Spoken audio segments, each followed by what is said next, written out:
The Life and Romances of Mrs. Eliza Haywood by George Frisbie Witcher, Ph.D. instructor in the University of Illinois. 1915.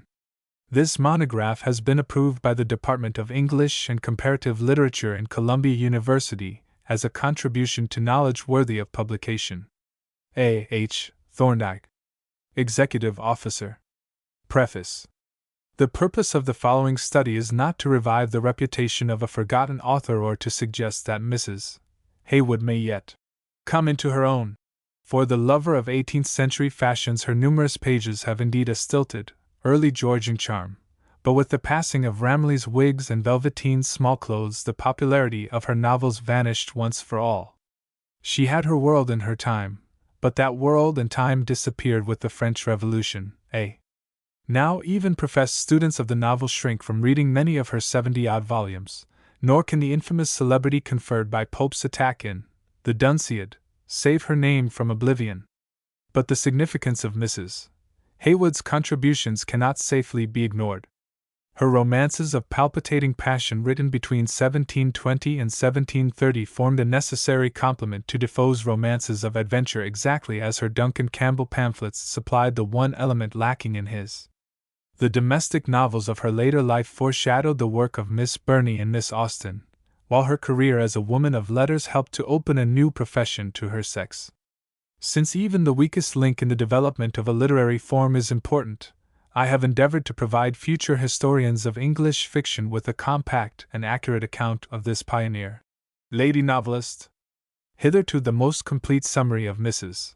Haywood's life and writings has been Sir Sidney Lee's article in the Dictionary of National Biography, which adds much information not found in the earlier notices in Baker's Biographia Dramatica and Chalmers' Biographical Dictionary. The experienced palates of Mr. Edmund Gosse and Mr. Austin Dobson have tested the literary qualities respectively of the earlier and later aspects of her work. Professor Walter Raleigh, Dr. Charlotte E. Morgan, and Professor Saintsbury have briefly estimated the importance of her share in the change from romance to novel. Perhaps the main reason for the inadequacy of these notices lies in the fact that no one library contains anything like a complete collection of Mrs. Haywood's innumerable books. In pursuit of odd items, I have ransacked the British Museum, the Bodleian, and several minor literary museums in England, and in America the libraries of Columbia, Harvard, Yale, and Brown Universities, the Peabody Institute, and the University of Chicago. The search has enabled me to correct many inaccuracies in Miss Morgan's tentative list of prose fiction and even to supplement Mr. S. Dale's admirable list of English tales and prose romances printed before 1740, which mentions only works now extant in British libraries. In the bibliography I have adopted an alphabetical arrangement, as most convenient for ready reference. Under the various editions of each book I have referred to libraries, English or American, where copies are to be found. Or when no copy was to be had, I have referred to advertisements, either in the newspapers of the Burney collection, in the Gentleman's Magazine, the Monthly, or the Critical, or in the catalogues of modern booksellers. In the chronological list I have dated each work from the earliest advertisement of its publication. Naturally, I have incurred obligations to scholars who have previously passed over the same little cultivated territory. Mr. Arundel S. Dale of the British Museum staff both facilitated the course of my investigations in England by valuable suggestions and cheered it by his cordial hospitality. To Professors R. P. Utter of Amherst, J. M. Clapp of Lake Forest College, H. Upham of Miami University, and H. Thorndike of Columbia I am indebted for friendly advice, encouragement, and helpful criticism. And above all, my thanks are due to Professor W. P. Trent, whose love of 18th-century letters suggested the subject of this research, whose sage and kindly supervision fostered the work through every stage in its development, and for whose forthcoming Life and Times of Daniel Defoe this monograph is intended as a footnote. GFW Urbana, Illinois. Through the kindness of Professor J. M. Clapp I am provided with the following evidence of the decline of Eliza Haywood's popularity. In W. Bent's General Catalogue of Books, 1786, 14 of her productions are advertised, namely, Works for Valls, Clementina, Delinda, Epistles for the Ladies, La Belle Assembly, Female Spectator, Fortunate Foundlings, Fruitless Inquirer, Jemmy and Jenny Jessamy, Betsy Thoughtless, The Husband, Invisible Spy, Life's Progress Through the Passions, Virtuous Villager. In 1791 only 4, Clementina, Delinda, Female Spectator, Jemmy and Jenny Jessamy, appeared in Bent's London Catalogue, and of these the first 2 had fallen in value from 3/6 to 3 shillings. I. Eliza Haywood's Life 2. Short Romances of Passion 3. The Duncan Campbell Pamphlets 4. Secret Histories and Scandal Novels v. The Heroine of The Dunciad 6. Letters and Essays 7. Later Fiction, The Domestic Novel 8. Conclusion Bibliography Chronological List The Life and Romances of Mrs. Eliza Haywood Chapter 1 Eliza Haywood's Life. Autobiography was almost the only form of writing not attempted by Eliza Haywood in the course of her long career as an adventuress in letters. Unlike Madame de Villedieu or Mrs. Manley, she did not publish the story of her life romantically disguised as the secret history of Eliza, nor was there one of the fair sex, real or pretended, to chronicle her strange and surprising adventures, or to print her passion-stirring epistles, as had happened with Mrs. Aphra Behns' fictitious exploits and amorous correspondence. 1. Indeed, the first biographer of Mrs.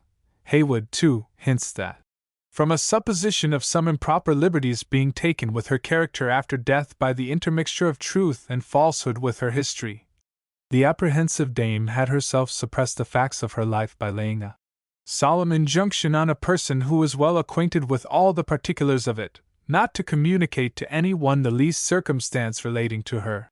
The success of her precaution is evident in the scantiness of our information about her. The few details recorded in the Biographia Dramatica can be amplified only by a tissue of probabilities. Consequently, Mrs. Haywood's one resemblance to Shakespeare is the obscurity that covers the events of her life. She was born in London, probably in 1693, and her father, a man by the name of Fowler, was a small shopkeeper. 3. She speaks vaguely of having received an education beyond that afforded to the generality of her sex. Her marriage to Valentine Haywood, 4, a clergyman at least 15 years older than his spouse, took place before she was 20, for the register of St. Mary Aldermary records on December 3, 1711, the christening of Charles, son of Valentine Haywood, clerk, and Elizabeth his wife. Her husband held at this time a small living in Norfolk, and had recently been appointed lecturer of St. Matthew's, Friday Street. Whether the worthy cleric resided altogether in London and discharged his duties in the country by proxy, or whether Mrs. Haywood, like Tristram Shandy's mother, enjoyed the privilege of coming to town only on certain interesting occasions, are questions which curious research fails to satisfy. At any rate, one of the 2 children assigned to her by tradition was born, as we have seen, in London. No other manifestation of their nuptial happiness appeared until January 7, 1721, on which date the Post Boy contained an advertisement of the elopement of Mrs. Eliza Haywood, wife of Rev. Valentine Haywood. 5. The causes of Eliza's flight are unknown. Our only knowledge of her temperament in her early life comes from a remark by Nichols that the character of Sappho in the Tatler 6 may be assigned with probability and confidence to Mrs. Elizabeth Haywood, who was in all respects just such a character as is exhibited here. Sappho is described by Steele as a fine lady, who writes verses, sings, dances, and can say and do whatever she pleases, without the imputation of anything that can injure her character, for she is so well known to have no passion but self-love, or folly but affectation, that now, upon any occasion, they only cry, "It is her way," and that is so like her, without farther reflection. She quotes a wonderfully just passage from Milton, calls a licentious speech from Dryden's State of Innocence an odious thing, and says, "1,000 good things at random, but so strangely mixed that you would be apt to say, all her wit is mere good luck, and not the effect of reason and judgment." In the second paper, Sappho quotes examples of generous love from Suckling and Milton, but takes offense at a letter containing some sarcastic remarks on married women. We know that Steele was personally acquainted with Mrs. manly, and it is possible that he knew Mrs. Haywood, since she later dedicated a novel to him. With some reservation, then, we may accept this sketch as a fair likeness. As a young matron of 17 or 18, she was evidently a lively, unconventional, opinionated gadabout fond of the company of similar shiramps, who exchanged verses and specimen letters with the lesser celebrities of the literary world and perpetuated the stilted romantic traditions of the matchless Orinda and her circle. A woman of her independence of mind, we may imagine, could not readily submit to the authority of an arbitrary, orthodox clergyman husband. Mrs. Haywood's writings are full of the most lively scenes of marital infelicity due to causes ranging from theological disputes to flagrant licentiousness. Her enemies were not so charitable as to attribute her flight from her husband to any reason so innocent as incompatibility of temper or discrepancy of religious views. The position of ex-wife was neither understood nor tolerated by contemporary society.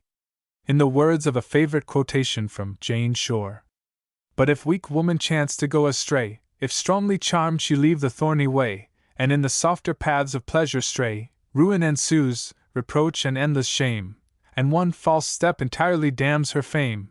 In vain, with tears, the loss she may deplore, in vain look back to what she was before, she sets, like stars that fall, to rise no more." Eliza Haywood, however, after leaving the thorny way of matrimony, failed to carry out the laureate's metaphor. Having less of the fallen star in her than Mr. Rowe imagined, and perhaps more of the hen, she refused to set, but resolutely faced the world, and in spite of all rules of decorum, tried to earn a living for herself and her 2 children, if indeed, as Pope's slander implies, she had children to support. The ways in which a woman could win her bread outside the pale of matrimony were extremely limited. A stage career connected with a certain degree of infamy had been open to the sex since Restoration times, and writing for the theatre had been successfully practiced by Mrs. Ben, Mrs. Manley, Mrs. Centlever, Mrs. Pix, and Mrs. Davis. The first 2 female playwrights mentioned had produced beside their dramatic works a number of pieces of fiction, and Mrs. Mary Hearn, Mrs. Jane Barker, and Mrs. Sarah Butler had already gained a milder notoriety as romanciers. Poetry, always the elegant amusement of polite persons, had not yet proved profitable enough to sustain a woman of letters. Eliza Haywood was sufficiently Catholic in her taste to attempt all these means of gaining reputation and a livelihood, and tried in addition a short-lived experiment as a publisher. Beside these literary pursuits, we know not what obscure means for support she may have found from time to time. Her first thought, however, was apparently of the theatre, where she had already made her debut on the stage of the Playhouse in Smock Alley, Orange Street, Dublin, during the season of 1715, as Chloe in Timon of Athens, or the Man-Hater. 7. One scans the dramatis personae of Timon in vain for the character of Chloe, until one recalls that the 18th century had no liking for Shakespeare undefiled. The version used by the Theatre Royal was, of course, the adaptation by Thomas Shadwell, in which Chloe appears chiefly in Acts 2 and 3 as the maid and confidante of the courtesan Melissa. Both parts were added by O.G. The role of Cleon was taken by Quinn, later an interpreter of Mrs. Haywood's own plays. But if she formed a connection with either of the London theatres after leaving her husband, the engagement was soon broken off, and her subsequent appearances as an actress in her comedy of A Wife to be Let, 1723, and in Hatchett's Rival Father, 1730, were due in the one case to an accident, and in the other to her friendship for the playwright. She herself, according to the Biographia Dramatica, when young, dabbled in dramatic poetry, but with no great success. The first of her plays, a tragedy entitled The Fair Captive, was acted the traditional 3 times at Lincoln's Inn Fields, beginning 4 March, 1721. 8. Aaron Hill contributed a friendly epilogue. Quinn took the part of Mustafa, the despotic vizier, and Mrs. Seymour played the heroine. On November 16 it was presented a 4th time for the author's benefit. 9. Then allowed to die. Shortly after the first performance, the printed copy made its appearance. In the advertisement to the reader, Mrs. Haywood exposes the circumstances of her turning playwright. naively announcing. To attempt anything in vindication of the following scenes would cost me more time than the composing took me up. This tragedy was originally writ by Captain Hurst, and by him delivered to Mr. Rich, to be acted soon after the opening of the new house Winkworth of Fountain, but the season being a little too far elapsed for the bringing it on then, and the author obliged to leave the kingdom, Mr. Rich became the purchaser of it, and the winter following ordered it into rehearsal, but found it so unfit for representation that for a long time he laid aside all thoughts of making anything of it, till last January he gave me the history of his bargain, and made me some proposals concerning the new modelling it. But however I was prevailed upon, I cannot say my inclination had much share in my consent. On reading, I found I had much more to do than I expected. Every character I was obliged to find employment for, introduced one entirely new, without which it had been impossible to have guessed at the design of the play, and in fine, changed the diction so wholly, that, excepting in the parts of Alfonso and Isabella, there remains not 20 lines of the original. The plot, which is too involved to be analyzed, centers about the efforts of Alfonso to redeem his beloved Isabella from the harem of the Vizier Mustafa. Spaniards, Turks, keepers and inhabitants of the harem, and a young lady disguised in the habit of an eunuch, mingle in inextricable intrigue. Some of the worst absurdities and the most pathetic lines occur in the parts of the two lovers for which Mrs. Haywood disclaims responsibility, but even the best passages of the play add nothing to the credit of the reviser. Her next dramatic venture was produced after her novels had gained some vogue with the town, as the prologue spoken by Mr. Theophilus Cibber indicates. Critics. Be dumb tonight, no skilled display. A dangerous woman poet wrote the play, measure her force, by her known novels, writ with manly vigor, and with woman's wit. Then tremble, and depend, if ye beset her, she, who can talk so well, may act yet better.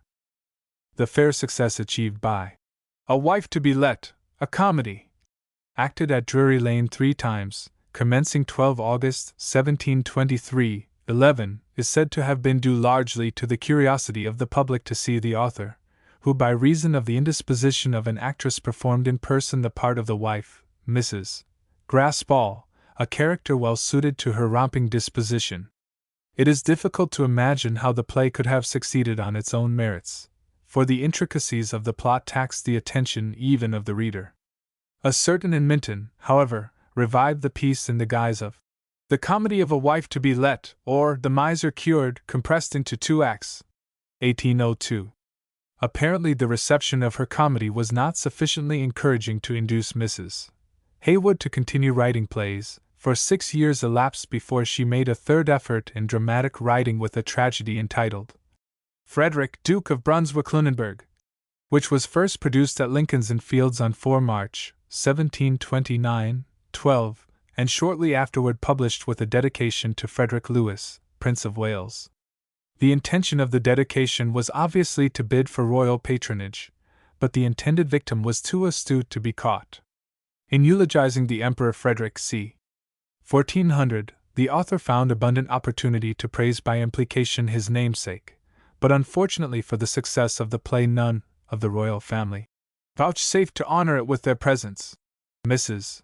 Haywood complains that hers was the only new performance this season, which had not received a sanction from some of that illustrious line, and the unthinking part of the town followed the fashion set by royalty. Unlike The Fair Captive, which suffered from a plethora of incidents, Mrs. Haywood's second tragedy contains almost nothing in its 5 acts but rant. An analysis of the plot is but a summary of conversations. Act I. The German princes hail Frederick, recently elected emperor. Count Waldeck and Rodolfo, in league with the Archbishop of Metz, conspire against him. Waldeck urges his sister Adelaide to marry the gallant Württemberg. Sophia, her woman and confidant, also urges her to marry, but Adelaide can only reply, I charge thee peace, nor join such distant sounds as joy and Württemberg. And during the rest of the act proclaims the anguish inspired by her unrequited passion for Frederick, married 3 years before to a Saxon princess. Act II. The conspirators plan to kill Frederick. Adelaide reproaches him for abandoning her.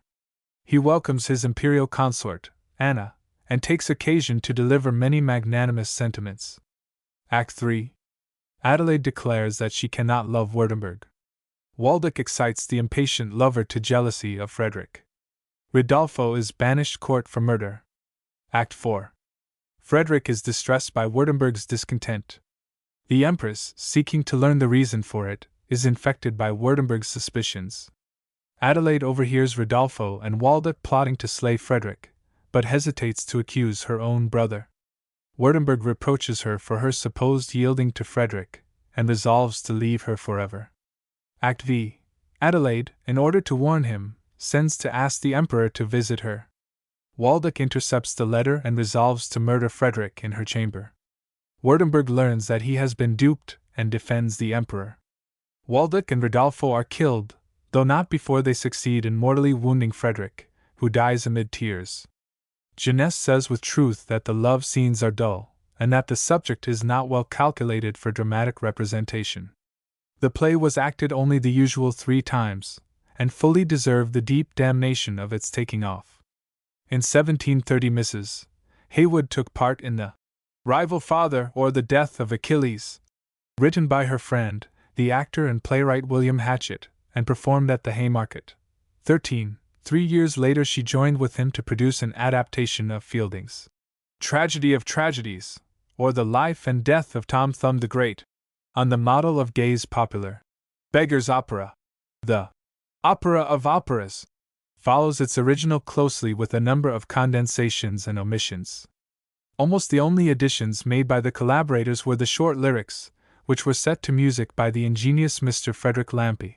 14. The Hatchett-Haywood version was acted at the Haymarket on May 31, 1733, and according to Jeunesse, was repeated 11 times at least with Mrs. Clive as Queen Dalalala. 15. It was published immediately. On November 9 a performance was given at Drury Lane. Although unusually successful, it was Mrs. Haywood's last dramatic offering. 16.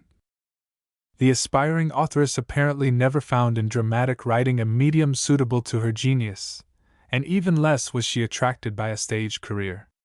The reasons for her abandoning the theater to develop her powers as a writer of fiction are stated in a characteristic letter still filed among the state papers. 17. Sir, the stage not answering my expectation, and the averseness of my relations to it, has made me turn my genius another way. I have printed some little things which have met a better reception than they deserved, or I expected, and have now ventured on a translation to be done by subscription, the proposals whereof I take the liberty to send you. I have been so much as to receive favors from you that I can make no doubt of why our forgiveness for this freedom, great as it is, and that you will also become one of those persons, whose names are a countenance to my undertaking. I am mistress of neither words nor happy turn of thought to thank you as I ought for the many unmerited favors you have conferred on me, but beg you to believe all that a grateful soul can feel. Mine does who am, sir, your most humble and most obedient servant, Eliza Haywood. August 5, 1720. Enclosed with the letter were proposals for printing by subscription a translation from the French of the famous Monsieur Bersault containing 10 letters from a lady of quality to a chevalier. 18. The work thus heralded was published in the latter part of 1720 by subscription. 3 shillings each book in quires, or 5 shillings bound in calf, gilt back. A method never again employed by Mrs. Haywood, though in this case it must have succeeded fairly well.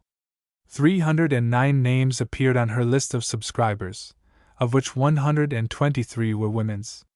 Few subscribers of either sex were distinguished. There were, however, that universal patron of minor authors, George Bubb, Esq., later the Doddington to whom Thomson dedicated his Summer, Mrs. Barker, the novelist, Aaron Hill, a Mr. Osborne, possibly the bookseller whose name was afterward infamously connected with Eliza's in The Dunciad, Charles de la Fay, the Under-Secretary of State with whom Defoe corresponded, and a sprinkling of aristocratic titles. The publisher of the letters was William Rufus Chetwood, later the prompter at Drury Lane Theatre, but then just commencing bookseller at the sign of Cato's Head, Covent Garden. He had already brought out for Mrs. Haywood the first effort of her genius, a romantic tale entitled Love in Excess, or The Fatal Inquiry. We have the author's testimony that the 3 parts met a better reception than they deserved. And indeed the piece was extraordinarily successful, running through no less than 6 separate editions before its inclusion in her collected Secret Histories, Novels and Poems in 1725. On the last page of Letters from a Lady of Quality to a Chevalier, Chetwood had also advertised for speedy publication a book entitled The Danger of Giving Way to Passion, in 5 exemplary novels. First, The British Recluse, or The Secret History of Cleomira, supposed dead. Second, The Injured Husband, or The Mistaken Resentment. Third, La Celia, or The Unfortunate Mistress. Fourth, The Rash Resolve, or The Untimely Discovery. Fifth, Idalia, or The Self-Abandoned, 19, written by Mrs. Eliza Haywood. During the next 3 years the 5 novels were issued singly by Chetwood with the help of other booksellers, usually Daniel Brown, Jr., and Samuel Chapman. This pair, or James Roberts, Chetwood's successor, published most of Mrs. Haywood's early writings. The staple of her output during the first decade of authorship was the short amatory romance like Love in Excess, and the exemplary novels just mentioned. These exercises in fiction were evidently composed current calamo, with little thought and less revision, for an eager and undiscriminating public. Possibly, as Mr. Gosse conjectures, 20, they were read chiefly by milliners and other women on the verge of literacy. But though persons of solid education avoided reading novels and Eastern tales as they might the drinking of drams, it is certain that no one of scanty means could have afforded Mrs. Haywood's slender octavos at the price of 1 to 3 shillings. The Ladies' Library, Spectator, No. 37, containing beside numerous romances, a book of novels, and The New Atalantis, with a key to it, which last Lady Mary Montague also enjoyed, and The Dissolute Country Gentleman's Daughters, Spectator, No. 128, who read volumes of love letters and romances to their mother, a ci devant coquette, give us perhaps a more accurate idea of the woman novelist's public. Doubtless Mrs. Haywood's wares were known to the more frothy minds of the polite world and to the daughters of middle-class trading families, such as the sisters described in Defoe's Religious Courtship, whose taste for fashionable plays and novels was soon to call the circulating library into being. Beside the proceeds arising from the sale of her works, Mrs. Haywood evidently expected and sometimes received the present of a guinea or so in return for a dedication. Though patrons were not lacking for her numerous works, it does not appear that her use of their names was always authorized. In putting The Aragonian Queen under the protection of Lady Frances Lumley, in fact, the author confessed that she had not the happiness of being known to the object of her praise, but wished to be the first to felicitate her publicly upon her nuptials. We may be sure that the offering of Frederick, Duke of Brunswick-Lunenburg, to the hero's namesake, Frederick, Prince of Wales, was both unsanctioned and unacknowledged. Sometimes, however, the writer's language implies that she had already experienced the bounty of her patron, while in the case of the novel dedicated to Sir Richard Steele at a time when his health and credit were fast giving way, Eliza can hardly be accused of interested motives. Apparently sincere, too, though addressed to a wealthy widow, was the tribute to Lady Elizabeth Germain prefixed to The Fruitless Inquiry, and at least one other of Mrs. Haywood's productions is known to have been in Lady Betty's library. But these instances are decidedly exceptional. Usually the needy novelist's dedications were made up of servile adulation and barefaced begging. With considerable skill in choosing a favorable moment she directed a stream of panegyric upon William Young, later Sir, within 2 months after his appointment as one of the Commissioners of the Treasury in Great Britain. Soon after Sir Thomas Lombe was made a knight, the wife of that rich silk weaver had the pleasure of seeing her virtues and her new title in print. And most remarkable of all, Lady Elizabeth Henley, who eloped with a rake early in 1728, received Mrs. Haywood's congratulations upon the event in the dedication of The Agreeable Caledonian, published in June, though if we may trust Mrs. Delaney's account of the matter, the bride must already have had time for repentance. Even grief, the specialist in the study of the passions knew, might loosen the purse strings, and accordingly she took the liberty to condole with Colonel Stanley upon the loss of his wife while entreating his favor for the masqueraders. But of all her dedications those addressed to her own sex were the most melting, and from their frequency were evidently the most fruitful. The income derived from patronage, however, was at best uncertain and necessitated many applications. To the public, moreover, a novel meant nothing if not something new. Eliza Haywood's productiveness, therefore, was enormous. When she had settled to her work, the authoress could produce little pieces, ranging from 60 to nearly 200 pages in length, with extraordinary rapidity. In 1724, for instance, a year of tremendous activity, she rushed into print no less than 10 original romances, beside translating half of a lengthy French work, La Belle Assemblée, by Madame de Gomez. At this time, too, her celebrity had become so great that The Prude, a novel written by a young lady, was dedicated to her, just as Mrs. Hearn at the beginning of her career had put a romance, The Lover's Week, under the protection of the famous Mrs. Manley. Between 1720 and 1730 Mrs. Haywood wrote, beside plays and translations, 38 works of her own composing, 1 in 2 stout volumes and several in 2 or more parts.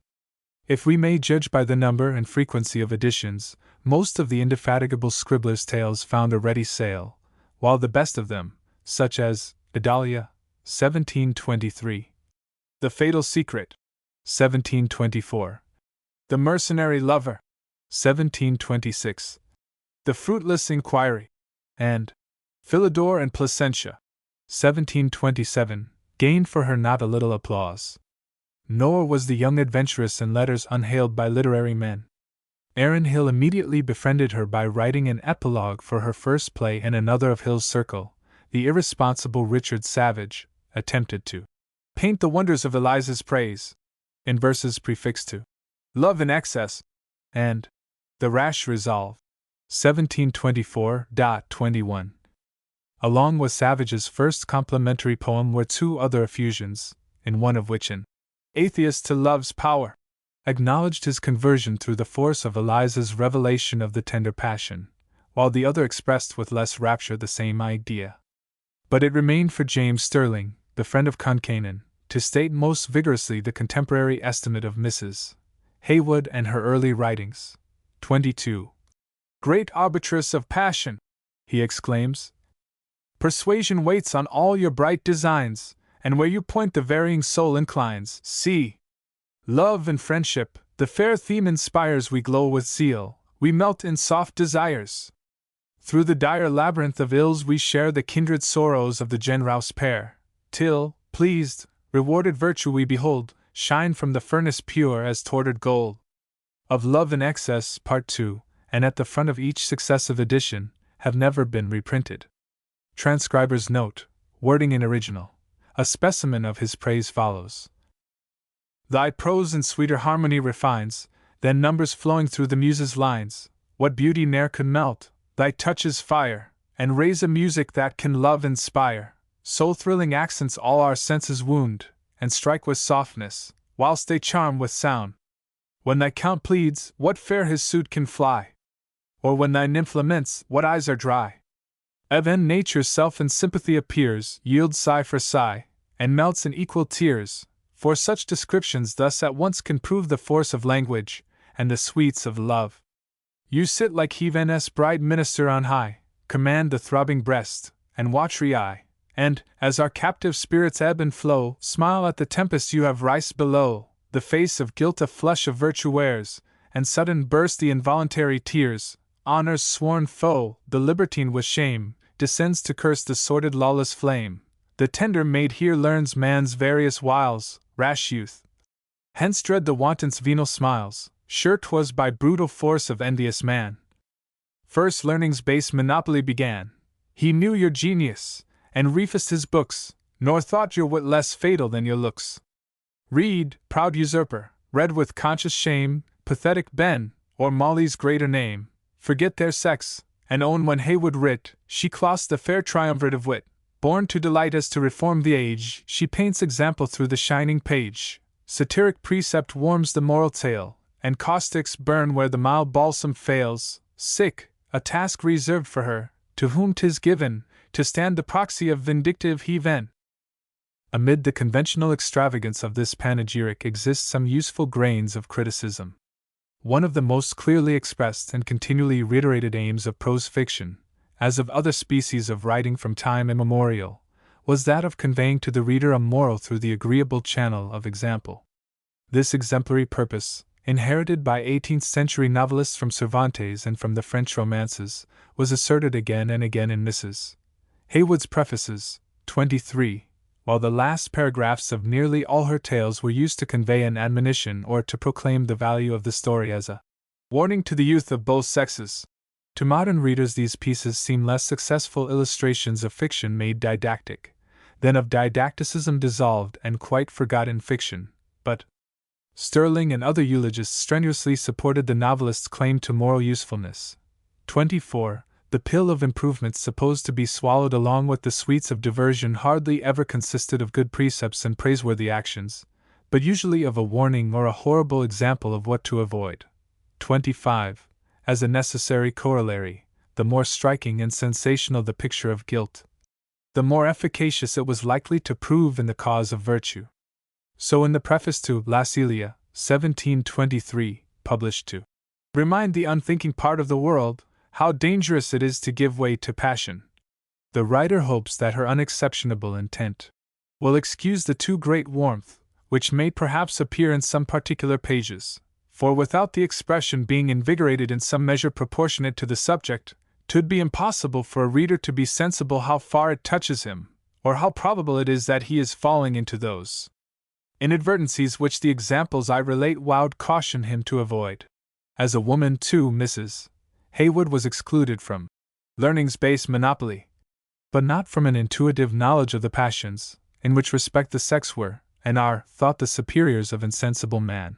26. Consequently, her chief excellence in the opinion of her readers lay in that power to command the throbbing breast and watery eye, previously recognized by the volunteer laureate and her other admirers.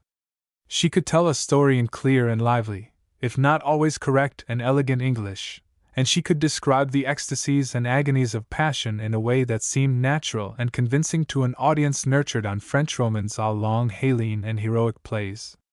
Unworthy as they may seem when placed beside the subsequent triumphs of the novel, her short romances nevertheless kept alive the spirit of idealistic fiction and stimulated an interest in the emotions during an age when even poetry had become the handmaid of reason.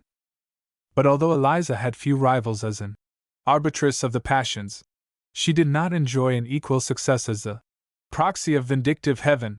When she attempted to apply the caustic of satire instead of the mild balsam of moral tales, she speedily made herself enemies. From the very first, indeed, she had been persecuted by those who had an inveterate habit of detecting particular persons aimed at in the characters of her fictions. 27. And even without their aspersions, her path was sufficiently hard. It would be impossible to recount the numerous difficulties a woman has to struggle through in her approach to fame. If her writings are considerable enough to make any figure in the world, envy pursues her with unwearied diligence, and if, on the contrary, she only writes what is forgot, as soon as read, contempt is all the reward her wish to please excites, and the cold breath of scorn chills the little genius she has, and which, perhaps, cherished by encouragement, might, in time, grow to a praiseworthy height. 28. Unfortunately, the cold breath of scorn, though it may have stunted her genius, could not prevent it from bearing unseasonable fruit. Her contributions to the Duncan Campbell literature, A Spy Upon the Conjurer, 1724, and The Dumb Projector, 1725, in which the romancer added a breath of intrigue to the atmosphere of mystery surrounding the wizard, opened the way for more notorious appeals to the popular taste for personal scandal. In the once well-known Memoirs of a Certain Island Adjacent to the Kingdom of Utopia, 1725-6, and the no less infamous Secret History of the Present Intrigues of the Court of Caramania, 1727, Mrs. Haywood found a fit repertory for daringly licentious gossip of the sort made fashionable reading by Mrs. Manley's Atalantis, But though the romans au clef of Mrs. Haywood, like the juvenile compositions of Mr. Stepney, might well have made grey authors blush, her chief claim to celebrity undoubtedly depends upon her inclusion in the immortal ranks of Grub Street. Her scandal novels did not fail to arouse the wrath of persons in high station, and Alexander Pope made of the writer's known, though never acknowledged connection with pieces of the sort a pretext for showing his righteous zeal in the cause of public morality, and his resentment of a fancied personal insult.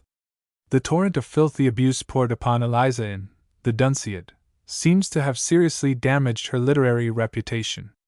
During the next decade she wrote almost nothing, and after her curious allegorical political satire in the form of a romance, The Adventures of Eove, 1736, the authoress dropped entirely out of sight. For 6 years no new work came from her pen. What she was doing during this time remains a puzzle. She could hardly have been supported by the rewards of her previous labors, for the gains of the most successful novelists at this period were small. If she became a journalist or turned her energies toward other means of making a livelihood, no evidence of the fact has yet been discovered. It is possible that, to use the current euphemism, the necessity of her affairs may have obliged her to leave London and even England until creditors became less insistent. There can be little doubt that Mrs. Haywood visited the Continent at least once, but the time of her going is uncertain. 29. When she renewed her literary activity in 1742 with a translation of La Paysanne Parvenue by the Chevalier de Mouy, Mrs. Haywood did not depend entirely upon her pen for support. A notice at the end of the first volume of The Virtuous Villager or Virgin's Victory, as her work was called, advertised new books sold by Eliza Haywood, publisher, at the Sign of Fame in Covent Garden. Her list of publications was not extensive, containing, in fact, only 2 items, I. The Busybody, or Successful Spy, being the entertaining history of Mons. Big Anne, the whole containing great variety of adventures, equally instructive and diverting, and 2. Anti-Pamela, or Feigned Innocence Detected, in a series of Serena's adventures, a narrative which has really its foundation in truth and nature, published as a necessary caution to all young gentlemen. The second edition. 30. Mrs. Haywood's venture as a publisher was transitory, for we hear no more of it. But taken together with a letter from her to Sir Hans Sloane, 31, recommending certain volumes of poems that no gentleman's library ought to be without, the book-selling enterprise shows that the novelist had more strings than one to her bow. By one expedient or another Mrs. Haywood managed to exist 14 years longer, and during that time wrote the best remembered of her works. Copy from her pen supplied her publisher, Thomas Gardiner, with a succession of novels modeled on the French fiction of Marivaux and de Mouy, with periodical essays reminiscent of Addison, with moral letters, and with conduct books of a nondescript but popular sort. The hard-worked authoress even achieved a new reputation on the success of her Fortunate Foundlings, 1744, Female Spectator, 1744-6, and her most ambitious novel, The History of Miss Betsy Thoughtless, 1751. The productions known to be hers do not certainly represent the entire output of her industry during this period, for since The Dunciad, her writing had been almost invariably anonymous. 1 or 2 equivocal bits of secret history and scandal-mongering may probably be attributed to her at the very time when in Epistles for the Ladies, 1749-50, she was advocating sobriety, religion, and morality. These suspected lapses into her old habits should serve as seasoning to the statement of the Biographia Dramatica, that Eliza Haywood was, in mature age, remarkable for the most rigid and scrupulous decorum, delicacy, and prudence, both with respect to her conduct and conversation. If she was not too old a dog to learn new tricks, she at least did not forget her old ones. Of her circumstances during her last years little can be discovered. The Female Spectator, in emulation of its famous model, commences with a pen portrait of the writer, which though not intended as an accurate picture, certainly contains no flattering lines. It shows the essayist both conscious of the faults of her youth, and willing to make capital out of them. As a proof of my sincerity, I shall, in the first place, assure him, the reader, that for my own part one never was a beauty, and am now very far from being young, a confession he will find few of my sex ready to make. I shall also acknowledge that I have run through as many scenes of vanity and folly as the greatest coquette of them all. Dress, equipage, and flattery were the idols of my heart. I should have thought that day lost, which did not present me with some new opportunity of shewing myself. My life, for some years, was a continued round of what I then called pleasure, and my whole time engrossed by a hurry of promiscuous diversions. But whatever inconveniences such a manner of conduct has brought upon myself, I have this consolation, to think that the public may reap some benefit from it. The company I kept was not, indeed, always so well chosen as it ought to have been, for the sake of my own interest or reputation, but then it was general, and by consequence furnished me, not only with the knowledge of many occurrences, which otherwise I had been ignorant of, but also enabled me to see into the most secret springs which gave rise to the actions I had either heard or been witness of, to judge of the various passions of the human mind, and distinguish those imperceptible degrees by which they become masters of the heart, and attain the dominion over reason. With this experience, added to a genius tolerably extensive, and an education more liberal than is ordinarily allowed to persons of my sex, I flattered myself that it might be in my power to be in some measure both useful and entertaining to the public. A less favorable glimpse of the authoress and her activities is afforded by a notice of a questionable publication called A Letter from H.G. Esq. 1750, and dealing with the movements of the young Chevalier. It was promptly laid to her door by the Monthly Review. 32. The noted Mrs. H.D., author of 4 volumes of novels well known, and other romantic performances, is the reputed author of this pretended letter, which was privately conveyed to the shops, no publisher caring to appear in it, but the government, less scrupulous, took care to make the piece taken notice of, by arresting the female veteran we have named, who has been some weeks in custody of a messenger, who also took up several pamphlet sellers, and about 800 copies of the book, which last will now probably be rescued from a fate they might otherwise have undergone, that of being turned into waste paper, by the famous fiery nostrum formerly practiced by the physicians of the soul in Smithfield, and elsewhere, and now as successfully used in treasonable, as then in heretical cases. This unceremonious handling of the female veteran, in marked contrast to the courteous, though not always favorable treatment of Mrs. Haywood's legitimate novels, suggests the possibility that even the reviewers were ignorant of the authorship of The History of Jemmy and Jenny Jessamy, 1753, and The Invisible Spy, 1755. 20 years later, in fact, a writer in the Critical Review used the masculine pronoun to refer to the author of Betsy Thoughtless. It is quite certain that Mrs.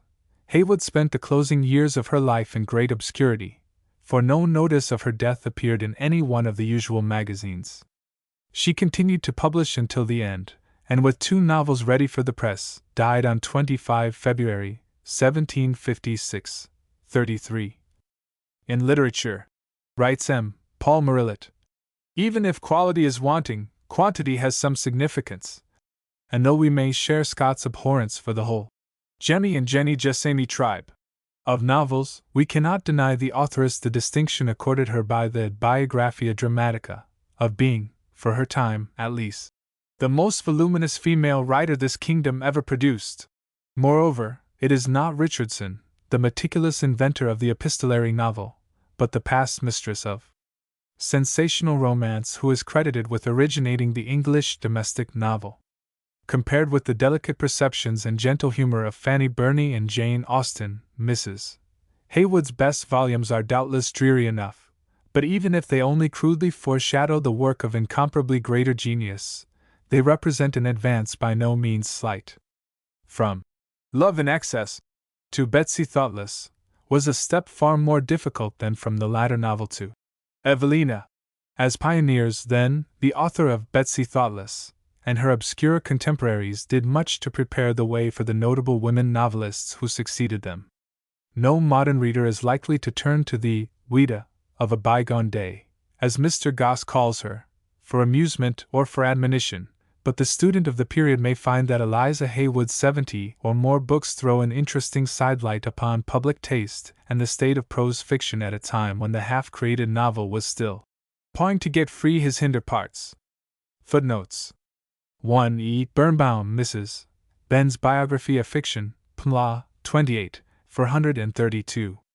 2. David Erskine Baker, Companion to the Playhouse, 1764. 3. The London Parish Registers contain no mention of an Eliza Fowler in 1693, but on January 21, 1689 OS. Elizabeth Dow. Of Robert Fowler, transcriber's note, sick, and Elizabeth his wife, was christened at St. Peter's, Cornhill. Later entries show that Robert was a hosier to his trade. Possibly in suppressing the other particulars of her life, Mrs. Haywood may have consigned to oblivion a year or two of her age, but in her numerous writings I have not found any allusion that could lead to her positive identification with the daughter of Robert Fowler. 4. He was the author of an examination of Dr. Clarke's Scripture Doctrine of the Trinity, with a confutation of it, 1719. The work is a paragraph-by-paragraph refutation from the authority of Scripture of the Scripture Doctrine of the Trinity, 1712, by the metaphysical Dr. Samuel Clarke, whose unorthodox views prevented Queen Caroline from making him Archbishop of Canterbury. The Reverend Mr. Haywood was upon safe ground in attacking a book already condemned in Convocation. 5.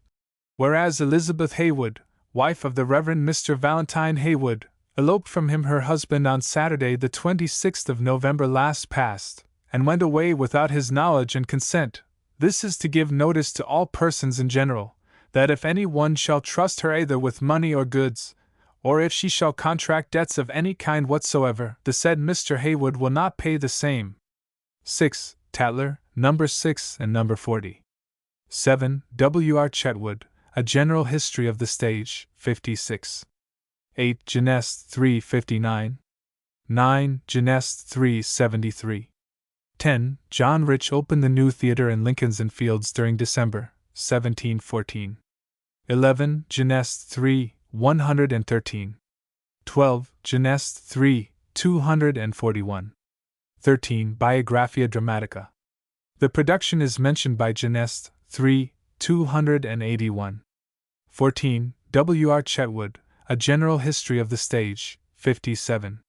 15. Genest 3, 408. 16. In Kane O'Hara's later and more popular transformation of Tom Thumb into a light opera, the song put into the mouth of the dying Grizzle by the first adapters was retained with minor changes. My body's like a bankrupt shop, my creditor is cruel death, who puts to trade of life a stop, and will be paid with this last breath. Oh! Apparently O'Hara made no further use of his predecessors. 17. Espidioan George I, Bundle 22, Number 97. 18. In spite of the fact that, translated from the French, appeared on the title page, Mrs. Haywood has hitherto been accredited with the full authorship of these letters. They were really a loose translation of Lettres Nouvelles. Avec tres lettres amoureuses d'une dame à un cavalier, 2nd edition, Paris, 1699, by Edmé Boursault, and were so advertised in the public prints. 19. Probably a misprint. When the novels appeared, Idalia was the unfortunate mistress, Lacelia the self-abandoned. Perhaps because the work outgrew its original proportions, or because short novels found a readier sale, the 5 were never published under the inclusive cautionary caption. 20. E. Goss, Gossip in a Library, 161. What and Lang read. Only one of Mrs. Haywood's novels, The City Jilt, was ever issued in cheap form. T. Bailey, the printer, evidently combined his printing business with the selling of patent medicines. 21. The latter may be read in Savage's Poems, Cook's edition, 2, 162. The complimentary verses first printed before the original issue. 22. His poem to Mrs. Eliza Haywood on her writings was hastily inserted in the 4th volume of Secret Histories, Novels, and Poems when that collection had reached its 3rd edition, 1732. In the 4th edition of 10 years later it stands, with the verses already described, at the beginning of Volume 1. 23. In the preface to La Celia, 1723, for instance, she feels obliged to defend herself from that aspersion which some of my own sex have been unkind enough to throw upon me, that I seem to endeavor to divert more than to improve the minds of my readers. Now, as I take it, the aim of every person who pretends to write, though in the most insignificant and ludicrous way, ought to tend at least to a good moral use. I should be sorry to have my intentions judged to be the very reverse of what they are in reality. How far I have been able to succeed in my desires of infusing those cautions, too necessary to a number, I will not pretend to determine, but where I have had the misfortune to fail, must impute it either to the obstinacy of those I would persuade, or to my own deficiency in that very thing which they are pleased to say I too much abound in, a true description of nature. 24. An 8-page verse satire entitled The Female Dunces. Inscribed to Mr. Pope, 1733, after criticizing the conduct of certain well-known ladies, concludes with praise of a nymph who we may believe was intended to represent Eliza Haywood. Eliza good example shews in vain, despised, and laughed at by the vicious train. So bright she shines, she might adorn a throne not with a borrowed lustre, but her own. 25. A single exception was the Surprise, 1724, dedicated to Steele in the following words.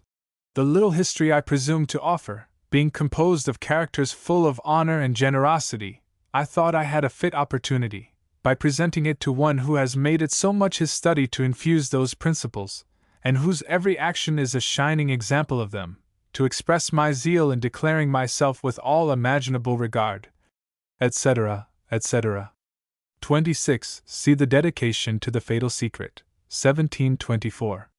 But as I am a woman, and consequently deprived of those advantages of education which the other sex enjoy, I cannot so far flatter my desires as to imagine it in my power to soar to any subject higher than that which nature is not negligent to teach us. Love is a topic which I believe few are ignorant of. There requires no aids of learning, no general conversation, no application. A shady grove and purling stream are all things that's necessary to give us an idea of the tender passion. This is a theme, therefore, which, while I make choice to write of, frees me from the imputation of vain or self-sufficient. None can tax me with having too great an opinion of my own genius, when I aim at nothing but what the meanest may perform. I have nothing to value myself on, but a tolerable share of discernment. 27. See the preface to The Injured Husband quoted in Chapter 4. 28. Preface to the Memoirs of the Baron de Brasse, 1725. A similar complaint had appeared in the dedication of The Fair Captive, 1721. For my own part, I suffered all that apprehension could inflict, and found I wanted many more arguments than the little philosophy I am mistress of could furnish me with, to enable me to stem that tide of raillery, which all of my sex, unless they are very excellent indeed, must expect, when once they exchange the needle for the quill. 29. See a poem by Aaron Hill, to Eliza upon her designed voyage into Spain, undated, Hill's Works, 363. Also The Husband, 59. On a trip I was once taking to France, an accident happened to detain me for some days at Dover, etc. Mrs.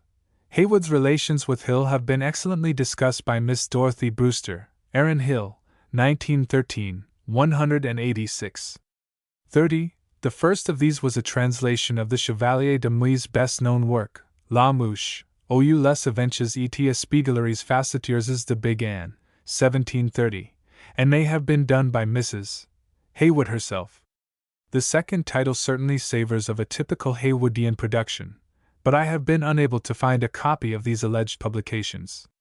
Neither of them was originally published at the Sign of Fame, and they could hardly have been pirated, since Cogan, who issued the volume wherein the advertisement appeared, was also the original publisher of the Busybody.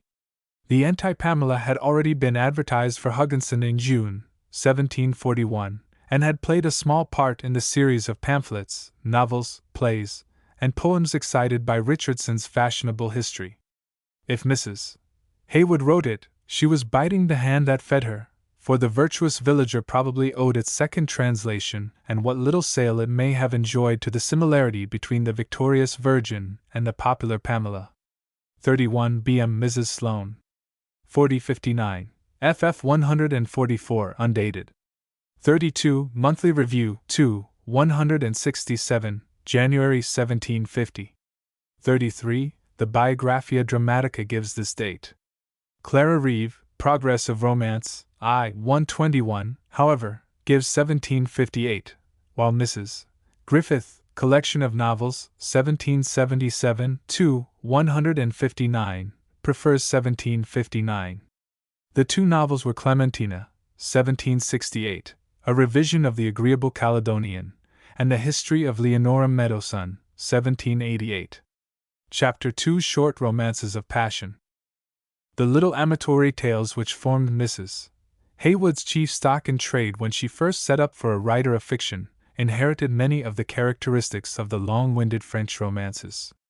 Though some were told with as much directness as any of the intercalated narratives in Clelie or Cleopatra, others permitted the inclusion of numerous little histories, only loosely connected with the main plot.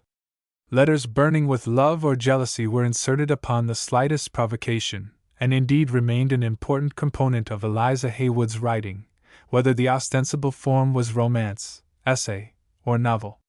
Scraps of poetry, too, were sometimes used to ornament her earliest effusions, but the other miscellaneous features of the romances, lists of maxims, oratory, moral discourses, and conversations, were discarded from the first.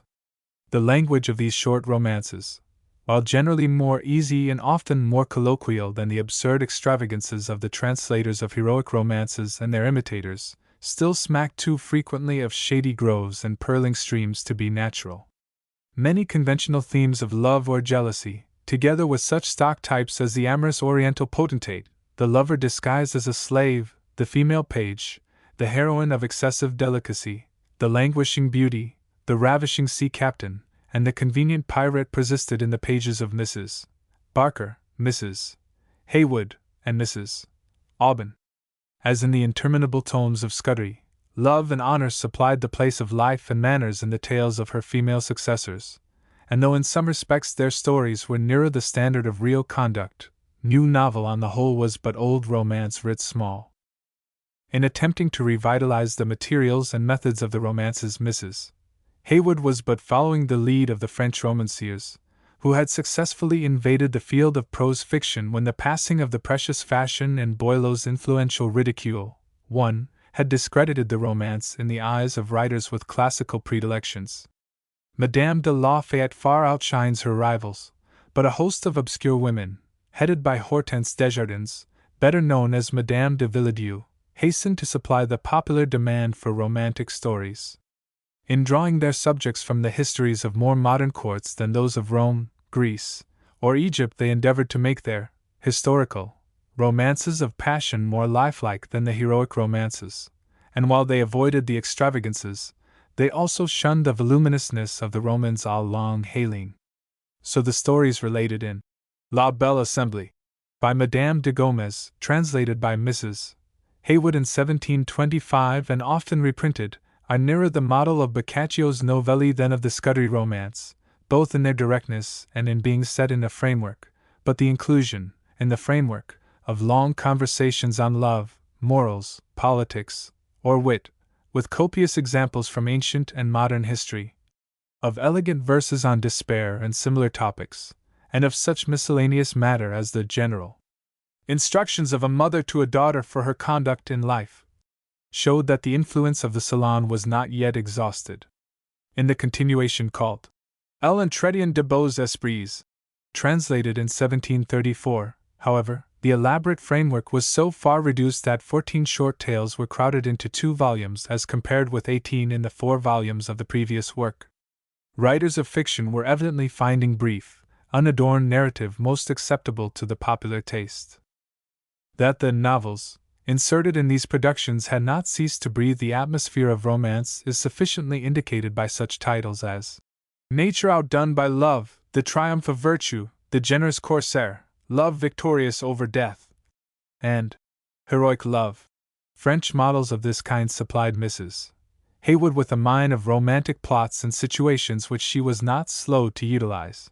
2. Furthermore, her natural interest in emotional fiction was quickened by these and other translations from the French. The Letters from a Lady of Quality to a Chevalier emphasized the teaching of the Lettres Portugaises, while The Lady's Philosopher's Stone, or The Caprices of Love and Destiny, 1725, although claiming to be an historical novel, in virtue of being set in the time when Cromwell's faction prevailed in England, was almost entirely occupied with the matters indicated in the subtitle. And in The Disquis Prince, or The Beautiful Parisian, 1728, she translated the melting history of a prince who was a merchant's daughter in spite of complicated difficulties. For much reading in books of this sort filled Mrs. Haywood's mind with images of exalted virtue and tremendous vice, and like a female Quixote, she saw and reported the life about her in terms borrowed from the romances. So, too, Mrs. Manley had written her autobiography in the character of Ravella. This romantic turn of mind was not easily laid aside, but the women writers made some progress toward a more direct and natural representation of the passions.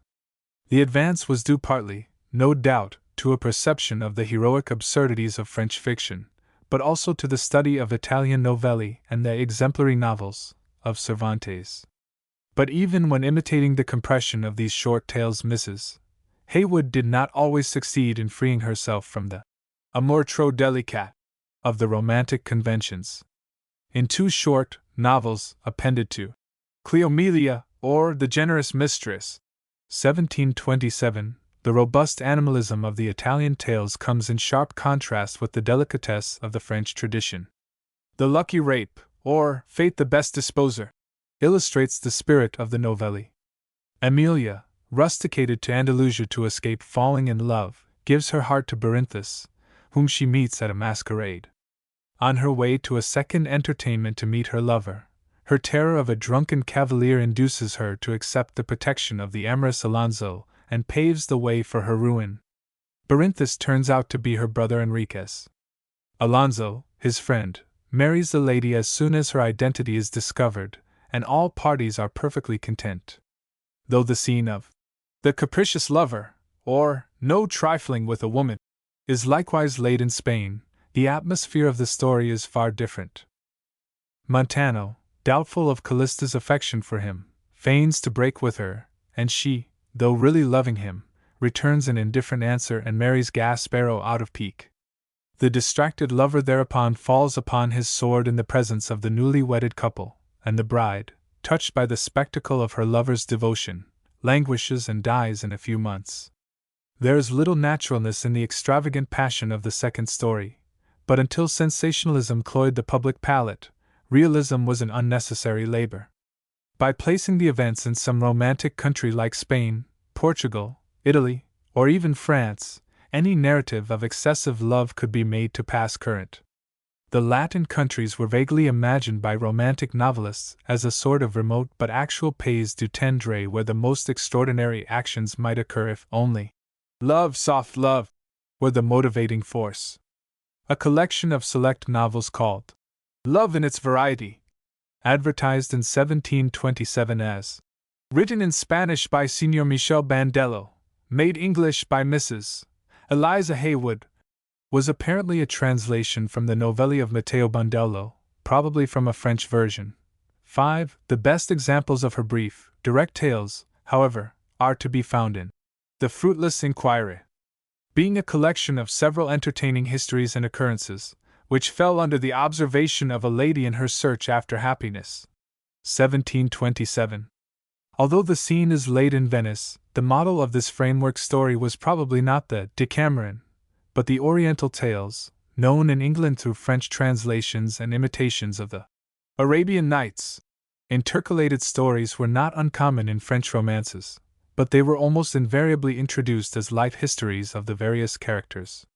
A fantastic framework, with a hint of magic, fabricated expressly to give unity to a series of tales, half exemplary, half satirical, points directly to an ultimate connection with the narratives of Scheherazade and Subtleme.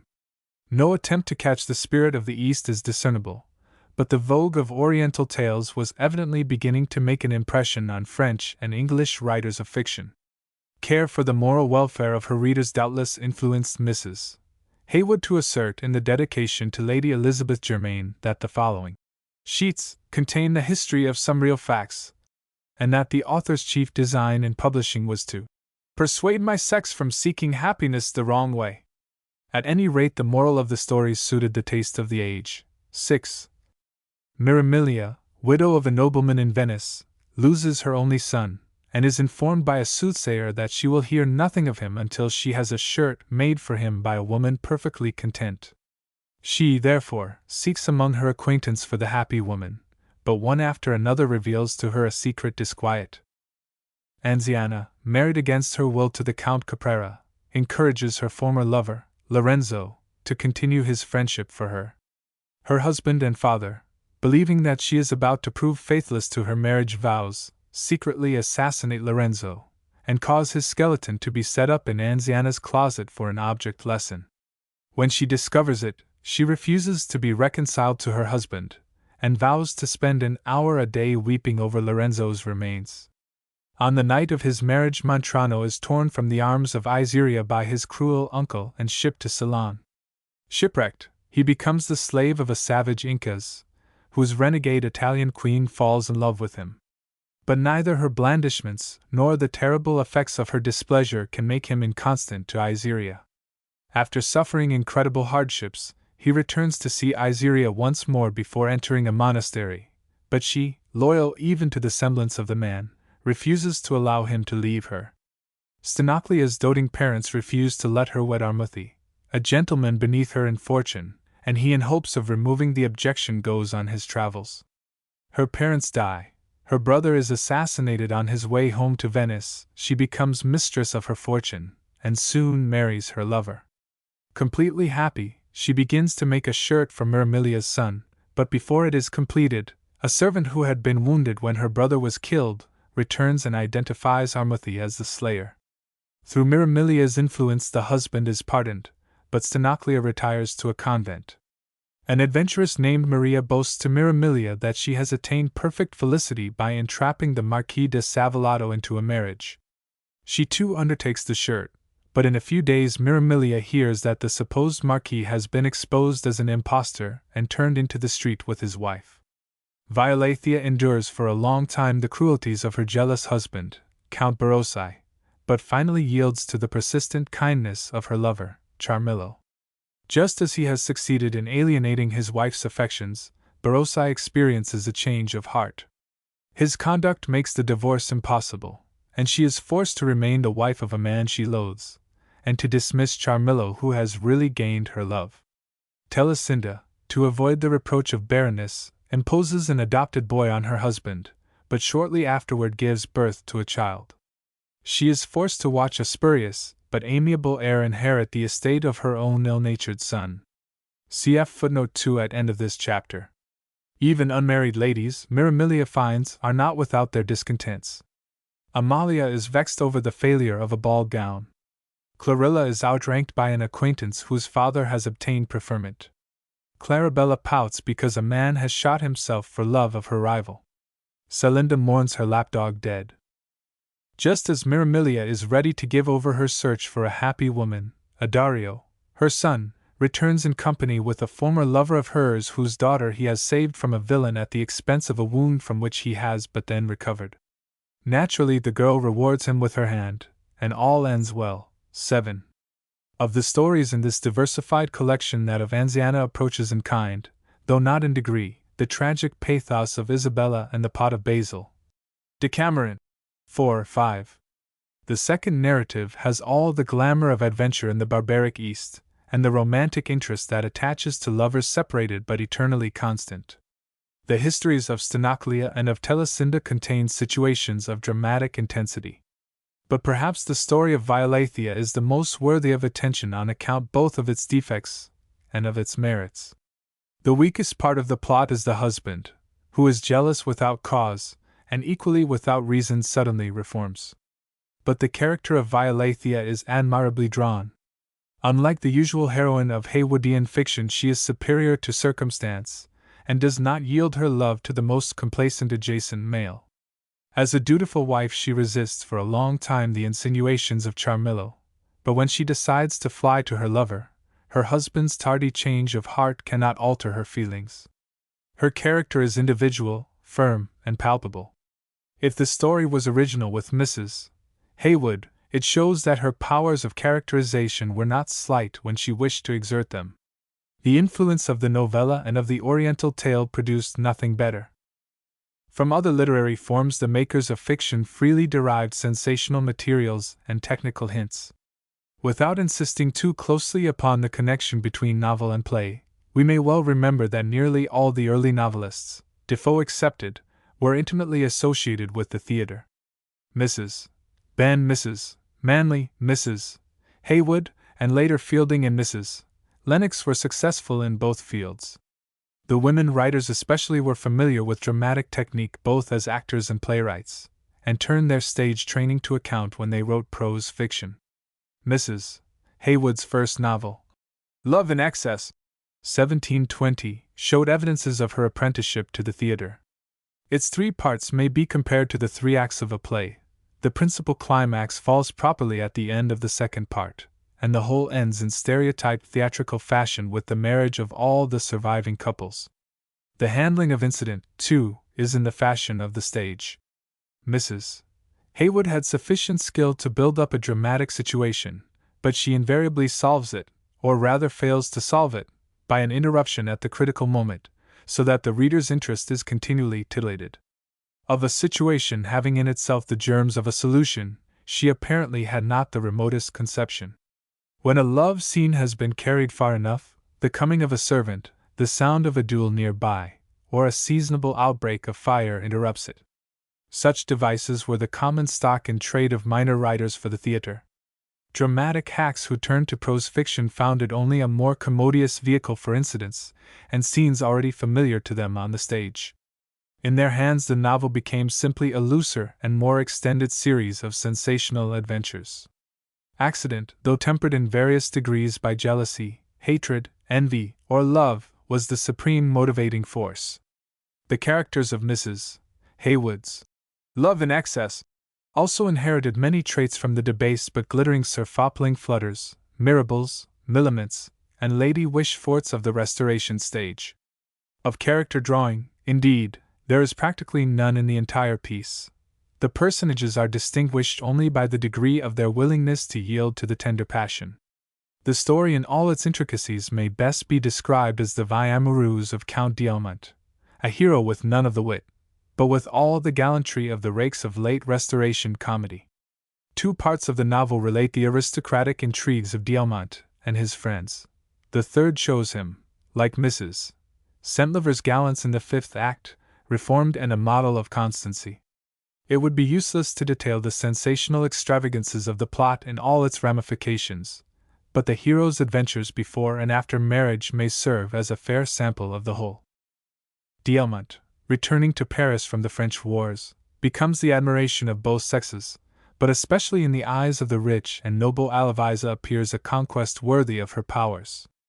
To an incoherent expression of her passion sent to him in an anonymous letter he pays no attention, having for diversion commenced an intrigue with the lovely Amina. Though Eliza in a second billet bids him aim at a higher mark, he had said too many fine things to be lost, and continues his pursuit until Amina's father takes alarm and locks her up. Through her maid she arranges for a secret meeting, and though touched by her father's reproofs, she is unable to withstand the pleas of the captivating Count. Their tete-a-tete in the Tuileries, however, is interrupted by Eliza's spies, who alarm the house with cries of fire, so that the lovers find themselves locked out. Half senseless with dismay, Amina finds shelter in the house of Eliza, who, though inwardly triumphant, receives her rival civilly and promises to reconcile her to her father. D'Aumont is so patently glad to be relieved of his fair charge that she demands back her letter, but he by mistake gives her one of Eliza's, whose handwriting she immediately recognizes. When the polite Count returns to inquire after her health, she accuses her lover and friend of duplicity, faints, and letting fall Eliza's letter from her bosom, brings about an éclaircissement between D'Aumont and that lady. Before Amina's recovery the Count hastens away to welcome his brother, and when the imprudent girl has been safely lodged in a convent, D'Elmont, moved more by ambition than by love, weds the languishing Eliza. After his marriage, the Count soon quarrels with his wife and consoles himself by falling in love with his ward, the matchless Meliora, but the progress of his amour is interrupted by numerous unforeseen accidents. The mere suspicion of his inconstancy raises his wife's jealousy to a fever heat. To expose her rival, she pretends to yield to the persuasions of her wooer, the Baron d'Espernay, but as a result of a very intricate intrigue, both Eliza and the Baron perish accidentally on the swords of D'Elmont and his brother. Meliora retires to a convent, and her lover goes to travel in Italy, where his charms cause one lady to take poison for love of him, and another to follow him disguised as the little foot-page Fidelio. In helping Meliora's brother to elope with a beautiful Italian girl, the Count again encounters his beloved Meliora, now pursued by the Marquis de Sanguilier. In a dramatic denouement, she deserts the Marquis at the altar and throws herself upon the protection of her guardian. The disappointed bridegroom is consoled by the discovery of an old flame who has long been serving him secretly in the capacity of chambermaid. Fidelio reveals her identity and dies of hopeless love, pitied by all. The three surviving couples marry at once, and this time the husbands continue, with their fair wives, great and lovely examples of conjugal affection. Such, with the omission of all secondary narratives, is the main plot of Eliza Haywood's first novel. Love in Excess best illustrates the similarity of sensational fiction to claptrap drama, but others of her early works bear traces of the author's familiarity with the theatre. The escape of the pair of lovers from an Oriental court, already the theme of countless plays including Mrs. Haywood's own Pair Captive, was revamped to supply an episode in Idalia, 1723, and parts of the same novel are written in concealed blank verse that echoes the heroic Orientalism of some of Dryden's tragedies. In the character of Grubgard, the amorous alderman of the city Jilt, 1726, Mrs. Haywood apparently had in mind not Alderman Barber, whom the character little resembles, but rather Antonio in Otway's Venice Preserved, and the plot of The Distressed Orphan, or Love in a Madhouse, circa 1726, where young Colonel Marathon feigns himself mad in order to get access to his beloved Anilia, may perhaps owe its inspiration to the coarser madhouse scenes of Middleton's Changeling. 8. On the whole, however, the drama but poorly repaid its debt to prose fiction. An indication of the multifarious origins of the short tales of love is to be found in the nominal diversity of the setting. The scene, though often laid in some such passion-ridden land as Spain or Italy, rarely affects the nature of the story. But as in such novels as Philidor and Placentia, and The Agreeable Caledonian, the characters wander widely over the face of Europe and even come in contact with strange eastern climes, so the writers of romantic tales ransack the remotest corners of literature and history for sensational matter. The much elaborated Chronicle of the Moors was made to eke out substance for The Aragonian Queen, 1724, a story of Europe in the 8th century, while Cleomelia, or The Generous Mistress, was advertised as the secret history of a lady lately arrived from Bengal. The tendency to exploit the romantic features of outlandish localities was carried to the ultimate degree by Mrs. Penelope Aubin, whose characters range over Africa, Turkey, Persia, the East and West Indies, and the North American continent, often with peculiar geographical results. But neither Mrs. Aubin nor Mrs. Haywood was able to use the gorgeous local color that distinguished Mrs. Ben's Orinoco, and still less did they command the realistic imagination that could make the travels of a Captain Singleton lifelike. Even when, as in The Mercenary Lover, the setting is transferred to the metropolis of one of the finest islands in the world, and the action takes place in the neighborhood of a celebrated church, in the sound of whose bells the inhabitants of that populous city think it an honor to be born. 9. The change is unaccompanied by any attempt at circumstantial realism. We are told that Belinda of The British Recluse is a young lady of Warwickshire, that Phantomena follows her lover to Bath in the guise of a chambermaid, or that the fair Hebrew relates the true but secret history of two Jewish ladies who lately resided in London. But without the labels, the settings could not be distinguished from the vague and unidentified mise en scene of such a romance as The Unequal Conflict. Placentia in England raves of her passion for Philidor exactly as Eliza in Paris, Emanuela in Madrid, 10, or Cleomelia in Bengal expose the raptures and agonies of their passions. The hero of The Double Marriage, 1726, rescues a distressed damsel in the woods outside of Plymouth exactly as one of Ariosto's or Spenser's knights errant might have done in the fairy country of old romance. In the sordid tale of Irish Artifice, printed in Curls, Female Dunciad, 1728, no reader could distinguish in the romantic names Aglora and Merovius the nationality, or the meanness of a villainous Irish housekeeper and her son. And though the tale is the very reverse of romantic, it contains no hint of actual circumstance. The characters in Mrs. Haywood's early fiction move in an imaginary world, sometimes, it is true, marked with the names of real places, but no more truly realistic than the setting of Arcadia or Parthenissa. Nor are the figures that people the 18th century paradise of romance more definitely pictured than the landscape. They are generally unindividualized, lay figures swayed by the passions of the moment, or at best mere humor, characters representing love's epitome, extravagant jealousy, or eternal constancy. Pope could make a portrait specific by the vigorous use of epigrams, but Mrs. Haywood's comments on her heroes and heroines are but feeble. The description of Lacelia, for instance, contains no trait that is particular, no characteristic definitely individual. The girl is simply the type of all that is conventionally charming in her sex. Splendidly null, dead perfection. But if the grave part of the world were charmed with her wit and discretion, the young and gay were infinitely more so with her beauty, which, though it was not of that dazzling kind which strikes the eye at first looking on it with desire and wonder, yet it was such as seldom failed of captivating hearts most averse to love. Her features were perfectly regular, her eyes had an uncommon vivacity in them, mixed with a sweetness, which spoke the temper of her soul.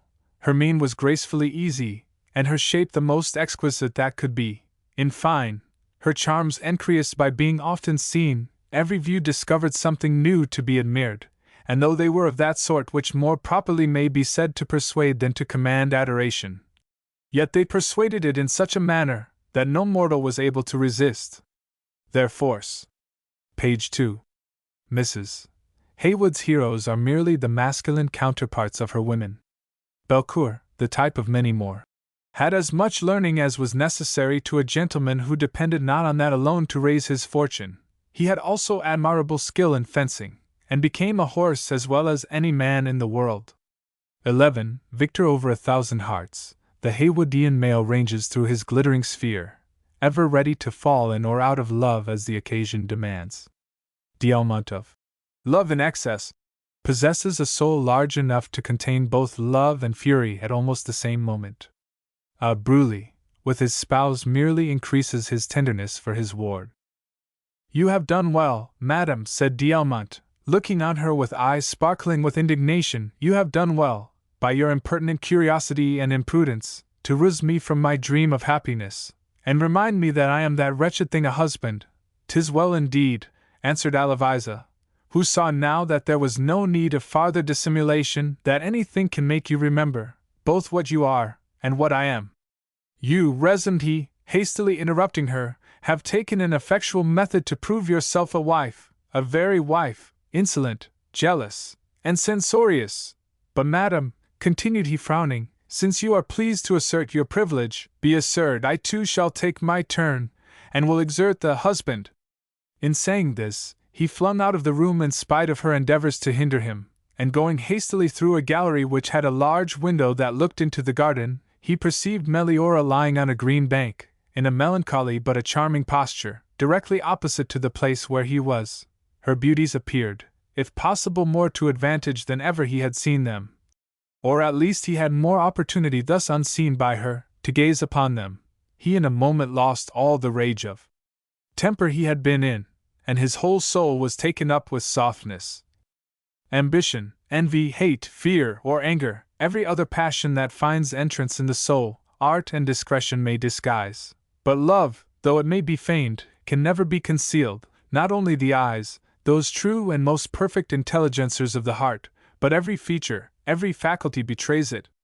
It fills the whole air of the person possessed of it, it wanders round the mouth, plays in the voice, trembles in the accent, and shows itself 1,000 different ways. Even Meliora's care to hide it made it more apparent, and the transported Diamant, not considering where he was, or who might be a witness of his rapture, could not forbear catching her in his arms, and grasping her with an ecstasy, which plainly told her what his thoughts were, though at that time he had not power to put them into words. And indeed there is no greater proof of a vast and elegant passion than the being incapable of expressing it. Page 79. Oddly enough, the early experimenters in fiction never perceived that to seem real a passion must be felt by a real person. They attempted again and again to heighten the picture of envy, fear, ambition, rage, or love by all manner of extraordinary circumstances, but they rarely succeeded in attaching the emotion to a lifelike character. It was indeed passion, but passion painted on the void, impalpable. Consequently, they almost never succeeded in maintaining complete verisimilitude, nor was their character drawing any less shadowy than in the sentimental romances of Sidney and Lodge. Compare, for example, the first expression of Rosalind's love with the internal debate of Mrs. Haywood's Placentia. 12. Both are cast in soliloquy form, and except that the 18th-century romancer makes no attempt to decorate the style with fantastic conceits, the two descriptions are not essentially different. Placentia was no sooner at liberty to reflect than she grew amazed at herself for having expressed, and still feeling so uncommon a concern for the service she had received from Jacobin, Philidor. He did no more, said she, than was his duty, nay, any man would have done as much for a woman to whom he had not the least obligation, if distressed and assaulted in the manner she had been. Why then, continued she, does the action appear so charming, so meritorious from him? 'Tis certainly the surprise to find so much gallantry and courage in a man of his mean birth, that has caused this disorder in my soul. Were he my equal, I should think it was love had seized me, but oh! Far be it from me to debase myself so far. Yet, again would she retort, what can I wish in man that is not to be found in this too lovely slave? Besides, who knows but that his descent may be otherwise than he pretends? I have heard of princes who have wandered in strange disguises. He may be in reality as far above me as he seems beneath.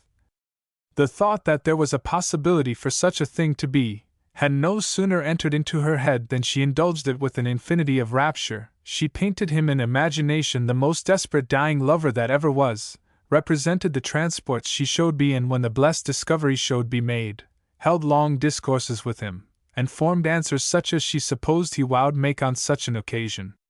Thus, for some hours did she beguile her cares, but love, who takes delight sometimes to torment his votaries, would not long permit her to enjoy this satisfaction. Reason, with stern remonstrances, checked the romantic turn of her late thoughts, and showed her the improbability of the hopes she had entertained. Were he, cried she, with an agony proportioned to her former transports, of any degree which should encourage his pretensions to my love, he could not for so long a time have endured the servile offices to which he has been put. Some way his ingenious passion would have found out to have revealed itself. No, no, he is neither a lover nor a gentleman. And I but raise chimeras to distract myself, but sick, retrieve all yet, discharge him from my house and service. He is an enchanter, and has bewitched me from my reason, and never, never more shall he behold my face. The normal character in Eliza Haywood's tales almost invariably conformed to some conventional type borrowed from the romance or the stage.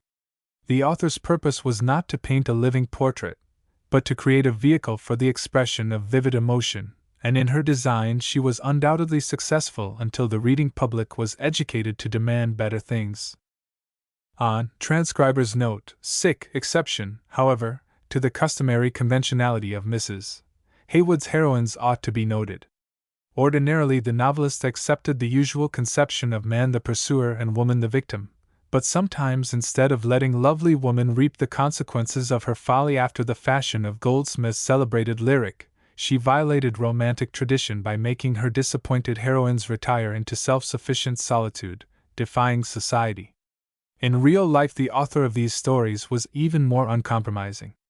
Far from pining in obscurity after her elopement from her husband, she continued to exist in the broad light of day, gaining an independent living by the almost unheard of occupation, as far as women were concerned, of writing. If she was blighted, she gave no indication of the fact. Something of the same defiant spirit actuated the unfortunate Belinda and Cleomira of The British Recluse, 1722. Belinda, a young lady of fortune in Warwickshire, comes to London on business and meets at her lodging house a mysterious fair recluse. Imagining that their lots may be somewhat akin, she induces the retired beauty to relate the history of her misfortunes. Cleomira, upon her father's death, is removed from the court to the country by a prudent mother. She does not take kindly to housewifery, and languishes until friends persuade her mother to let her attend a ball. There she meets the glorious Lysander, and in spite of her mother's care, runs away to join him in London. Her ruin and desertion inevitably follow. The sight of a rival in her place makes her frantically resolve to die by poison, but the apothecary gives her only a harmless opiate. Thinking herself dying, she sends a last letter to her faithless lover. When she awakes and hears how indifferently he has received the report of her death, she at length overcomes her unhappy passion, and retires from the world. Belinda then relates how her marriage with the deserving Wortley was postponed by her father's death. In the interim, the captivating Sir Thomas Courtal has occasion to render her a slight service at the overturn of her coach, and fires her with a passion which her mild esteem for Wortley is too weak to overcome. Courtal perceives and encourages her fondness, though he poses as Wortley's friend.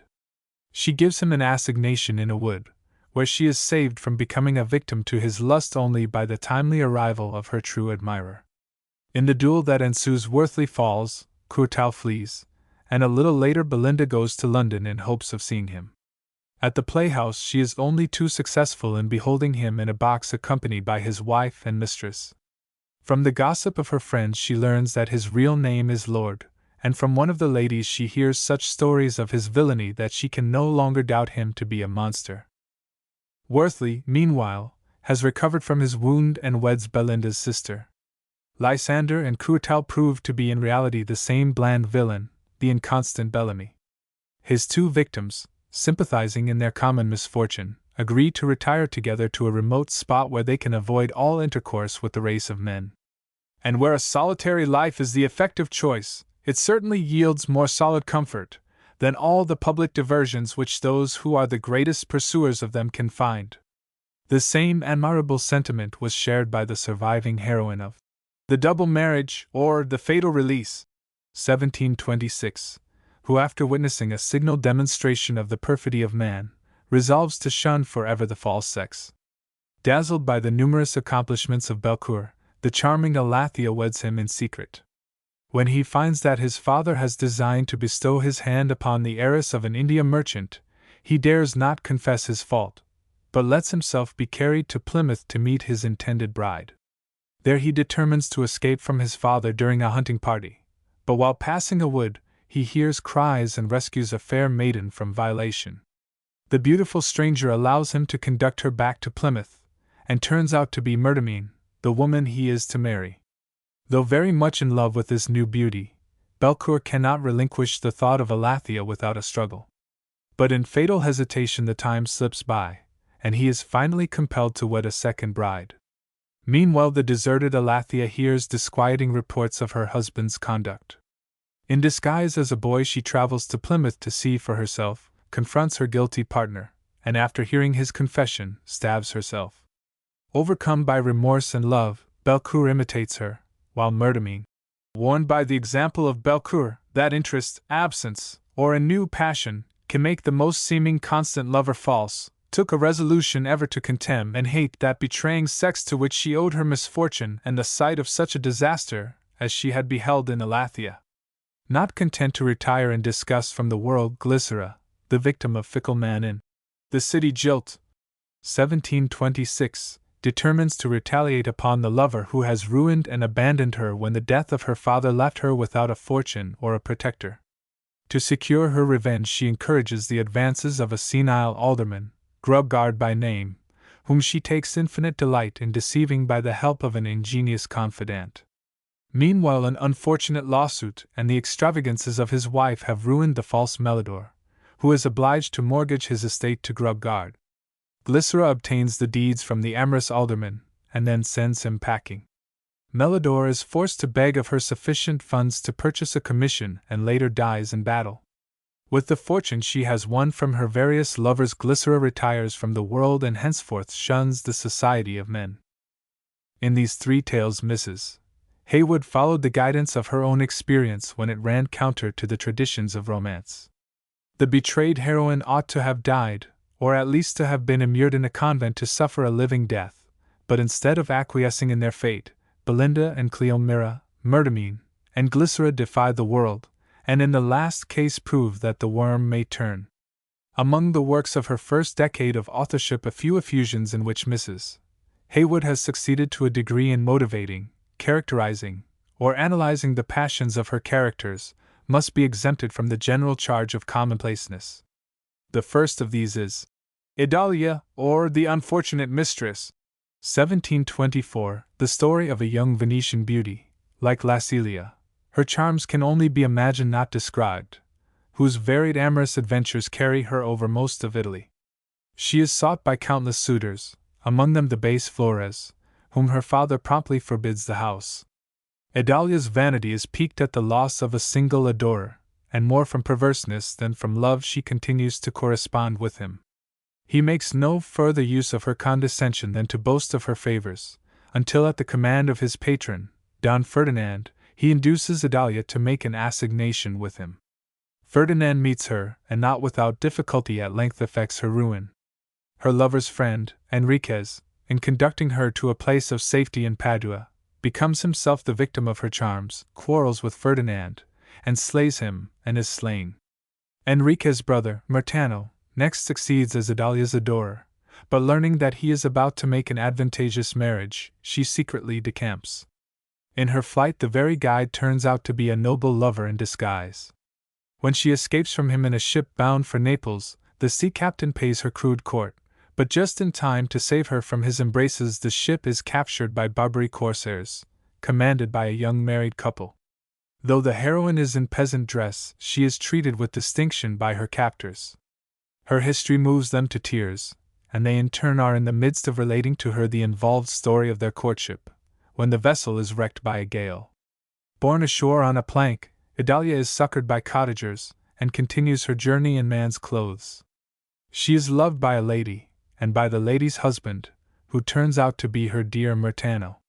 Their felicity is interrupted by the jealousy of Murtano's wife, who appeals to the Pope and forces the lovers to separate by his order.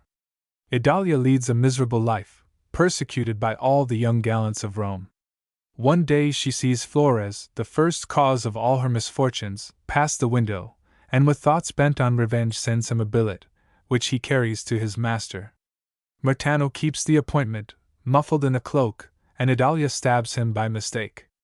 Overcome by remorse, she dies by the same knife.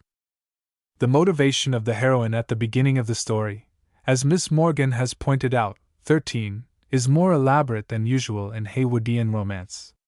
To show a young girl's vanity teasing her into an intrigue required a more delicate appreciation of the passions than the stock situations in love stories afforded. Obliged to draw upon her own resources, Mrs. Haywood handled the incidents with a niceness that could hardly have been expected from the author of Love in Excess. Her sense for vraisemblance protected her from many absurdities, though not from all. For instance, when Idalia, to preserve herself from the importunities of Ferdinand, employs the same threat of stabbing herself that Clarissa Harlowe in similar circumstances holds over Lovelace, the Italian heroine very naturally tries first to stab her seducer. But realism vanishes when Idalia begins her romantic flight from place to place and from lover to lover. The incidents of romance crowd fast around her. When in man's clothes she is loved by a woman who takes her for what she seems, and by the woman's husband who knows her for what she is, the reader cannot help recalling a similar Gordian love knot in Sidney's Arcadia. Perhaps the only convincing detail in the latter part of the book is the heroine's miserable end. But although the sentiments of the characters are reported in concealed blank verse that smacks of theatrical rant, though the absurd oriental digressions, the disguises, the frequent poisonings, and fortunate accidents all detract from the naturalness and plausibility of the tale, yet one cannot deny the piece's occasional merits, which, if smothered in extravagances, are hopeful signs of a coming change. The very excess of strained and unnatural incidents indicates that the popular palate was becoming cloyed. For a time the writers of fiction attempted to stimulate it by spicing the dish, but when the limit of mordancy was reached, a new diet became imperative. Though in no sense a soothing draught for the overstrained sensibilities of romance readers. The Fatal Secret, or Constancy in Distress, 1724, nevertheless represents a valuable part of Mrs. Haywood's contribution to the technique of the novel. Few of her works indicate more clearly her power to display the operations of passion dominating a young and innocent heart. When the story opens, Anadia is a heart-free maid of 16, better educated than most young girls, and chiefly interested in her studies. Fearing to leave her unprovided for, her father urges her to marry, and she, though inclined to a single life, returns a dutiful answer, begging him to direct her choice. He fixes upon the worthy Chevalier de Semar, and bids her prepare for the wedding. The time which the necessary preparations took up, Anadia passed in modeling her soul, as much as possible, to be pleased with the state for which she was intended. The Chevalier had many good qualities, and she endeavored to add to them in imagination 1,000 more. Never did any woman take greater pains to resist the dictates of desire than she did to create them, yet she had it not in her power to feel any of those soft emotions, those impatiencies for his absence, those tender thrillings in his presence, nor any of those agreeable perplexities which are the unfailing consequences of love, and she began, at length, to lay the blame on her own want of sensibility, and to imagine she had not a heart framed like those of other women. At the house of a friend Anadia meets the Count de Blescher, and feels the starts of hitherto unsuspected passion. Beside this new lover the Chevalier appears as naught. Her mind is racked by an alternation of hope and despair. In anxieties, such as hopeless lovers feel, did the discontented Anadia pass the night. She could not avoid wishing, though there was not the least room for her to imagine a possibility of what she wished. She could not help praying, yet thought those prayers a sin. Her once calm and peaceful bosom was now all hurry and confusion. The esteem which she had been long laboring to feel for the Chevalier was now turned to aversion and disdain, and the indifference she had for all mankind, now converted into the most violent passion for one. She thought she could be contented to live a single life, and knew so little of the encroaching nature of the passion she had entertained, that she believed she should never languish for any greater joy than that she might, without a crime, indulge contemplation with the idea of his perfections, and to destroy that pleasing theory by marrying with another was more terrible to her than the worst of deaths. Confounded what to do, or rather wild that there was nothing she could do that might be of service to her in an exigence like this, her mind grew all a chaos, and the unintermitting inquietudes of her soul not permitting any repose, she had a very good pretence to keep her chamber, and receive no visits. She passes the day in tormenting perplexities, sometimes relieved by intervals of unsubstantial joy, when she fancies that her affianced may break off the match for some reason, that his sickness, an accident, or death may leave her free to wed Blescher. In imagination she pictures to herself happy meetings with her lover, and even repeats their conversation. Then, recollecting her true situation, she lapses into real woe and bitterness of heart. The Count, however, has been deeply affected by her charms, and though he learns that she is engaged to de Semar, he sends her an appealing letter to discover whether the match is the result of choice or duty. Upon the receipt of this billet the soul of Anadia is distracted between the impulses of love and the dictates of prudence. Finally she writes a discreet, but not too severe reply, intimating that her choice is due more to duty than to inclination. Naturally the Count protests vehemently against her sacrificing herself to a man for whom she cares nothing, vows that the day of her wedding with de Semar shall be his last upon earth, and entreats a meeting. What now became of the enamored Anadia?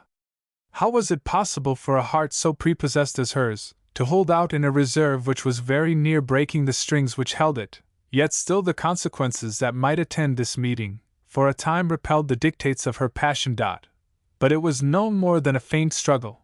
Love, all-conquering, all-overpowering love, triumphed over every other consideration, and she consented to his and her own impatient wishes. Under the pretense of a change of air, she goes to a friend's house at Versailles, where Blücher secretly weds her. After a short period of felicity, they are betrayed by an officious maid. Blücher kills the chevalier, but is himself wounded and cast into prison. His father secures a pardon by promising the king's mistress that the count shall marry her daughter, but Blücher remains constant to Anadia, though keeping his marriage a secret for fear of infuriating his father. He is sent away by his displeased parent to learn the virtue of obedience, while Anadia retires to St. Cloud to await her husband's return.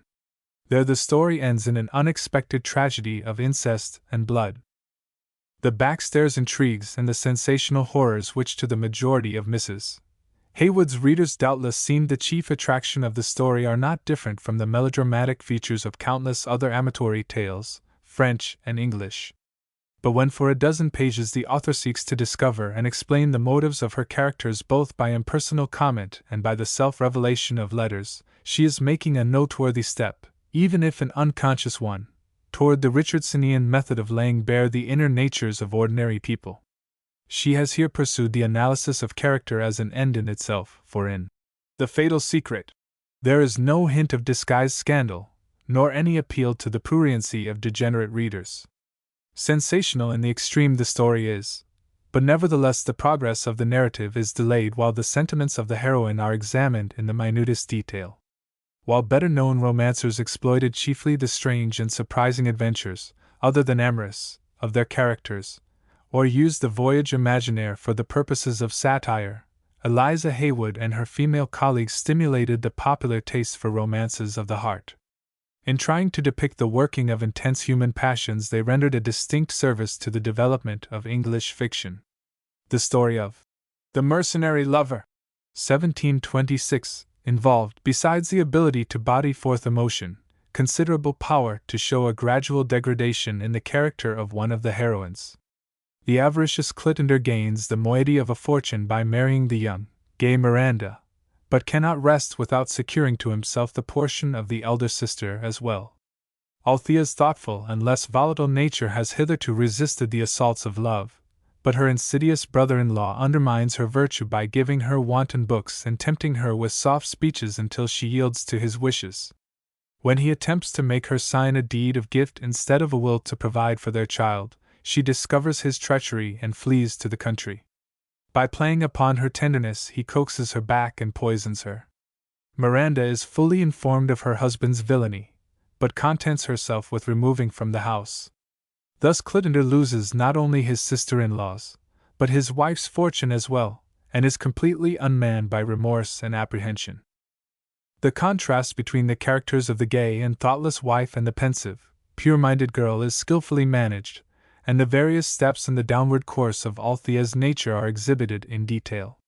Like Anadia in The Fatal Secret, she retires to her chamber not to sleep, but to indulge in the freedom of her thoughts, which are poured forth at length to let the reader into the secrets of her passion-ridden bosom. To reveal character in action was beyond the limit of Eliza Haywood's technique, and once the story is well under way, Althea becomes as colorless as only a heroine of romance can be.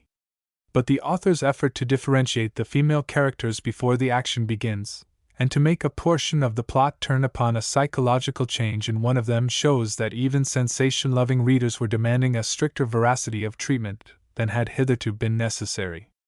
But perhaps the most careful interlocking of character, an event to be found among these embryo novels, is contained in The Life of Madame de Villesaic, written by a lady who was an eyewitness of the greatest part of her adventures, and faithfully translated from her French manuscript. By Mrs. Eliza Haywood, 1727. Since no original source for this story has come to light, we may probably assume that the French manuscript was a complete fabrication on the part of the English author.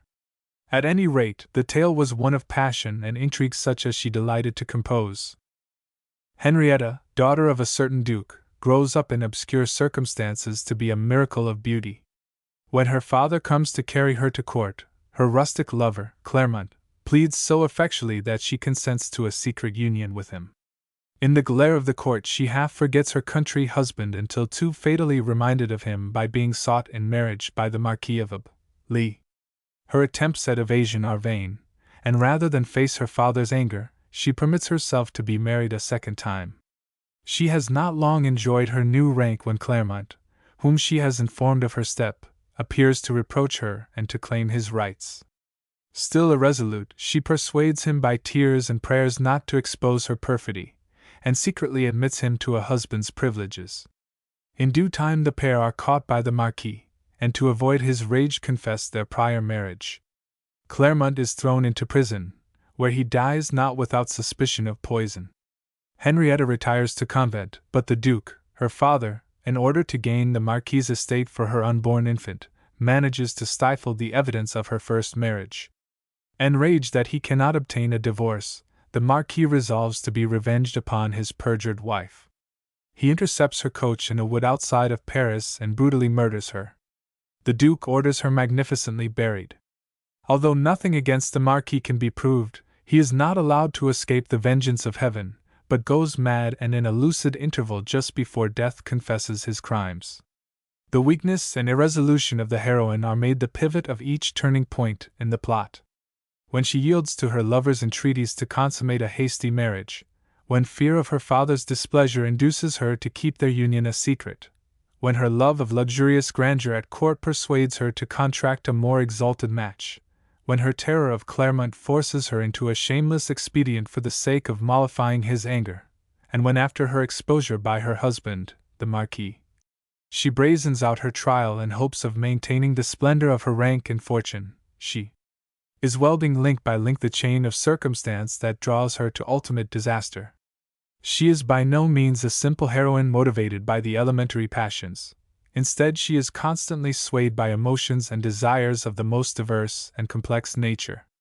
After her first taste of court life, she learns to look back on her husband's rusticity with a sort of contempt, and to regret her precipitate action.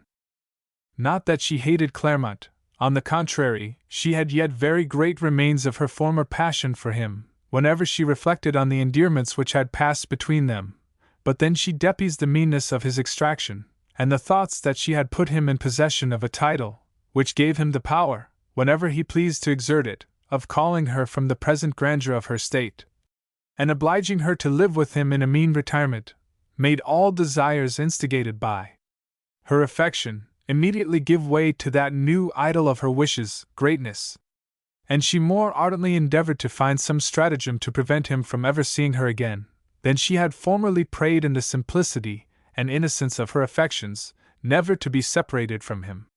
Page 14. When an ambitious marriage is proposed, her first horror at the thought of deserting her country husband yields to a sort of resignation when she persuades herself of the necessity of the step. And when she considers the riches, title, and agreeable person of the Marquis, she almost disdains herself for hesitating to prefer him to Claremont.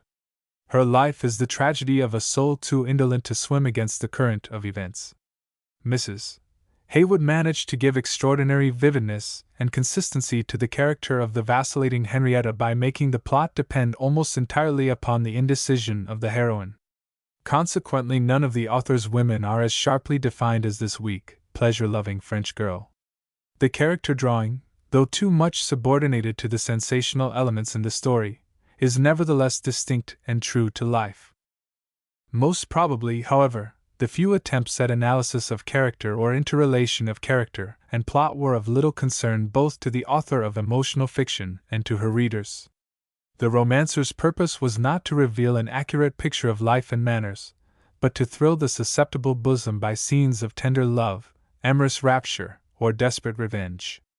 The department of sensationalism especially exploited by women writers and generally allowed to be most suited to their genius is sufficiently indicated by the words typographically emphasized on the title page of one of Mrs.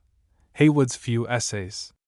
Reflections on the various effects of love, according to the contrary dispositions of the persons on whom it operates. illustrated with a great many examples of the good and bad consequences of that passion. Collected from the best ancient and modern histories. Intermixed with the latest amours and intrigues of persons of the first rank of both sexes, of a certain island adjacent to the kingdom of Utopia. Written by the author of The Mercenary Lover, and the memoirs of the said island. Love is not sin, but where 'tis sinful love. Never before made public. To any contemporary connoisseur of hectic literature, such a feast of love, passion, histories, amours, and intrigues as this, offered in the shop of N. Dobb in the Strand for the small price of 1 shilling, must have been irresistible. No less moving was the appeal of Eliza's fiction to such Biddy Tipkins and Polly Honeycombs as delighted in a tale of amorous adventure, particularly if it was set in the glittering atmosphere of the court. A typical story of intrigues among the great is La Celia, or The Self-Abandoned, 1723. The heroine, niece of Madame de Montespan, finding herself in danger of becoming her aunt's rival in the affections of Louis XIV, goes secretly into the country to visit her friends M. and Madame Vallier, where she falls in love with de L'Amy, a married gentleman. Summoned back to court by the amorous monarch, La Celia chooses rather to flee from the protection of her friends in the disguise of a pilgrim, and led by lucky chance casts herself on the protection of her lover, who conveys her to a country inn and there maintains her for some time to their mutual felicity. Mild Desmarais, once affianced to de L'Amy but jilted by him, accidentally discovers the pair and immediately communicates with the gallant's wife, who with the Valliers soon appears to reclaim the recreants. The wife rages at her husband, he at the perfidious Desmarais, while La Celia offers to stab herself. By the good offices of her friends, however, the girl is persuaded to enter a nunnery where she becomes a pattern of piety. De L'Amy is reconciled to his wife. In the first few pages of the story, the author makes a noteworthy attempt to create an atmosphere of impending disaster. When de L'Amy first meets the heroine, 3 drops of blood fall from his nose and stain the white handkerchief in her hand, and the company rallies him on this sign of an approaching union, much to his wife's discomfiture. The accident and her yet unrecognized love fill La Celia's mind with uneasy forebodings. She would start like one in a frenzy, and cry out, "Oh! It was not for nothing that those ominous drops of blood fell from him on my handkerchief. It was not for nothing I was seized with such an unusual horror, nor is it in vain that my soul shrinks, and seems to dread a second interview. They are all, I fear, too sure predictions of some fatal consequence." These gloomy thoughts at length give way to an ecstasy of despairing love, and when her affection is reciprocated, to a series of passionate letters and poems, which indeed make necessary the author's apology for the too great warmth of the style. Since the ultimate disaster of adventurous heroines was regarded as a sop to moral readers, Mrs. Haywood frequently failed to gratify her audience with a happy ending, but occasionally a departure from strict virtue might be condoned, provided it took place in a country far removed from England. The scene of the padlock, or No Guard Without Virtue, 14, was appropriately laid in Spain. Don Lepidio of Seville, by his jealous conduct, completely alienates the affections of his young and beautiful wife, Violante. She finally writes a reply to the earnest entreaties of an unknown lover, and though filled with apprehension at seeing her letter carried off by an ugly black slave, agrees to meet him. Don Honorius, for it was he who had assumed the disguise of the slave, proves to be the wonder of his sex. He persuades her to elope to the house of one of his relations, and after Lepidio has secured a divorce, marries her with great felicity. That novels of intrigue, even without the tinsel of court dress and the romance of French or Spanish setting, were acceptable to Eliza Haywood's public is shown by the 2 parts of The Masqueraders, or Fatal Curiosity, 1724-5, which in the most luscious language of passion narrate the philanderings of a charming rover, called Dory Menus, whose real name, for some reasons I shall conceal. London Masquerades, as the title indicates, play a large part in the plot. A more sprightly tale, though still of the unedifying sort, is Phantomena, or Love in a Maze. Being the secret history of an amour between 2 persons of condition, the story is so fantastic that it can hardly be suspected of having any connection with an actual occurrence, but the novelist was not unaware of the advertising value of hinted scandal. A young lady of distinguished birth, beauty, wit, and spirit for a frolic goes masked to the theatre, and there falling in love with the agreeable Beauplaisir, begins an intrigue with him.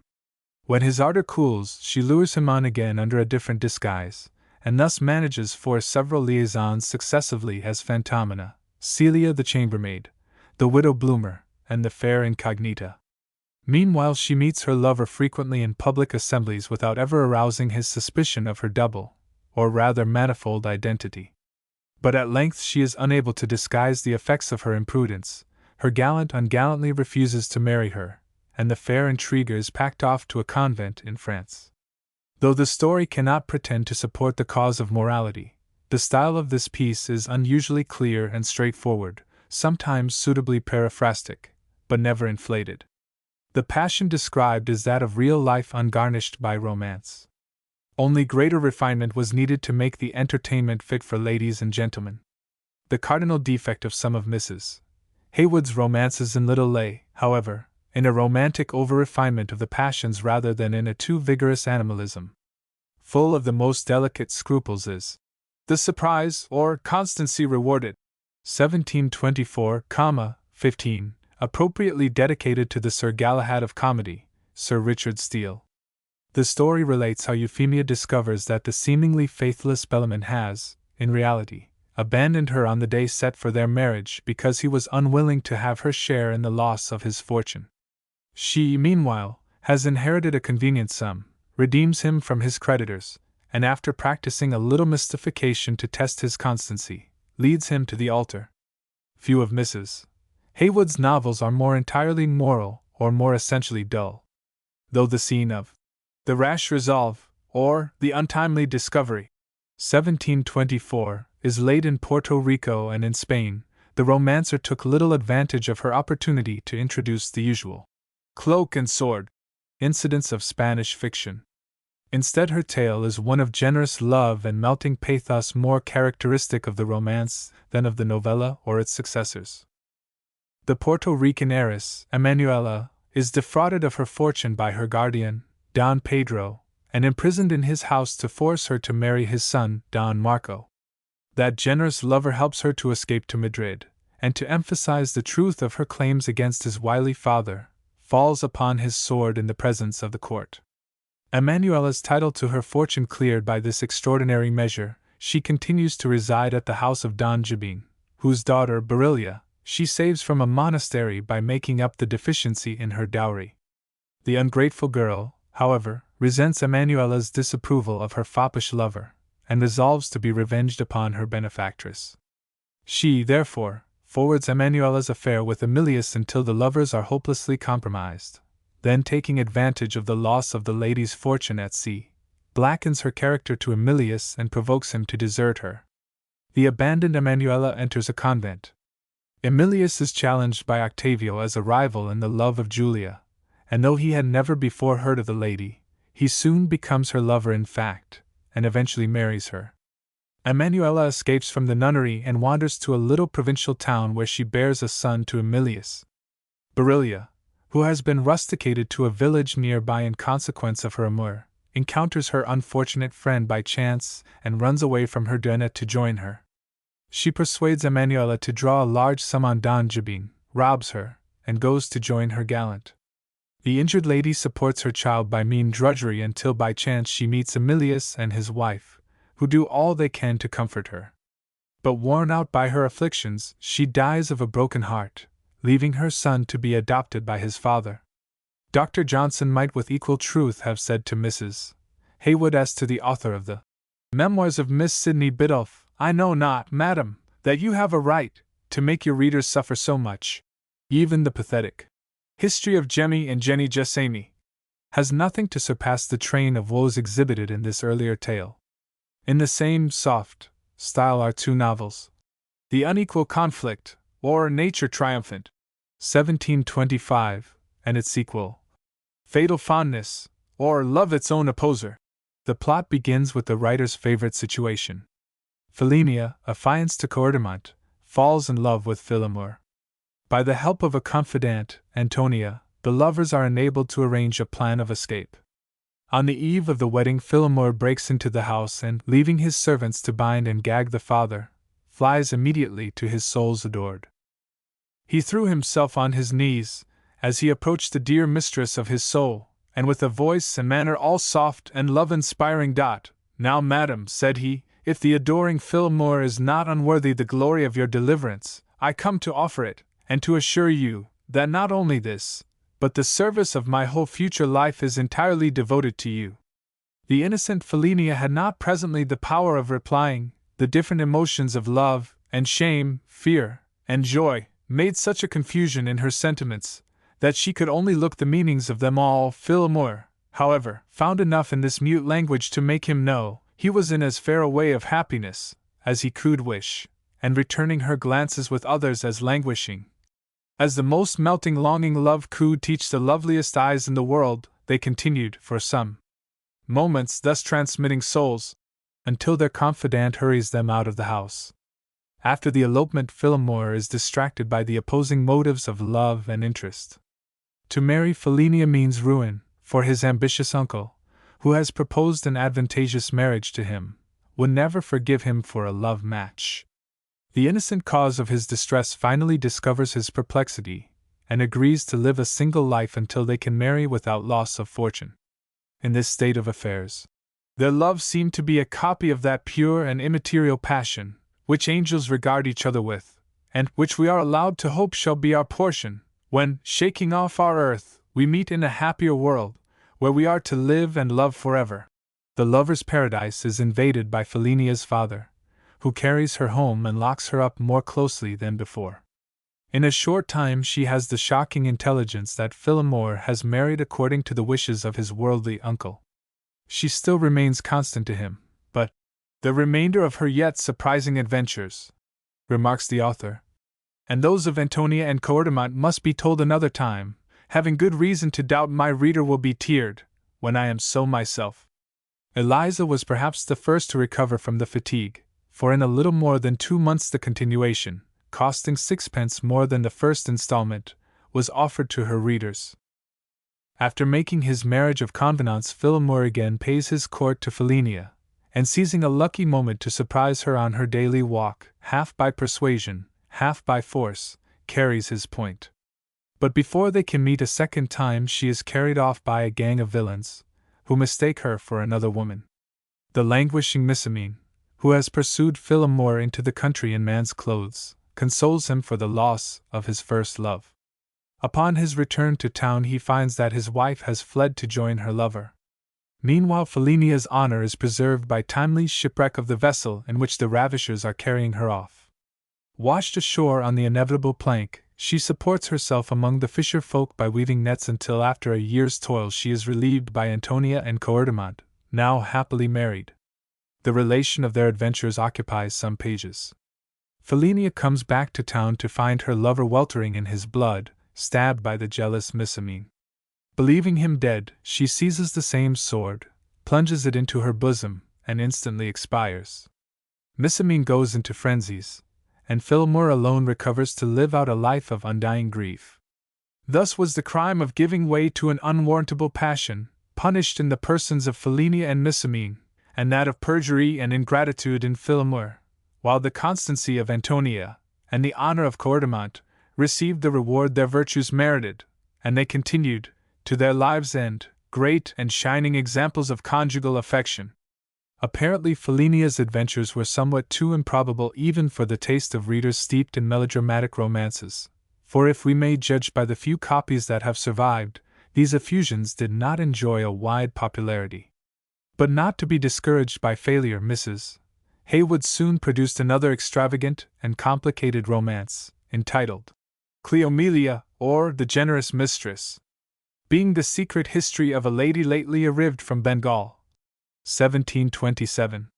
The scene might equally well have been laid in the Isle of Wight, but Bengal on the title page doubtless served to whet the curiosity of readers. Gaspar, secretly affianced to Cleomelia, is conveyed out of Bengal by an avaricious father to prevent him from marrying, and she, believing him unfaithful, gives her hand to the generous Heartlove. Informed of the truth by a letter from her lover announcing his speedy return, she boards a ship bound for England, leaving her husband and lover to fight a duel in which heart-love falls. Meanwhile, the heroine is shipwrecked, finds a new suitor in the ship's captain, and hearing of her husband's death and of Gasper's marriage to a Spanish lady, marries the captain.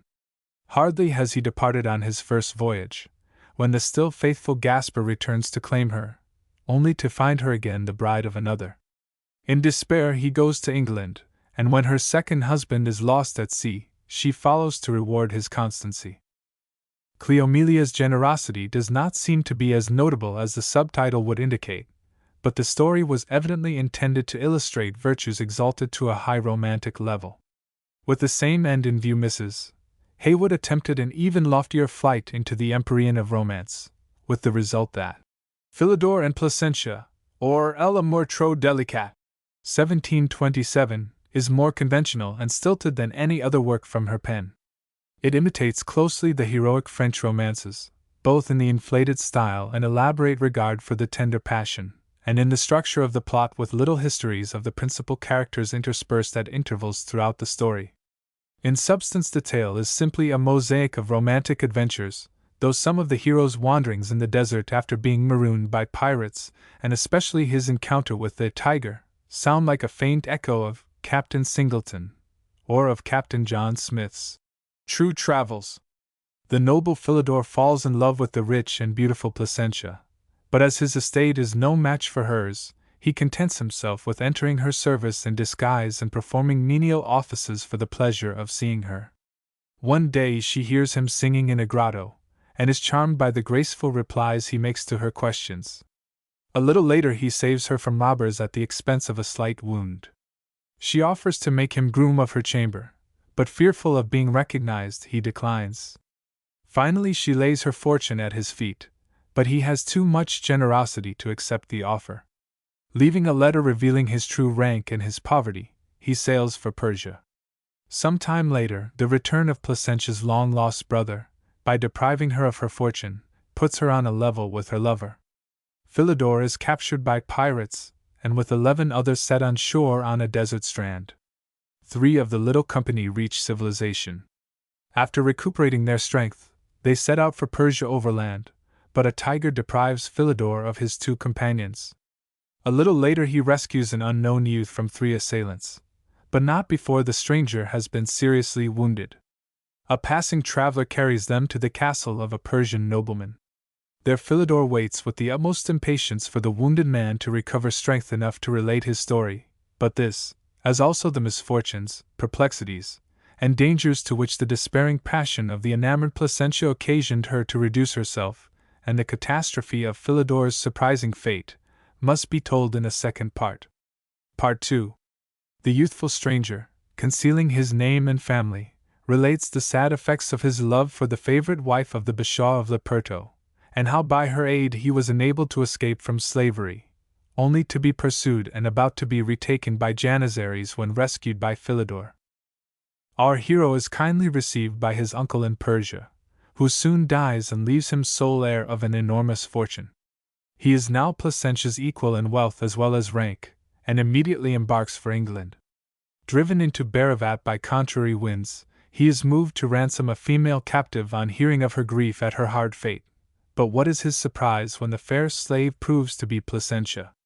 Kisses, embraces, and all the fond endearments of rewarded passion made up for their want of speech, in their expressive looks and eager graspings. The violence of their mutual flame was more plainly demonstrated than it could have been by the greatest elegance of language. Those of the Persians that stood by, who understood not English, easily perceived, not only that they were lovers, but also that they were so to the most unbounded height of tender passion. Placentia relates how she had eluded her brother, and set sail to rejoin her lover, how she had been saved from the arms of the brutal ship's captain by a timely attack of pirates, and how, sold to a Moslem merchant, and still annoyed by the attentions of the captain, she had abandoned all thoughts of life till redeemed by Philidor's generosity. With Placentia, her maid, and young Tradewell, the maid's lover, ransomed, Philidor sails blissfully to England. But upon landing, Placentia becomes suddenly cold to him. He forces his way into her house, and finds that her brother is the young stranger whose life he had saved in Persia. Meanwhile Placentia, whose fortune is now no match for Philidor's, flees to parts unknown, leaving a letter conjuring him to forget her. After a long search the brother and lover find her place of concealment, and the former removes her scruples by settling a large estate upon her. Nothing could be more splendid than the celebration of their nuptials, and of their future bliss the reader may better judge by their almost unexampled love, their constancy, their generosity and nobleness of soul, than by any description I am able to give of it. Philidor and Placentia is one of the few novels by Mrs. Haywood that do not pretend to a moral purpose.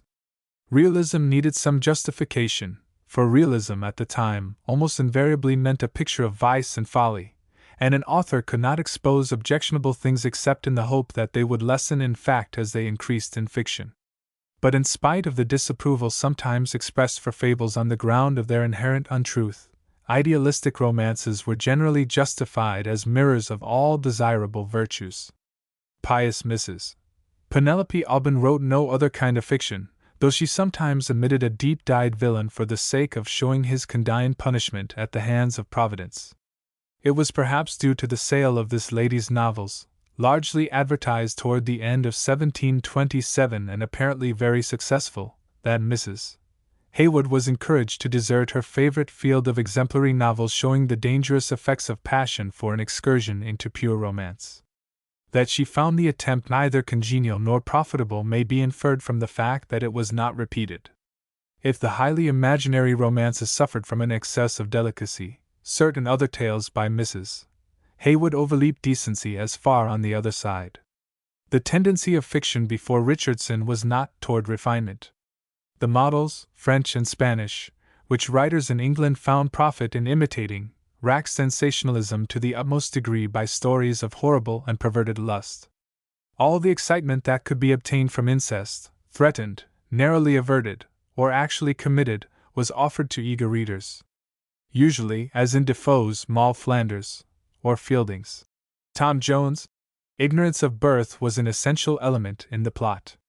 A story of this type in which the catastrophe is prevented by a timely discovery of the hero's parentage is The Force of Nature, or The Lucky Disappointment, 1725. Felicinda, daughter of Don Alvarillo of Valladolid, falls in love with a dependent of her father's named Fernando, who returns her passion, but when by a dropped letter she reveals their mutual tenderness, her father becomes exceedingly disordered and threatens to marry her out of hand to Don Carlos, who had long solicited the match. That generous lover, however, refuses to marry her against her will. The disappointment proves mortal to Don Alvarillo, who leaves his estate to Felicinda and Fernando equally, provided they do not marry each other. Felicinda is committed to the care of an abbess named Berinthia, but by the aid of a probationer, Alanda, the lovers manage to correspond. They agree that Fernando shall convert his moiety to ready money, convey it to Brussels, and there await Felicinda, whose escape he entrusts to a friend, Cleomas. Alanda, meantime, has fallen in love with Fernando, and substitutes herself for Felicinda.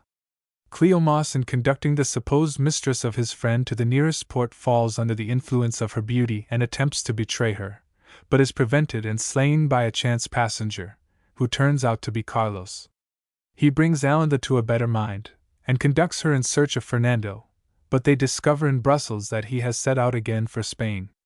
When Fernando reaches Valladolid to inquire what has become of Cleomas and his lady, he is arrested on the charge of abducting Alanda.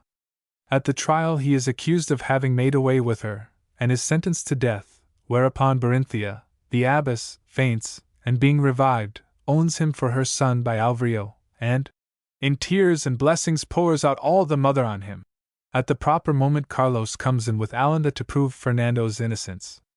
Felicinda rewards the constancy of Carlos, and Fernando can do no less than marry Alanda.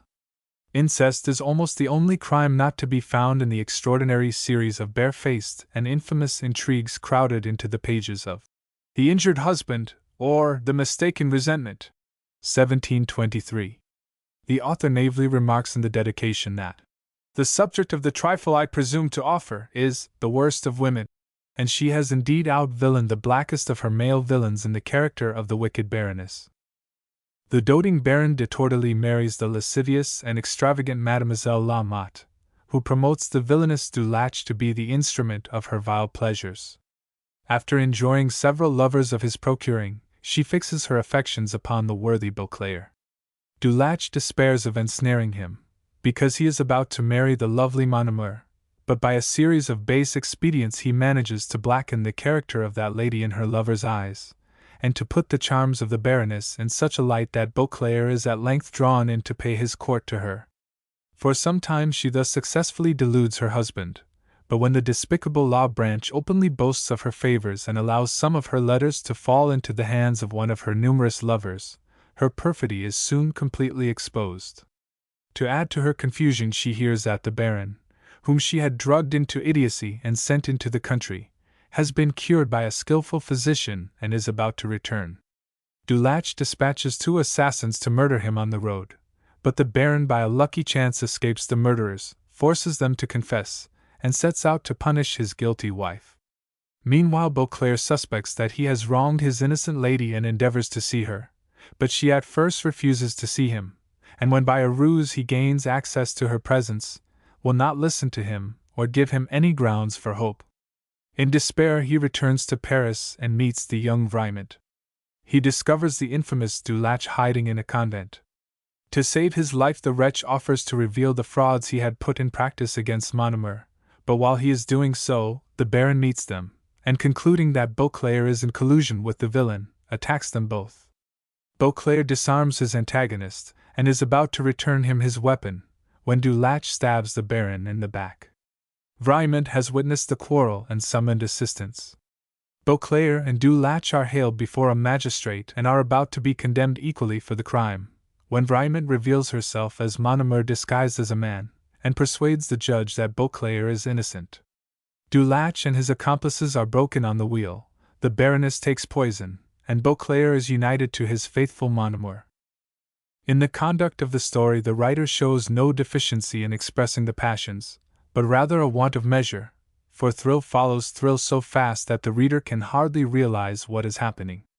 And as if the lust and crimes of the Baroness did not furnish enough sensational incidents, the tender romance of Beauclerc and Montemaur is superadded. The hero is a common romantic type, easily inconstant, but rewarded above his merits by a faithful mistress. A woman disguised as a man was a favorite device with Mrs. Haywood as well as with other writers of love stories, but one need read only the brazen Mrs. Charke's memoirs or Defoe's realistic Moll Flanders to discover that it was a device not unheard of in real life. The actual occurrence of such disguises, however, made no difference to the female writers of fiction. Anything soul-stirring, whether from romances or from plays, was equally grist to their mills. In seeking for the most dramatic denouements, sensational romancers were not long in perceiving the suspense that could be produced by involving the chief characters in a trial for their lives. Mrs. Ben had by that means considerably protracted the interest in The Fair Jilt, or The Amours of Prince Tarquin and Miranda, 1688, and Mrs. Haywood, following her example, succeeded in giving a last stimulus to the jaded nerves of the readers of The Force of Nature, and The Injured Husband, and finally the title page of an anonymous work attributed to her indicates that the struggling authoress was not insensible to the popular demand for romances of roguery. A prospective buyer might have imagined that he was securing a criminal biography in Memoirs of the Baron de Brasse, who was broke on the wheel in the reign of Louis XIV, containing an account of his amours, with several particulars relating to the wars in those times. But the promise of the title was unfulfilled, for Mrs. Haywood was no journalist to make capital out of a malefactor's exit from the world. The whole book is a chronicle of the Baron's unsuccessful pursuit of a hard-hearted beauty named Larissa, mingled with little histories of the Baron's rivals, of a languishing Madame de Montbray, and of Larissa's mother. The fair charmer finally marries a count, and her lover, plunged into adequate despair, can barely exert himself to answer a false accusation trumped up by the revengeful Montbray. With the verdict in his favor the story ends abruptly, and the promised continuation was apparently never written. We read nothing of the wars, nor of the Baron's execution on the wheel. Tortures, tragedies of blood, and heinous crimes added piquancy to Mrs. Haywood's love stories, but were not the normal material of her romances. Her talent was chiefly for soft things.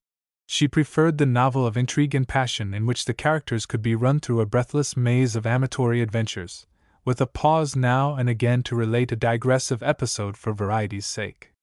Typical of this sort, the best adapted to the romancer's genius, is The Agreeable Caledonian, or Memoirs of Signora di Morella, a Roman lady, who made her escape from a monastery at Viterbo, for the love of a Scots nobleman, intermixed with many other entertaining little histories and adventures which presented themselves to her in the course of her travels. No moralizing, no romantic idealism disturbs the rapid current of events. It is a pure cloak and sword novel, definitely located in Italy, with all the machinery of secret assignations, escapes from convents, adventures on the road and at inns, sudden assaults, duels, seductions, and revenge characteristic of Spanish fiction. Don Jacques de Morella determines to marry his daughter, Clementina, to a certain cardinal, who has offered to renounce the scarlet hat for love of her. When she piques her lover by her evident unwillingness to wed, Don Jacques packs her off to a convent at Viterbo. By picking up a copy of verses, Clementina becomes acquainted with Signora Miromine, who relates the history of her correspondence with the Baron Glencairn. Clementina becomes the instrument of the lovers, but no sooner sees the lovely North Briton than she herself is captivated. In response to her proffered affection, Glencairn manages by an extraordinary device to convey her out of the convent. In spite of the rage of Don Jacques, they escape to Siena. The further surprising turns in their affairs to be later communicated to the public. Part 2. At Siena, the lovers enjoy a season of perfect felicity until Don Jacques comes to town in pursuit of a defaulting steward, discovers Clementina, and apprehends the pair. While the two are confined in separate convents awaiting trial, Clementina's maid, Ismenia, who has already related her little history, becomes their go-between and serves her mistress the same trick that Clementina had already played upon her friend Miromine. Ismenia and the faithless Baron decamp to parts unknown, while Clementina's father starts back to Rome with his recreant daughter. In man's clothes, she escapes from her parent to seek revenge upon her lover. At an inn, she hears a woman in the next room complaining of her gallant's desertion, and going in to console her, hears the moving story of Signora Vicino and Monsieur Beaumont, told as a warning to the credulous and unwary sex. The injured fair enters a convent. Still in pursuit of her lover, Clementina on Montelupe meets the funeral of a young woman who had been torn to pieces by wolves. The chief mourner proves to be Glencairn. She is hindered in an attempt to stab him and thrown into prison, where he visits her and disarms her resentment by offering to marry her. After the ceremony, they proceed to Paris, where each plunges into dissipation. Finally, they separate. Clementina dies of a fever, and the Baron is left free to pursue his inclinations through a possible third part, which, however, was never written. After a slumber of 40 years, The Agreeable Caledonian was reprinted, as the Monthly Review informs us, from a copy corrected by Mrs. Haywood not long before her death. 16. The review continues. It is like the rest of Mrs. Haywood's novels, written in a tawdry style, now utterly exploded, the romances of these days being reduced much nearer the standard of nature and to the manners of the living world. Realism is, indeed, far to seek in the brief but intricate tissue of incidents that made the novel of 1728. To a taste accustomed to Sir Charles Grandison, and Peregrine Pickle, and The Sentimental Journey, the rehash of Eliza Haywood's novel must have seemed very far even from the manners of the world of fiction. The judgment of the Critical Review was still more savage in its accuracy. 17. This is a republication of a dull, profligate Haywoodian production, in which all the males are rogues, and all the females whores, without a glimpse of plot, fable, or sentiment. In its uncompromising literalness, the critic's verdict ranks with the learned Ascombe's opinion of the Morte d'Arthur, except that it has not been superseded. The same animadversion might be urged against Defoe's Colonel Jock, or The Fortunate Mistress. If Mrs. Haywood sinned against the standards of the age to come, she was not out of touch with the spirit of her own generation. As a writer, she knew but one unfailing recipe for popularity: whatever she touched must be forthwith gilded with passion.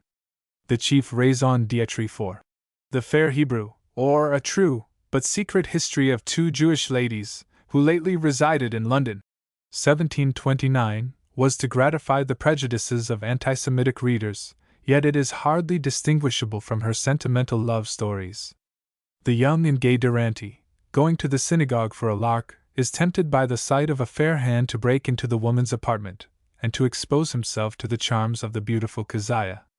He engages her in a correspondence, but at their first interview she gives him clearly to understand that he can gain nothing from her but by marriage.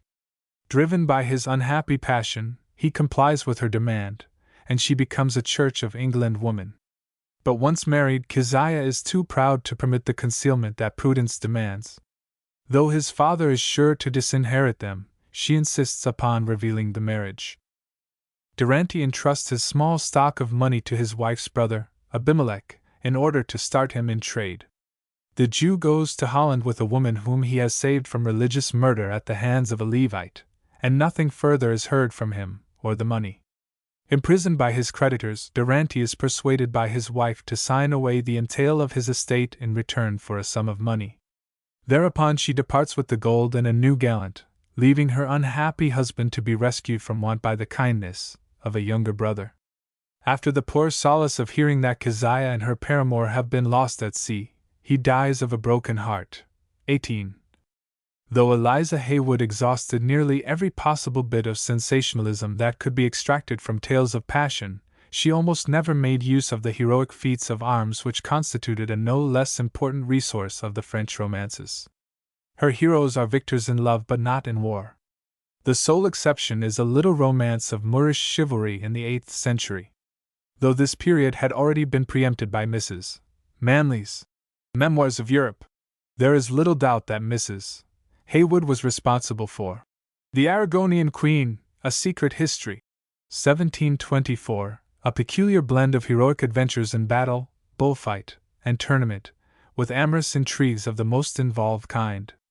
Prince Albarreza of Aragon goes to assist Omar, King of Valencia, against a traitorous foe, and with the help of the young general, Abdelhamir, succeeds in vanquishing the enemy, though the latter youth is seriously wounded while performing miracles of valor. To reward the conqueror, the hand of the Princess Zephalinda is bestowed upon him, but she unfortunately is already enamored of Abdelhamir, whom she had learned to love at a bullfight. But in spite of a repining letter from her constant lover, and in spite of his appearance before her all pale and trembling from his wounds, the princess refuses to deviate from her duty. The next day the marriage was celebrated with all the intended magnificence, and on their return from the mosque, the prince and princess repaired to a stately scaffold, adorned with inventive luxury, whence they might behold a tournament, the prize of which was a sword richly embellished with diamonds, to be given by the princess to him that should overcome. The whole court were there, endeavoring to outshine each other in the costliness of their apparel. Within the barriers were all the flower of the adjoining kingdoms, drawn thither with a thirst of fame, and a desire to shew their dexterity. The Aragonian noblemen were the defenders against all comers, and were like to have carried away the prize, behaving themselves with the utmost skill and courage, when there appeared in the lists a knight in black armor, whose whole air and dexterity in horsemanship immediately attracted the eyes of the numerous spectators. The first course he made confirmed them in the good opinion they had conceived of him. In short, no body was able to stand against him, and he remained conqueror, with the universal applause of the whole company. He waited for some time, to see if no fresh challengers would offer themselves, but none appearing, he was led to the princess's scaffold, to receive the reward he had so well merited. He took it with the greatest submission, but without putting up his beaver, or discovering who he was, and kissing it with profound respect, returned, without so much as making any obeisance to the king or prince, and mixing himself with the crowd of knights, got off without being discovered. Every body was surprised at the uncourteous behavior of so otherwise accomplished a cavalier, but none could possibly give the least guess at who it should be. The succeeding diversions soon put him out of everybody's thoughts but Zephalinda's. She well knew it could be none but Abdelhamir, and trembled lest he should have been discovered, fearing his concealing his recovery. And his disrespectful carriage towards her father and her husband might have given room to surmises prejudicial to her honor, but when watching him with her eyes, and seeing him get off unfollowed, or observed, she then began afresh to pine at fate, who could render Abdelamer conqueror in every action that he undertook, and only vanquished when he fought in hopes of gaining her. The prince and his bride returned to their own country to receive the crown. By the most tender assiduities Albarizar has almost succeeded in gaining the love of his wife when Abdelamer again intrudes as ambassador to congratulate him on his coronation. Though her old love returns more strongly than ever, the queen guards her honor well, and insists that her lover marry Selima, a captive princess. But that lady, stung by Abdelamer's indifference, learns to hate him, and out of revenge persuades the king that his wife is unfaithful to him. An indiscreet letter from Abdelamer confirms his suspicions. He orders both queen and ambassador cast into prison and by his woes destroys the happiness of the whole court. The passages relating the monarch's love and jealousy are described with a fullness entirely lacking in the tournament scene quoted above, and we may fairly infer that both writer and reader were more deeply interested in affairs of the heart than in feats of arms, however glorious. The emphasis given to love rather than to war in this tale is significant as a contrast to the opposite tendency in such romances of a century later as Ivanhoe, in which a tournament scene very similar in outline to that in The Aragonian Queen is told with the greatest attention to warlike detail, while the love story, though not allowed to languish, is kept distinctly subordinate to the narrative of chivalric adventure. Mrs. Haywood, however, was too warm-blooded a creature to put aside the interests of the heart for the sake of a barbarous Gothic brawl, and too experienced a writer not to know that her greatest forte lay in painting the tender rather than the sterner passions. In this respect she forms a decided contrast to Defoe, whose men and women are almost never startled out of their matter-of-fact attitude. His picaresque characters, though outwardly rogues or their female counterparts, have at bottom something of the dissenting parson and cool-headed, middle-aged man of business. Whatever else they may be, they are never love-sick. Passion is to them a questionable asset, and if they marry, they are like to have the matter over with in the course of half a paragraph. Eliza Haywood, however, possessed in excess the one gift that Defoe lacked. To the scribbling authoress love was the force that motivated all the world. Crude and conventional as are many of her repeated attempts to analyze the workings of a mind under the sway of soft desires, she nevertheless succeeded now and then in actuating her heroines with genuine emotion. Both romance and realism were woven into the intricate web of the Richardsonian novel, and the contribution of Mrs. Haywood deserves to be remembered if only because she supplied the one element missing in Defoe's masterpieces. Each writer in his day was considered paramount in his or her particular field. 19. Footnotes 1. Les Héros de Roman, 1664, circulated in MS, and printed in 1688 without the consent of the author. Not included in Boileau's works until 1713.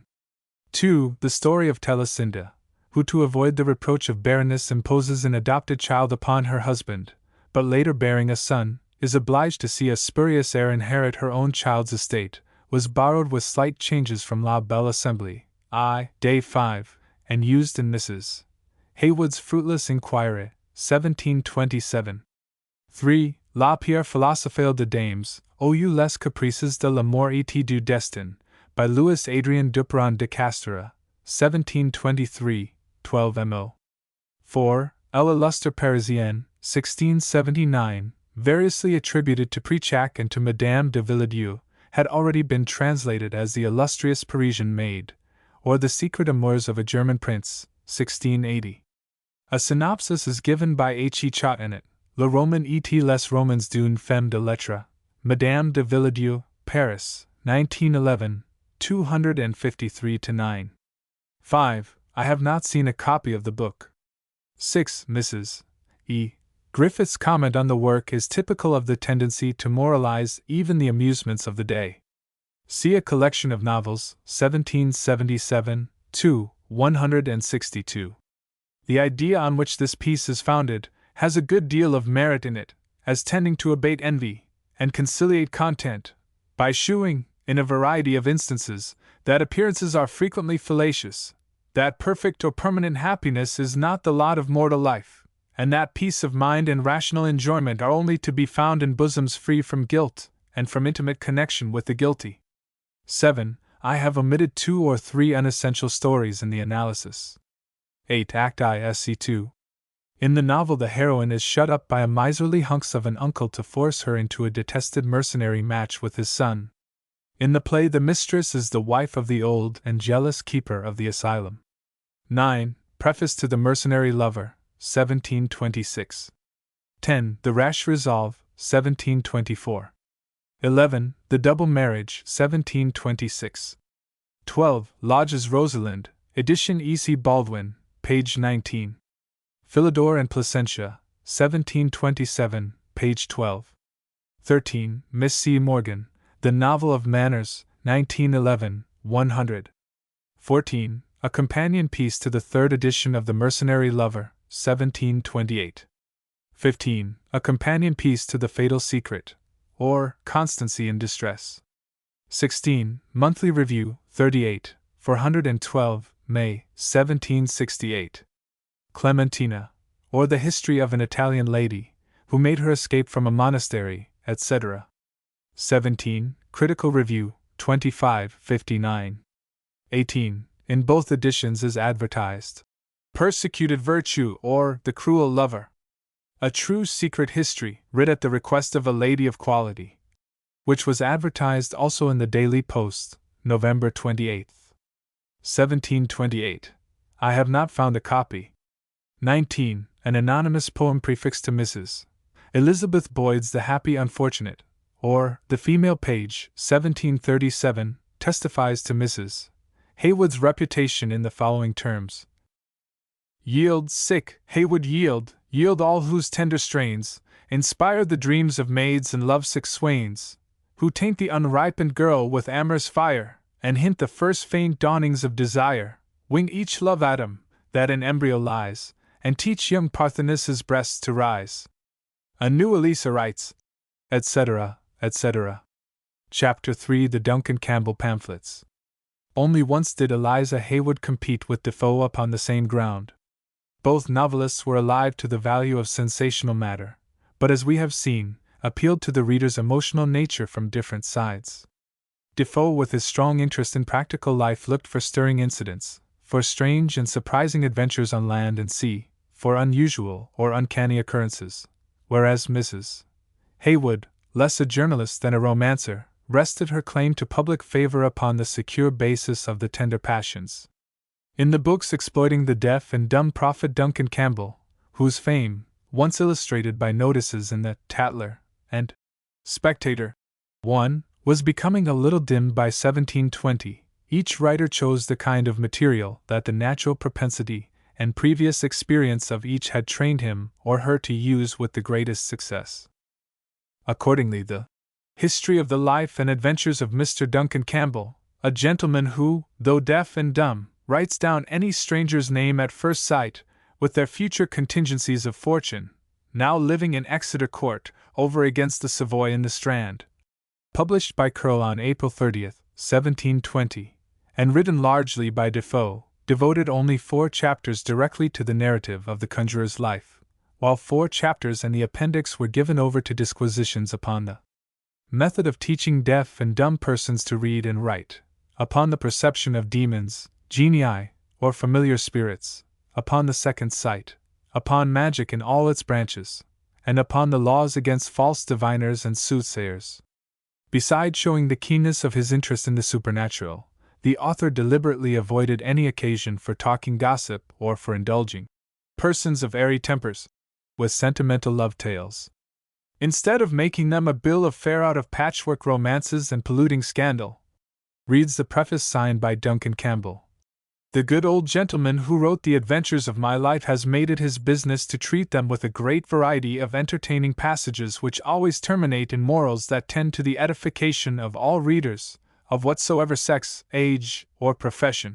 Those who came to consult the seer on affairs of the heart, therefore, received only the scantiest mention from his biographer, and never were the languishing and sighing of Mr. Campbell's devotees described with any romantic glamour.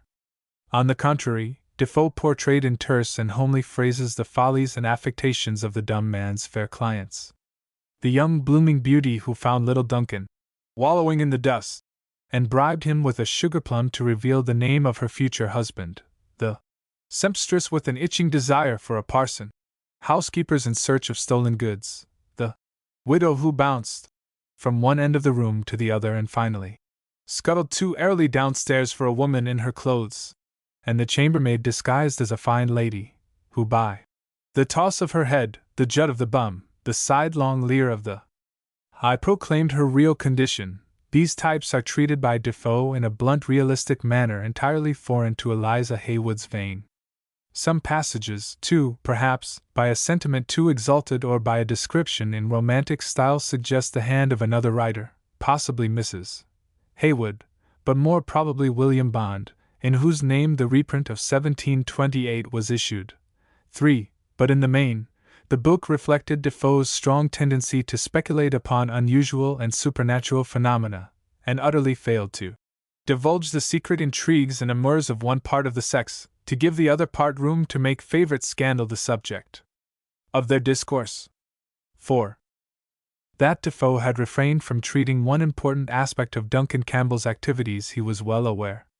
If I was to tell his adventures with regard, for instance, to women that came to consult him, I might, perhaps, have not only written the stories of 11,000 virgins that died maids, but have had the relations to give of as many married women and widows, and the work would have been endless.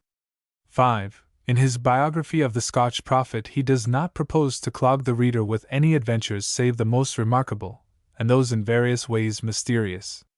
The method of swelling distorted and commented trifles into volumes he is content to leave to the writers of fable and romance. It was not long before the press agents of the Dumb Presager found a romancer willing to undertake the task that Defoe neglected. Mrs. Haywood, in her association with Aaron Hill and his circle, could hardly have escaped knowing William Bond, who in 1724 was playing steel to Hill's Addison and producing the numbers of the Plain Dealer. Instigated perhaps by him, the rising young novelist contributed on March 19, 1724, the second considerable work on the fortune-teller, under the caption, A Spy Upon the Conjurer, or A Collection of Surprising Stories, with names, places, and particular circumstances relating to Mr. Duncan Campbell, commonly known by the name of the Deaf and Dumb Man, and the astonishing penetration and event of his predictions. Written to my lord by a lady, who for more than 20 years past, has made it her business to observe all transactions in the life and conversation of Mr. Campbell. 5a. As long as Atalantis shall be read, some readers were sure to find little to their taste in the curious information contained in the first biography of Campbell, but Mrs.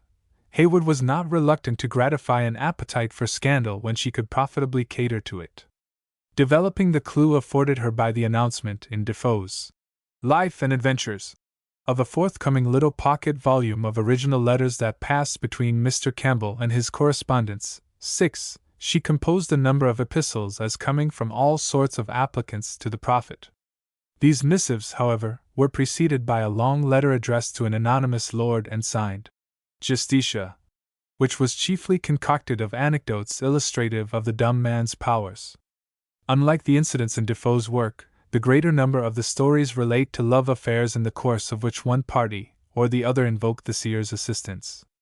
Although the author was thoroughly acquainted with the previous history of Mr. Campbell, 7, she was evidently more interested in the phenomena of passion than in the theory of divination. A brief discussion of astrology, witchcraft, and dreams easily led her to a narrative of Mr. Campbell's sincerity exemplified in the story of a lady injured in the tenderest part by a pretended friend. A glance through the table of contents reveals the preponderance of such headings as A Strange Story of a Young Lady Who Came to Ask the Name of Her Husband, A Whimsical Story of an Old Lady Who Wanted a Husband, Reflections on the Inconstancy of Men, A Proof of It in a Ruined Girl That Came to Ask Mr. Campbell's Advice, A Story of My Lady Love Puppy, A Merry Story of a Lady's Chambermaid, Cookmaid, and Coachman, and so on.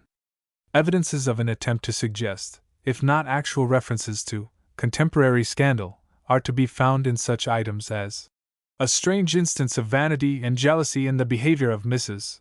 F., the particulars of the fate of Mrs. J. L., and a story of the Duke of S. mistress. It is not surprising that Memoirs of a Certain Island appeared within 6 months of A Spy Upon the Conjurer. When Justitia refers to her personal relations with the lord to whom her letter is addressed, her comments are still more in keeping with the acknowledged forte of the lady novelist. They are permeated with the tenderest emotions. The author of Moll Flanders and The Fortunate Mistress might moralize upon the unhappy consequences of love, but he was inclined to regard passion with an equal mind. He stated facts simply. Love, in his opinion, was not a strong motive when uncombined with interest. But Eliza Haywood held the romantic watchword of all for love, and her books are a continual illustration of a more vincent omnia. In the present case, her words seem to indicate that the passions of love and jealousy so often experienced by her characters were not unfamiliar to her own breast. Even Duncan Campbell's predictions were unable to alter her destiny. But though I was far enough from disbelieving what he said, yet youth, passion, and inadvertency rendered his cautions ineffectual. It was in his handwriting I first beheld the dear fatal name, which has since been the utter destruction of my peace. It was from him I knew I should be undone by love and the perfidy of mankind, before I had the least notion of the one, or had seen any of the other charming enough to give me either pain or pleasure. Yet, besotted as I was, I had neither the power of defending myself from the assaults of love, nor thought sufficient to enable me to make those preparations which were necessary for my future support, while I had yet the means. Page 13. Yet so it is with our inconsiderate sex, to vent a present passion, for the short-lived ease of railing at the baseness of an ungrateful lover, to gain a little pity, we proclaim our folly, and become the jest of all who know us. A forsaken woman immediately grows the object of derision, rallied by the men, and pointed at by every little flirt, who fancies herself secure in her own charms of never being so, and thinks 'tis want of merit only makes a wretch. For my dear lord, I am sensible, though our wounds have been a long time healed, there yet remains a tenderness, which, if touched, will smart afresh. The darts of passion, such as we have felt, make too indelible an impression ever to be quite erased. They are not content with the eternal sear they leave on the reputation. Page 76. These passages are in substance and style after Eliza Haywood's manner, while the experiences therein hinted at do not differ essentially from the circumstances of her own life. The various aspects of love and jealousy are also the theme of the second and third parts of A Spy Upon the Conjurer.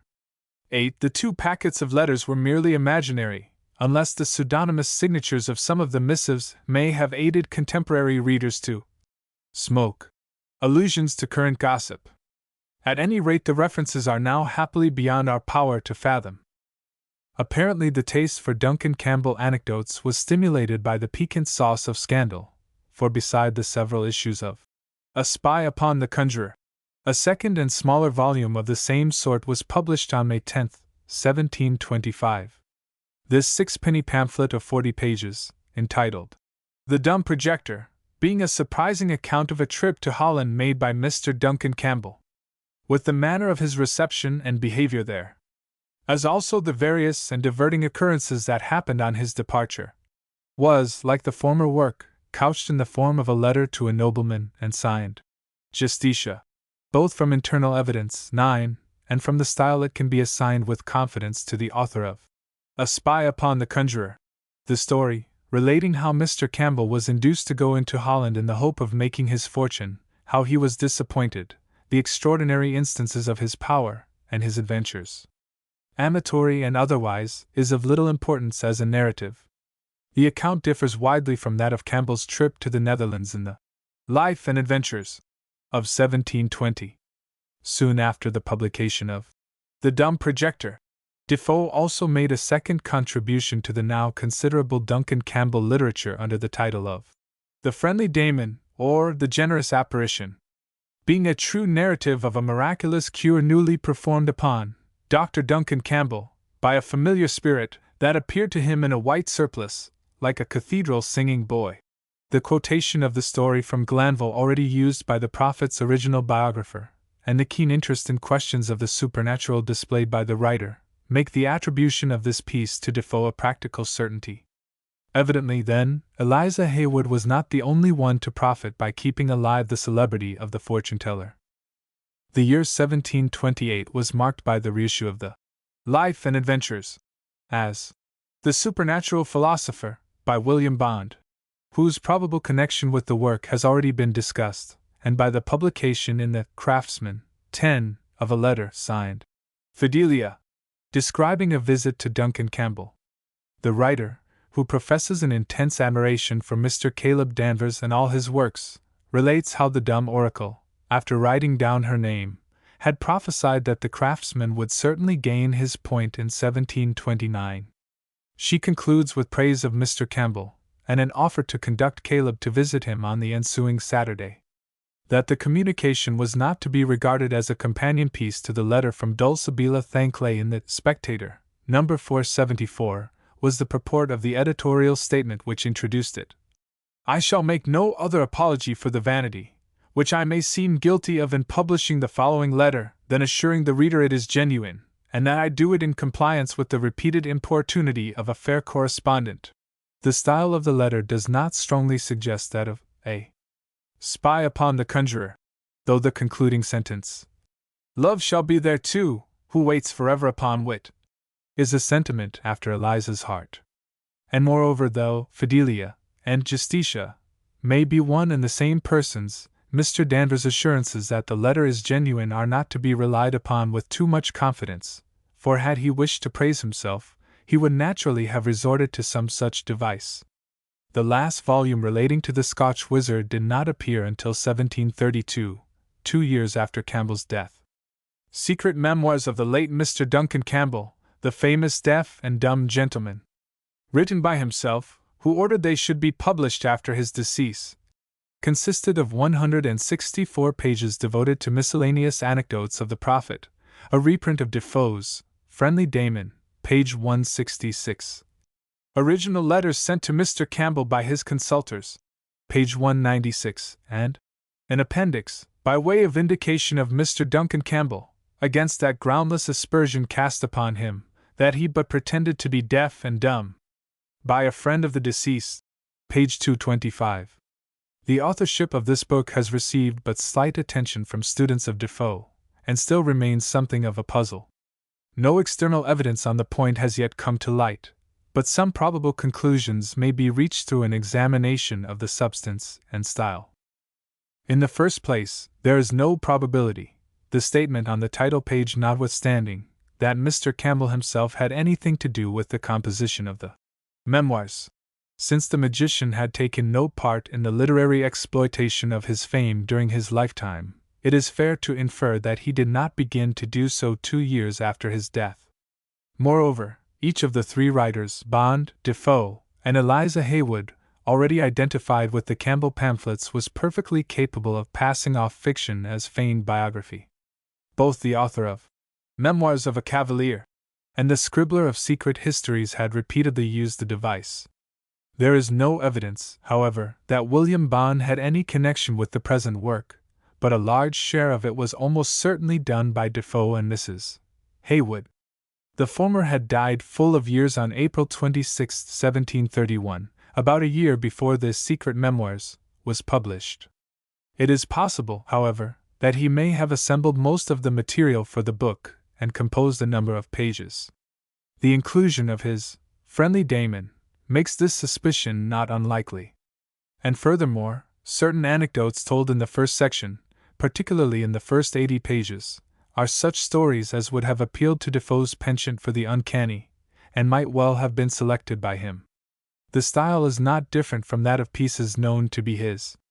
But that the author of Robinson Crusoe would have told the little history of the young woman without a fortune who obtains the husband she desires by means of a magic cake, page 86, is scarcely probable, for the story is a sentimental tale that would have appealed to love-sick Lydia Languishes.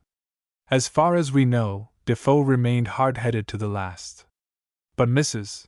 Haywood, when she was not a scandalmonger, was a sentimentalist. The story would have suited her temperament and the tastes of her readers. It is told so much in her manner that one could swear that the originator of the anecdote was Aut Eliza, Aut Diabola. A few pages further on, page 104, appears the incident of a swaggerer who enters the royal vault of Westminster Abbey at dead of night on a wager, and having the tail of his coat twitched by the knife he has stuck in the ground, is frightened into a faint, a story which Mrs. Haywood later retold in different words in her Female Spectator. 11. The Secret Memoirs further informs us by a casual remark of Mr. Campbell's that Eliza Haywood was well acquainted with the seer. Sometimes, when surrounded by my friends, such as Anthony Hammond, Esq., Mr. Philip Horneck, Mr. Phillips, Mrs. Centlever, Mrs. Falk, Mrs. Eliza Haywood, and other celebrated wits, of which my house for some years has been the general rendezvous, a good bowl of punch before me, and the glass going round in a constant circle of mirth and good humor, I have, in a moment, beheld sights which has froze my very blood, and put me into agonies that disordered the whole company. Page 131. The last anecdote in the first section is a repetition at some length of the story of Campbell's adventures in Holland, not as related in Defoe's Life and Adventures, but according to the version in Mrs. Haywood's Dumb Projector. The beginning, which has to do with a grave old gentleman who was bit by a viper, is told in almost the same words. Indeed, some letters that pass between the characters are identically the same, and the end, though much abbreviated, contains a number of sentences taken word for word from the earlier telling of the story. Finally, Mrs. Haywood was the first and hitherto the only writer of the Campbell pamphlets who had printed letters supposedly addressed to the prophet by his clients. The device was peculiarly hers. The original letters sent to Mr. Campbell by his consultors, in the Secret Memoirs, are similar to those already composed by her for A Spy Upon the Conjurer. There is no reason to think that she did not invent the later epistles as well as the former. If, then, a number of anecdotes in the Secret Memoirs are suggestive of Mrs. Haywood's known writings, and if one of them remained in her memory 13 years later, if the pamphlet carefully alludes to Eliza Haywood as one of the dumb seer's particular friends, and if it repeats in slightly different form her peculiar account of the dumb projector's journey into Holland, and if, finally, the book contains a series of letters to Campbell from fictitious correspondence fashioned on the last already used by her, we may conclude that in all likelihood the authoress whose name had previously been associated with Duncan Campbell literature was again concerned in writing or revising this latest work. At least a cautious critic can say that there is no inherent improbability in the theory that Defoe, with journalistic instinct, thinking that Campbell's death in 1730 might stimulate public interest in the wizard, had drafted in the rough the manuscript of a new biography, but was prevented by the troubles of his last days from completing it, that after his death the manuscript fell into the hands of Mrs. Haywood, or perhaps was given to her by the publishers Milan and Critchley to finish, that she revised the material already written, supplemented it with new and old matter of her own, composed a packet of original letters, and sent the volume to press. The origin of the appendix, by way of indication of Mr. Duncan Campbell, remains unknown, and any theory about the authorship of the Secret Memoirs must be regarded in last analysis as largely conjectural. 11a. Though the author of the original Life and Adventures has received most of the credit due to Campbell's biographer, Mrs. Haywood, as we have seen, was not less active in exploiting the deaf and dumb gentleman. Her Spy Upon the Conjurer was fubbed off upon the public as often as Defoe's earlier volume, and neither writer could claim any advantage over the other from his second and slighter contribution. Each held successfully his own coign of vantage. Eliza Haywood, in contemporary opinion, outranked Defoe almost as far as an interpreter of the heart as he surpassed her in concocting an account of a new marvel, or a tale of strange adventure. The arbitress of the passions indeed wrote nothing to compare in popularity with Robinson Crusoe, but before 1740 her Love in Excess ran through as many editions as Moll Flanders and its abridgments, while Idalia, or The Unfortunate Mistress, had been reprinted 3 times separately and twice with her collected novels before a reissue of Defoe's unfortunate mistress, was undertaken. When in 1740 Appleby published a new edition of Roxana, he had it supplemented by a continuation of nearly 150 pages, many of which are filled with rubbish about women named Cleomira and Belinda. 12. Here again Mrs. Haywood's red herring crossed the trail of Defoe, for oddly enough the sheets thus accurately characterized were transcribed word for word from Eliza's second novel, The British Recluse. At the point where the heroine swallows a sleeping potion supposing it poison, faints, and is thought to be dead, the narrative breaks off abruptly with the words, "Though the history of Cleomira and Belinda's misfortunes may be thought foreign to my affairs, yet it is absolutely necessary I should give it a place, because it is the source, or spring, of many strange and uncommon scenes, which happened to me during the remaining part of my life, and which I cannot give an account of without." 13. The pages which follow relate how Roxana became reconciled to her daughter, died in peace, and was buried at Hornsey. The curious reader finds, however, no further mention of Belinda and her friend. Evidently Appleby's hack simply stole as much copy as he needed from an almost forgotten book, trusting to receive his money before the fraud was discovered.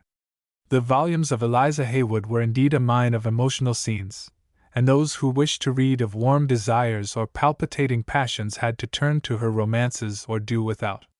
Wretched as her work seems in comparison to the modern novel, it was for the time being the nearest approach to idealistic fiction and to the analysis of human feelings. Defoe's romances of incident were the triumphant culmination of the picaresque type. Mrs. Haywood's sentimental tales were in many respects mere vague inchoations of a form as yet to be produced. But when freed from the impurities of intrigue and from the taint of scandal, the novel of heart interest became the dominant type of English fiction. Unfortunately, however, Eliza Haywood was too practical a writer to outrun her generation. The success of A Spy Upon the Conjurer may have convinced her that a ready market awaited stories of amorous adventure and hinted libel. At any rate, she soon set out to gratify the craving for books of that nature in a series of writings which redounded little to her credit, though they brought her wide notoriety. Footnotes: 1. Tatler, No. 14, Spectator, Numbers 323, 474, 560. 2. Particularly the incongruous description of Duncan Campbell's first appearance in London, where the writer finds the heavenly youth seated like a young Adonis in the center of an angelic tribe of the most beautiful females that ever my eyes beheld, etc. G. A. Aitken's edition of the Life and Adventures of Mr. Duncan Campbell, 87-9. 3. The Supernatural Philosopher, by William Bond, of Barry St. Edmunds, Transcriber's Note, Sick, Suffolk. The preface signed by Campbell to Defoe's Life and Adventures states that the book was revised by a young gentleman of my acquaintance. Professor Trent, however, includes Mrs. Haywood with Bond as a possible assistant in the revision. See the Cambridge History of English Literature, 9/23. 4. Neither Defoe nor Mrs. Haywood contributed to the little budget of miscellaneous matter prefixed to the second issue of the Life and Adventures, August, 1720, and sometimes found separately under the title, Mr. Campbell's Packwit, for the entertainment of gentlemen and ladies, containing verses to Mr. Campbell, occasioned by the history of his life and adventures. By Mrs. Falk, Mr. Phillips, and c. 2. The Parallel, a poem, comparing the poetical productions of Mr. Pope with the prophetical predictions of Mr. Campbell. By Captain Stanhope I.W. Bond, 3. An account of a most surprising apparition, sent from Launceston in Cornwall. Attested by the Rev. Mr. Ruddy, minister there. London 4T. Bickerton. 1720. C.W. Lee, Daniel Defoe, 322-8. 5. Life and Adventures of Mr. Duncan Campbell, 171. 5a. This volume was announced in the British Journal as early as December 15, 1722. 6. She or Bond may have inserted the passage to advertise a projected work. Mr. Spectator had already remarked of the letters that came to his office. I know some authors who would pick up a secret history out of such materials, and make a bookseller and alderman by the copy. Number 619. 7. Defoe's life and adventures is mentioned on pages 17, with a quotation, 61, 111, 246, 257. 8. Part 2. Being a collection of letters found in Mr. Campbell's closet, by the lady who wrote the foregoing sheets. Part 3. Containing some letters from persons of Mr. Campbell's more particular acquaintance. 9.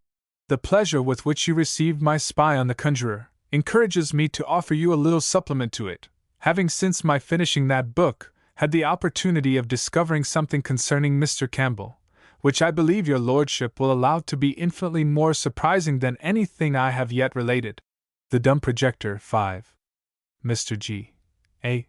Aitken, in his introduction to Defoe's life and adventures, gives the two pieces unhesitatingly to Mrs. Haywood, while other students of Defoe, Leslie Stephen, Lee, Wright, and Professor Trent, are unanimous in their opinion that the first exploiter of the dumb wizard could have had no hand in the writing of these amplifications.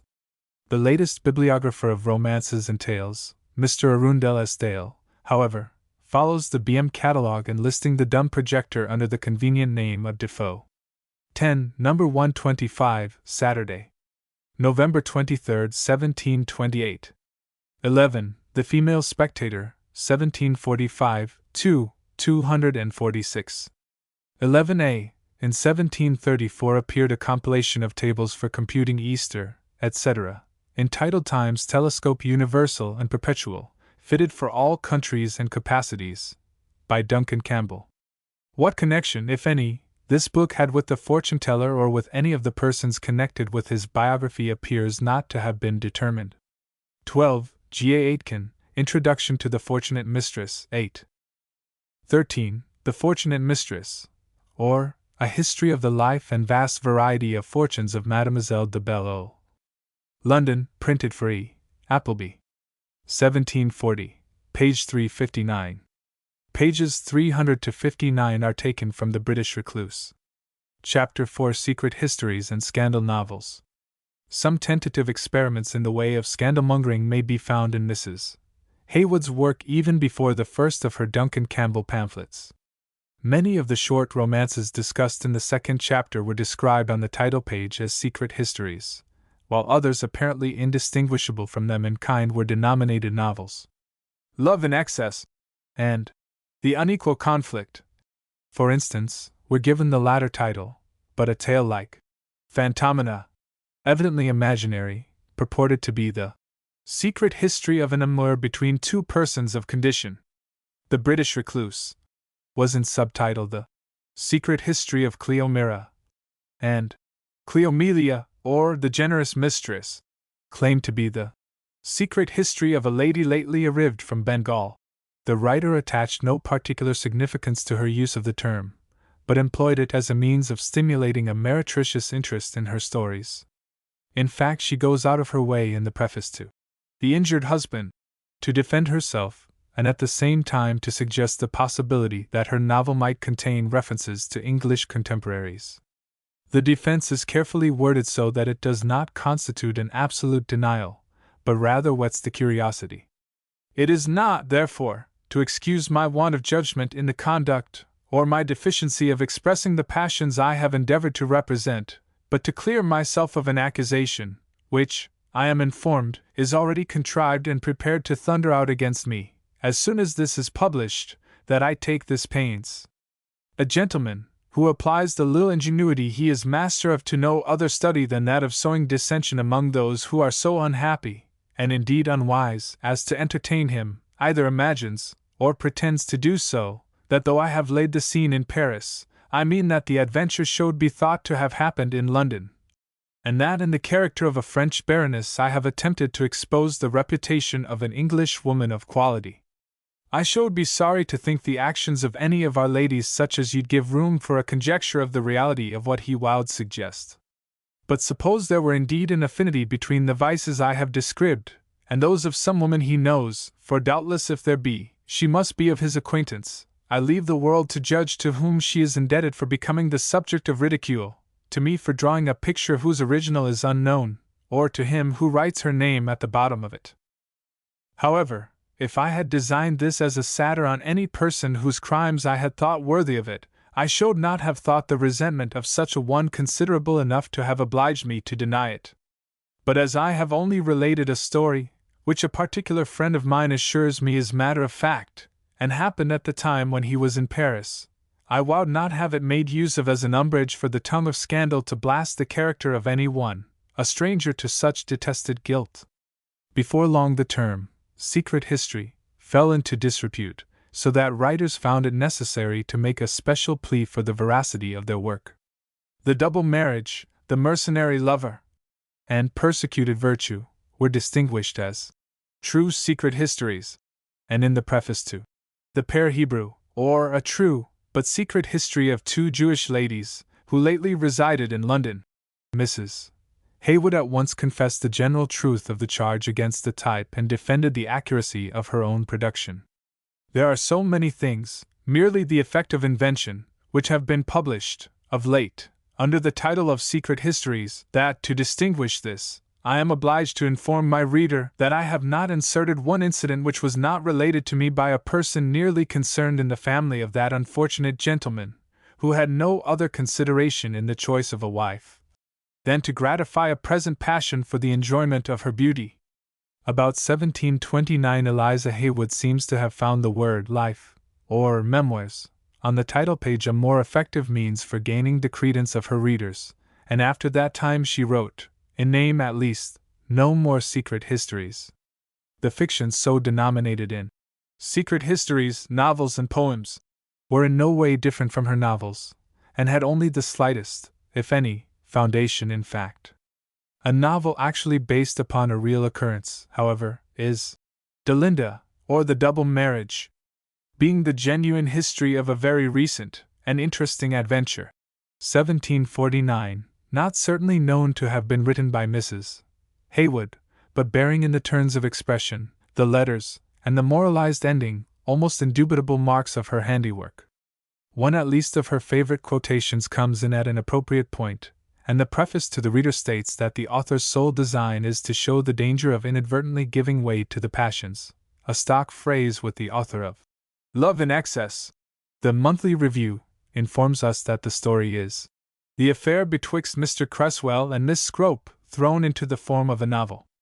1. The situation is somewhat similar to that described in The Mercenary Lover. Delinda's unhappy passion for Malvolio incites him to ruin her, and though he deludes her with an unregistered marriage at the Fleet, he has no scruples against marrying the rich Flavilla.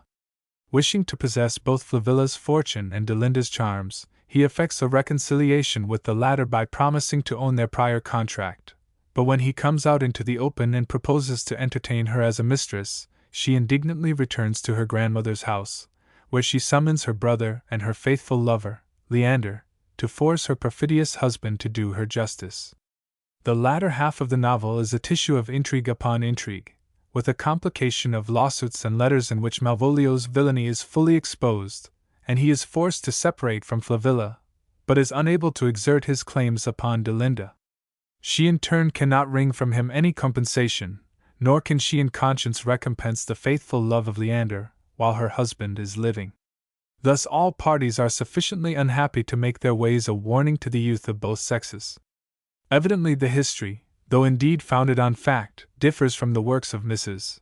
Haywood's imagination only in the tedious length of the legal proceedings and the uncertainty of the outcome. The only reason for basing the story on the villainy of Mr. Cresswell was to take advantage of the momentary excitement over the scandal. A similar appeal to the passion for diving into the intrigues of the great is apparent in the title of a novel of 1744. The Fortunate Foundlings, being the genuine history of Colonel M. R.S. and his sister, Madame du P.Y., the issue of the Hon. C.H.E.S.M. R.S., son of the late Duke of R.L.D., containing many wonderful accidents that befell them in their travels, and interspersed with the characters and adventures of several persons of condition in the most polite courts of Europe. The preface, after the usual assurances that the work is compiled from original documents, and is therefore more veracious than the many fictions which have been lately imposed upon the world, under the specious titles of secret histories, memoirs, and informs us that the Purpose of the publication is to encourage virtue in both sexes by showing the amiableness of it in real characters. Instead of exposing vice in the actions of particular persons, the book is a highly moral laudation of those scions of the House of Manners whose names are adumbrated in the title. It cannot, therefore, be classed as a scandal novel or secret history. The latter term, though loosely applied to the short tale of passion for the purpose of stimulating public curiosity, meant strictly only that type of pseudo-historical romance which interpreted actual history in the light of court intrigue. In France, a flood of histories, annals, anecdotes, and memoirs, secret, gallant, and above all true, had been pouring from the press since 1665. The writers of these works proceeded upon the ostensible theory that secret history in recognizing woman's influence upon the destiny of nations was more true than pure history, which took into account only religious, political, social, or moral factors in judging the conduct of kings and statesmen. Did not Antony suffer the world to slip from his fingers for the love of Cleopatra? Although the grand romances had a little exhausted the vein of classical material, Madame de Rambidesier and Madame de Villedieu compiled sundry annals of Grecian and Roman gallantry, too, but the cycle of French secret history was much more extensive. Romancing historians ferreted out a prodigious amount of intrigue in every court from that of Childeric to Louis XIV, and set out to remodel the chronicle of the realm from the standpoint of the heart. Nearly every reign and every romantic hero was the subject of one or more monographs, among which Madame de la Fayette's Princess de Cleves takes a prominent place. The thesaurus and omnium gatherum of the genus was Sauval's Intrigues galantes de la Cour de France, 1695, of which Dunlop remarks that, to a passion, which has, no doubt, especially in France, had considerable effect in state affairs, there is assigned a paramount influence. But romancers with a nose for gallantry had no difficulty in finding material for their pens in England during the times of Henry VIII, Elizabeth, and Henrietta Maria. But most frequently of all was chosen the life of the Queen of Scots. From 15 or 16 French biographies of the romantic Mary, 3 Mrs. Haywood drew materials for an English work of 240 pages. Mary Stuart, Queen of Scots, being the secret history of her life, and the real causes of all her misfortunes. Containing a relation of many particular transactions in her reign, never yet published in any collection. 1725 is distinguishable from her true fiction only by the larger proportion of events between set scenes of burning passion which formed the chief constituent of Eliza's romances. As history it is worthless, and its significance as fiction lies merely in its attempt to incorporate imaginative love scenes with historical fact. It was apparently compiled hastily to compete with a rival volume, The History of the Life and Reign of Mary Stuart, published a week earlier, and it enjoyed but a languid sale. Early in 1726 it passed into a second edition, which continued to be advertised as late as 1743. Mary Stuart is the only one of Mrs. Haywood's romances that strictly deserves the name of secret history. But late in 1749 a little romance that satisfied nearly all the conditions of the type insinuated itself into the pamphlet shops without the agency of any publisher. A letter from H.G. Esq., one of the gentlemen of the bedchamber, to the young Chevalier, and the only person of his own retinue that attended him from Avignon, in his late journey through Germany, and elsewhere, containing many remarkable and affecting occurrences which happened to the P. during the course of his mysterious progress, has been assigned to Mrs. Haywood by the late Mr. Andrew Lang, for, perhaps on the authority of the notice in the Monthly Review, already quoted. The pretended author of the letter was a certain Henry Goring, a gentleman known to be in attendance upon the last of the Stuarts. The preface gives a commonplace explanation of how the letter fell into the hands of the editor through a similarity of names. Apparently the pamphlet was thought seditious because it eulogized the young Chevalier, hinting how advantageous it would be to have him on the throne. As the secret journey progresses, the prince has a chance to expose his admirable political tenets in conversation with a nobleman of exalted rank, in rescuing a young woman from a fire, caring for her in distress, and refusing to take advantage of her passion for him. He gives evidence of a morality not accorded him by history and proves how fit he is to govern others, who knows so well how to govern himself. And when assaulted by hired assassins, he manifests courage and coolness, killing one of the bravos with his own hand. It is unnecessary to review the various stages in the pretender's travels, which are related with a great air of mystery, but amount to nothing. The upshot is that the prince has not renounced all thoughts of filling the throne of his ancestors, but has ends in view which the world knows nothing of and which will surprise them all some day. Had the prince shown himself more susceptible to the charms of the merchant's daughters who fell in his way, this bit of romancing might claim the doubtful distinction of being Mrs. Haywood's only original secret history, but as it stands, no part of the story has the necessary motivation by passion. The intrigue is entirely political. There would seem to be little dangerous stuff in this performance even 5 years after the insurrection of 1745, but if, as the Monthly Review ill-naturedly hints, Eliza Haywood really suffered for her supposed connection with it, the lesson was at any rate effectual, for the small references to the P, occasionally noticeable in her previous works, suddenly ceased, and thereafter the novelist scrupulously refrained from mingling fiction and politics. Previously, however, she had at least once attempted to write a political satire elaborately disguised as a romance. In July, 1736, according to the list of books in the Gentleman's Magazine, numerous 12º volumes emanated from the shop of S. Baker and were sold under the title of Adventures of Iove, Princess of Ijavio. A pre-Adamitical history, interspersed with a great number of remarkable occurrences, which happened, and may again happen, to several empires, kingdoms, republics, and particular great men, written originally in the language of nature, of later years but little understood. First translated into Chinese, and now retranslated into English, by the son of a Mandarin, residing in London. 5. After the introduction has given a fantastic account of the pre-Adamitical world, and explained with elaborate unconvincingness how the manuscript of the book came into existence, the tale commences like a moral allegory, but soon lapses into mere extravagant adventure. Capable at all times of using a deus ex machina as the readiest way of solving a situation, Mrs. Haywood here makes a moderate use of magic elements. Ioju, king of Ijavio, leaves to his daughter, Iove, a precious jewel, upon the keeping of which her happiness depends. One day, as she is gazing at it in the garden, it slips from its setting and is carried away by a little bird. Immediately the princess is forsaken by her quarreling subjects and abandoned by her suitors, save only the wicked Akhenaten, prime minister of the neighboring kingdom of Hypatophia, who has gained ascendancy over his sovereign by black magic, caused the promising young prince to be banished, and used his power to promote his ambitions and lusts. By infernal agencies he conveys Iove to the Hypatophan court, where he corrupts her mind and is about to triumph in her charms when he is summoned to quell a political disturbance. The princess, left languishing in a bower, is saved by her good genius, who enables her to discern the true deformity of her betrayer and to escape to the castle of the good Alhahuza, and ultimately into the kingdom of Uzof, where Akhenaten's magic has no power over her. During her stay there she listens to much political theorizing of a republican trend.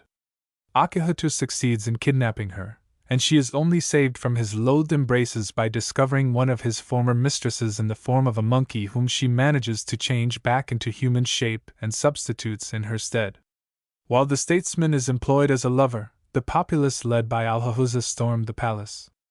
Akhenaten discovers the trick that has been played upon him, hastily transforms his unlucky mistress into a rat, and conveys himself and Iove through the air into a kingdom near at hand, where he hopes to make head against the rebels. His pretensions are encouraged, but learning by his magic that the Hypatophan monarch has been freed from the power of his spells, he persuades the princess to return to Ijavio with him in hopes of regaining her kingdom. He transforms her into a dove, himself into a vulture, and flies with her to a wood near the Ijavian court. There he restores their natural shapes and makes a base attack upon her honor. In the struggle she manages to break his wand, and he in a fury hangs her up by the hair and is about to scourge her to death, when she is rescued by a glorious young stranger. The wicked Akhenaten dashes his brains out against an oak. Her deliverer turns out to be the banished prince of Hypatophia, who restores to her the lost jewel, weds her, and prosperously governs their united realms. The fantastic story, however, was probably little calculated to sell the book. It was addressed to those who could read between the lines well enough to discern particular personages in the characters of the fiction, and especially a certain great man in the figure of the evil Prime Minister. In 1736, when Eliza's novel first appeared, Walpole's defeated Excise Bill of 1733-4 and his policy of non-interference on the Continent had made him cordially disliked by the people, and by 1741 his unpopular ministry, like Lady Mary Montague's Stairs, was in a declining way. Sir Robert had never shown himself a friend to letters, and there were not a few writers, among them one so illustrious as Henry Fielding, who were ready to seize upon any pretext for attacking him. 6. There can be no doubt that in the character of the villainous, corrupt, greedy, vain, lascivious, but plausible Akihatu Mrs. Haywood intended her readers to recognize a semblance of the English minister. Of all the statesmen who have held high office, it would be impossible to find one who has been more systematically abused and more unjustly treated than Sir Robert Walpole. He is the father of parliamentary corruption, the foe to English liberty, the man who maintained his power by the basest and most venal tactics. Whenever his administration is alluded to in Parliament, a shudder runs through the House, at the very thought that one so sordid, so interested, so schemingly selfish, should have attained to the position of Prime Minister, and have commanded a following. If we read the pamphlet literature of the 18th century, we see Walpole represented as the meanest and most corrupt of mankind. 7. Lord Chesterfield says of him, his prevailing weakness was to be thought to have a polite and happy turn to gallantry, of which he had undoubtedly less than any man living. It was his favorite and frequent subject of conversation, which proved, to those who had any penetration, that it was his prevailing weakness, and they applied to it with success. 8. And Lord Hervey reports that the Queen remarked of Walpole's mistress, "Dear Molly Scarrett, she must be a clever gentlewoman to have made him believe she cares for him on any other score but his money, and to show you what fools we all are in some point or other, she has certainly told him some fine story or other of her love and her passion, and that poor man, avec si gros corps, cs jams and fleas, etc vilain ventre, believes her. Ah! What is human nature?" 9. With this sketch of Walpole compare the account of Akihatu, Prime Minister of Hypatofa. This great man was born of a mean extraction, and so deformed in his own person, that not even his own parents could look on him with satisfaction. As he was extremely amorous, and had so little in him to inspire the tender passion, the first proof he gave of his art was to cast such a delusion before the eyes of all who saw him, that he appeared to them such as he wished to be, a most comely and graceful man.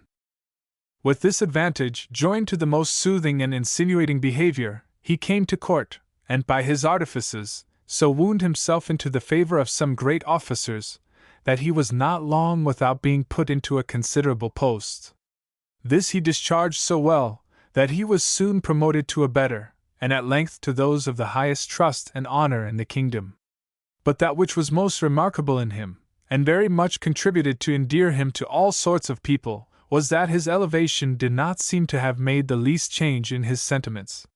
His natural pride, his lust, his exorbitant ambition, were disguised under the appearance of sweetness of disposition, chastity, and even more condescension than was consistent with the rank he then possessed. By this behavior, he rendered himself so far from exciting envy that those, by whose recommendation he had obtained what he enjoyed, and with some of whom he was now on more than an equality, wished rather to see an augmentation than diminution of a power he so well knew to use, and so successful was his hypocrisy, that the most discerning saw not into his designs, till he found means to accomplish them, to the almost total ruin of both king and people. 10. Akihatu worms his way into the favor of the king, and after gaining complete ascendancy over his royal master, uses the power for his own ends. He fills the positions at court with wretches subservient to his own interests. He next proceeded to seize the public treasure into his own hands, which he converted not to works of justice or charity, or any uses for the honor of the kingdom, but in building stately palaces for himself, his wives, and concubines, and enriching his mean family, and others who adhered to him, and assisted in his enterprises. Lest this reference should not be plain enough in its application to Walpole's extravagances at Houghton, Mrs. Haywood adds in a footnote, "Our author might have saved himself the trouble of particularizing in what manner Akhenaton applied the nation's money, since he had said enough in saying he was a prime minister to make the reader acquainted with his conduct in that point." Further allusions to a standing army of mercenaries and to an odious tribe of tax collectors, two of the most popular grievances against Walpole, give additional force to the satire. There is a suspicion that in the character of the young prince banished by Akhenaton readers of a right turn of mind were intended to perceive a cautious allusion to the pretender.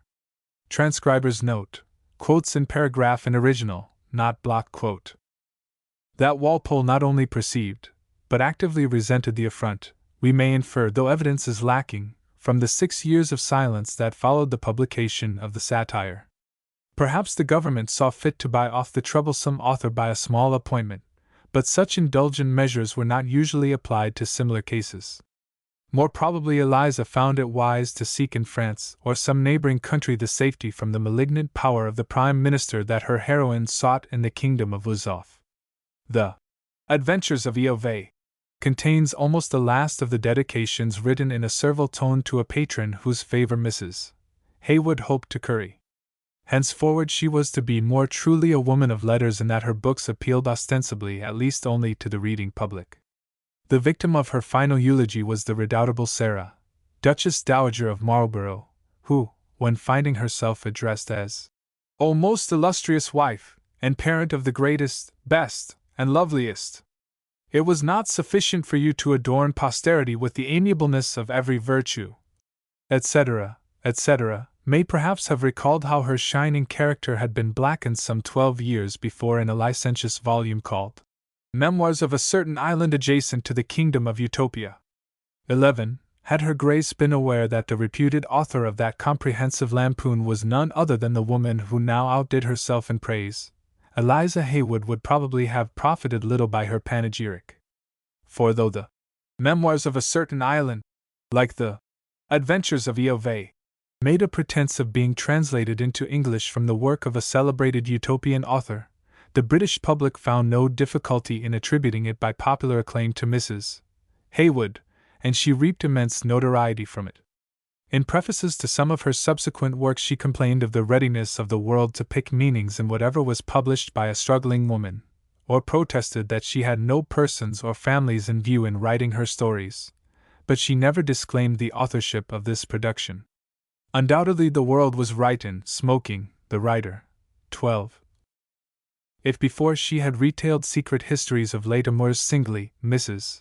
Haywood dealt in them now by the wholesale, and any reader curious to know the identity of the personages hidden under such fictitious names as Romanus, Beaujeu, Orenos, de Villa, Flirtularia, or Celoida could obtain the information by consulting a convenient key affixed to each of the 2 volumes. In this respect, as in the general scheme of her work, Mrs. Haywood was following the model set by the celebrated Mrs. Manley in her New Atalantis. She in turn had derived her method from the French romans à clef or romances in which contemporary scandal was reported in a fictitious disguise. The imitation written by Mrs. Haywood became only less notorious than her original, and was still well enough known in 1760 to be included in the convenient list of novels prefixed to the elder Coleman's Polly Honeycomb. It consists of a tissue of anecdotes which, if retold, would, in Fuller's words, stain through the cleanest language I can wrap them in, all set in an allegorical framework of a commonplace kind. A noble youth arrives upon the shores of a happy island, England, where he encounters the god of love, who conveys him to a spacious court in the midst of the city. Their pecunia and fortuna, served by their high priest Licitario, J. Craggs, the elder, preside over an enchanted well, South Sea Company, while all degrees of humanity stand about in expectation of some wonderful event. From amid the throng the god of love selects certain persons as examples of perverted love. The stories he relates about them range from mere anecdotes to elaborate histories containing several love letters.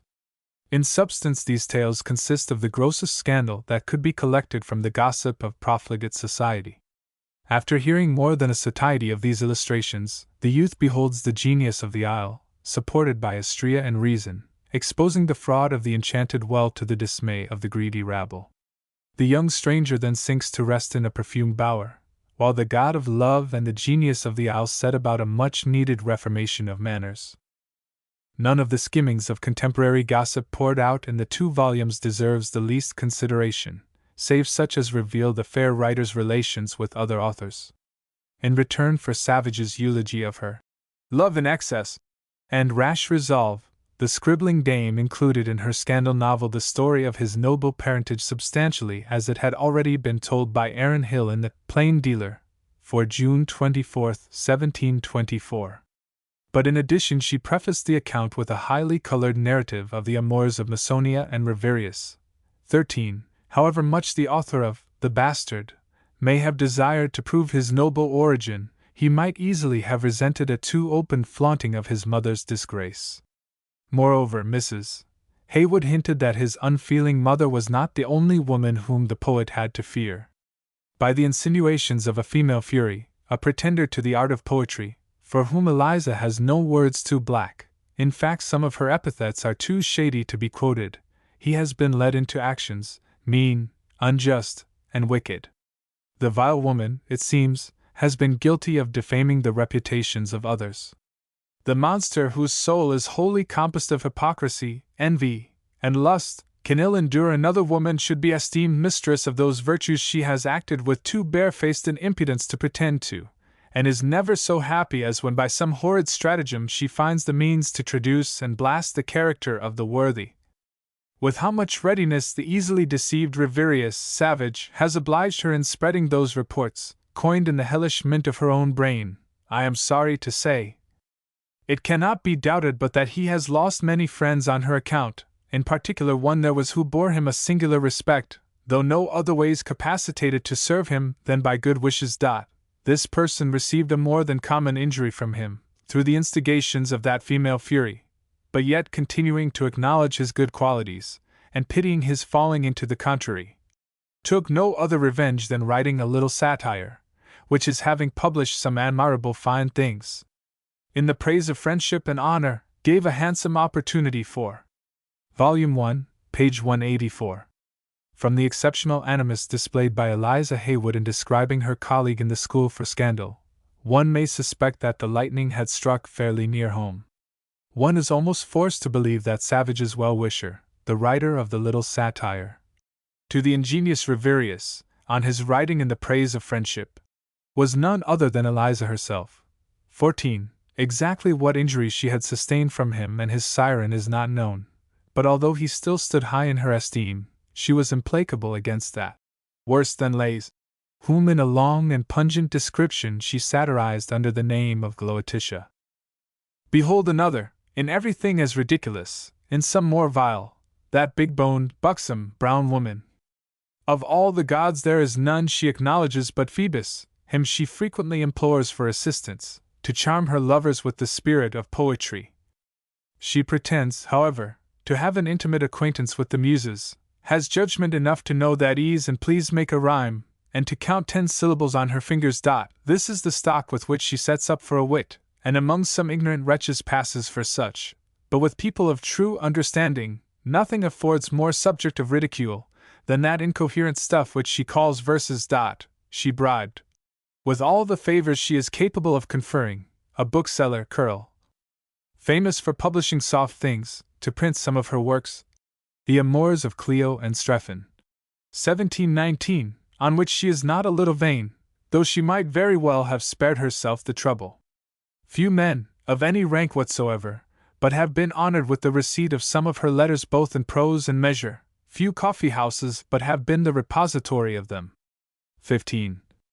The student of contemporary secret history does not need to refer to the key to discover that the woman whose power to charm Savage was so destructive to Eliza's peace of mind was that universal mistress of minor poets, the Mira of Thomson, the Cleo of Dyer and Hill, the famous Martha Fouke, who at the time happened to have fixed the scandal of her affections upon the volunteer laureate. 16. That the poet's opinion of her remained unchanged by Mrs. Haywood's vituperation may be inferred from some lines in her praise in a satire called The Authors of the Town, printed soon after the publication of Memoirs of a Certain Island. 17. Clio, descending angels sweep thy lyre, prompt thy soft lays, and breathe seraphic fire. Tears fall, sighs rise, obedient to thy strains, and the blood dances in the mazy veins. In social spirits, lead thy hours along, thou life of loveliness, thou soul of song. But not content with singing the praises of her rival, Savage cast a slur upon Mrs. Haywood's works and even upon the unfortunate dame herself. First, let me view what noxious nonsense reigns, while yet I loiter on prosaic plains. If pen's impartial active annals trace, others, with secret history, truth deface, views and reviews, and wild memoirs appear, and slander darkens each recorded year. After relating at some length the typical absurdities of the chronique scandaleuse, deaths by poison, the inevitably dropped letter, and intrigues of passion and jealousy, he became more specific in describing various authors. Among others, a cast-off dame, who of intrigues can judge, writes scandal and romance, a printer's drudge. Flushed with success, for stage renown she pants, and melts, and swells, and pens luxurious rants. The first two lines might apply to the notorious Mrs. Manley, lately deceased, who had for some time been living as a hack writer for Alderman Barber, but she had written no plays since Lucius, in 1717. Mrs. Haywood, however, equally a cast-off dame and a printer's drudge, had recently produced her Fair Captive, a most luxurious rant. The passage, then, may probably refer to her. If, as is possible, the poem was circulated in manuscript before its publication, this intended insult may be the injury complained of by Mrs.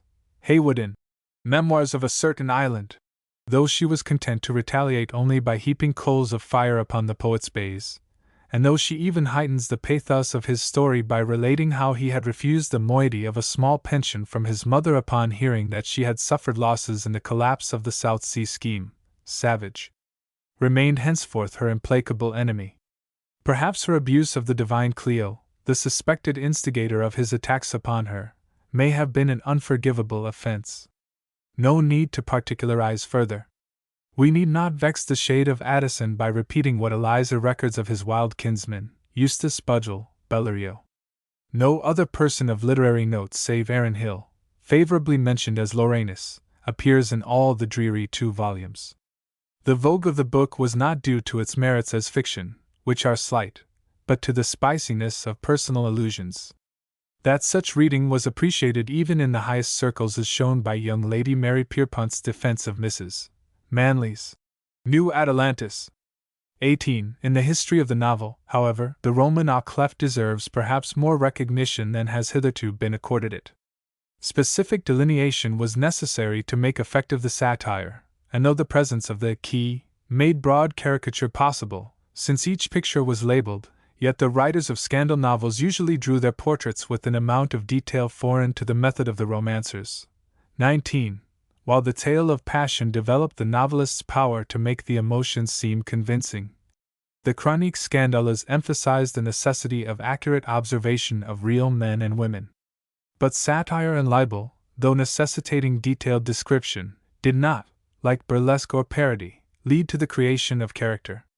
In that respect the Memoirs of a Certain Island and all its tribe are notably deficient. A less comprehensive survey of current tittle-tattle, perhaps modeled on Mrs. Manley's Court Intrigues, 1711, stole forth anonymously on October 16, 1724, under the caption, Bath Intrigues, in 4 letters to a friend in London, a title which sufficiently indicates the nature of the work. Like the Memoirs of a Certain Island, these letters consist of mere jottings of scandal. Most probably both productions were from the same pen, though Bath Intrigues has been attributed to Mrs. Manley. 20. Opposite the title page Roberts, the publisher, advertised The Masqueraders, The Fatal Secret, and The Surprise, as by the same author. One of Mrs. Haywood's favorite quotations, used by her later as a motto for the third volume of The Female Spectator, stands with naive appropriateness on the title page. There is a lust in man, no awe can tame, of loudly publishing his neighbor's shame.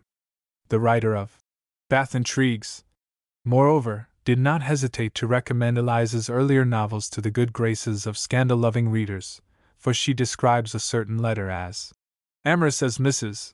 O.F.D.'s eyes, or the writings of the author of Love in Excess. Most curious of all is the fact that the composer of the four letters, who signs herself J.B., refers en passant to Belinda's inconstancy to Sir Thomas Wortley, an allusion to the story of the second part of The British Recluse. This reference would indicate either that there was some basis of actuality in the earlier fiction, or that Mrs. Haywood was using imaginary scandal to pad her collection. However that may be, this second Chronique Scandaleuse was apparently no less successful, though less renowned, than the first, for a third edition was imprinted during the following March. The scribbling dame again used the feigned letter as a vehicle for mildly infamous gossip in Letters from the Palace of Fame, written by a first minister in the regions of air, to an inhabitant of this world. Translated from an Arabian manuscript. 21. Its pretended source and the sham Oriental disguise make the work an unworthy member of that group of feigned Oriental letters begun by G.P. Marana with A Lesbian Turk, in 1684, continued by Dufresne and his imitator, T. Brown, raised to a philosophic level by Addison and Steele, and finally culminant in Montesquieu's Lettres Persanes, 1721, and Goldsmith's Citizen of the World, 1760. 22. The fourth letter is a well-told Eastern adventure, dealing with the revenge of Forzio, who seduces the wife of his enemy, Ben-Hamar, through the agency of a Christian slave, but in general the letters are valuable only as they add an atom of evidence to the popularity of pseudo-Oriental material. Eliza Haywood was anxious to give the public what it wanted. She had found a ready market for scandal, and knew that the piquancy of slander was enhanced and the writer protected from disagreeable consequences if her stories were cast in some sort of a disguise. She had already used the obvious ruse of an allegory in the Memoirs of a Certain Island, and had just completed a feigned history in the Court of Caramania, the well-known Turkish Spy, and its imitations, or perhaps the recent but untranslated Lettres Persanes, may have suggested to her the possibility of combining bits of gossip and letters purporting to be translated from the Arabic and written by some supramundane being. The latter part of the device had already been used by Defoe in The Consolidator. Mrs. Haywood merely added the suggestion of a mysterious Oriental source. She makes no attempt to satirize contemporary society, but is content to retail vague bits of town talk to customers who might be deluded into imagining them of importance. The new created vizier, the airy correspondent reports, might have succeeded better in another post than in this, which with so much earnestness he has solicited. For, notwithstanding the plaudits he has received from our princess, and the natural propensity to state affairs, given him by his saturnine genius, his significator Mars promised him greater honors in the field than he can possibly attain to in the cabinet. And so on. Both Bath Intrigues and Letters from the Palace of Fame may be classed as romans à clef, although no key for either has yet been found. In all other respects they conform to type. The only one of Mrs. Haywood's scandal novels that rivaled the fame of her Memoirs of a Certain Island was the notorious Secret History of the Present Intrigues of the Court of Caramania, 1727, a feigned history on a more coherent plan than the allegorical hodgepodge of the former compilation. The incidents in this book are all loosely connected with the amours of Theodore, Prince of Caramania, with various beauties of this court. The chronicle minutely records the means he employed to overcome their scruples, to stifle their jealousies and their reproaches, and finally to extricate himself from affairs of gallantry grown tedious. Nearly all the changes are rung on the theme of amorous adventure in describing the progress of the royal rake and his associates. The key, 23, at the end identifies the characters with various noble personages at the court of George II when Prince of Wales. The melting Lutetia, for instance, represented Mrs. Baladin, or more accurately Mary Bellenden, maid of honor to the princess, to whose charms Prince George was in fact not insensible. Barzina and Arillo were also maids of honor. The former became the second wife of John, Duke of Argyll, Eridinor, while the latter was that sister of Sir Sidney Meadows celebrated by Pope for her prudence. Although the key discreetly refrained from identifying the amorous Theodore, no great penetration was necessary to see in his character a picture of the royal George himself. A tradition not well authenticated but extremely probable states that printer and publisher were taken up in consequence of this daring scandal.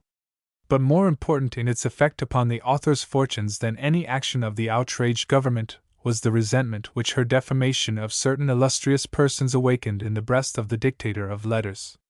In choosing, transcriber's note, to expose in the character of her chief heroine, Ismanda, the foibles of Mrs.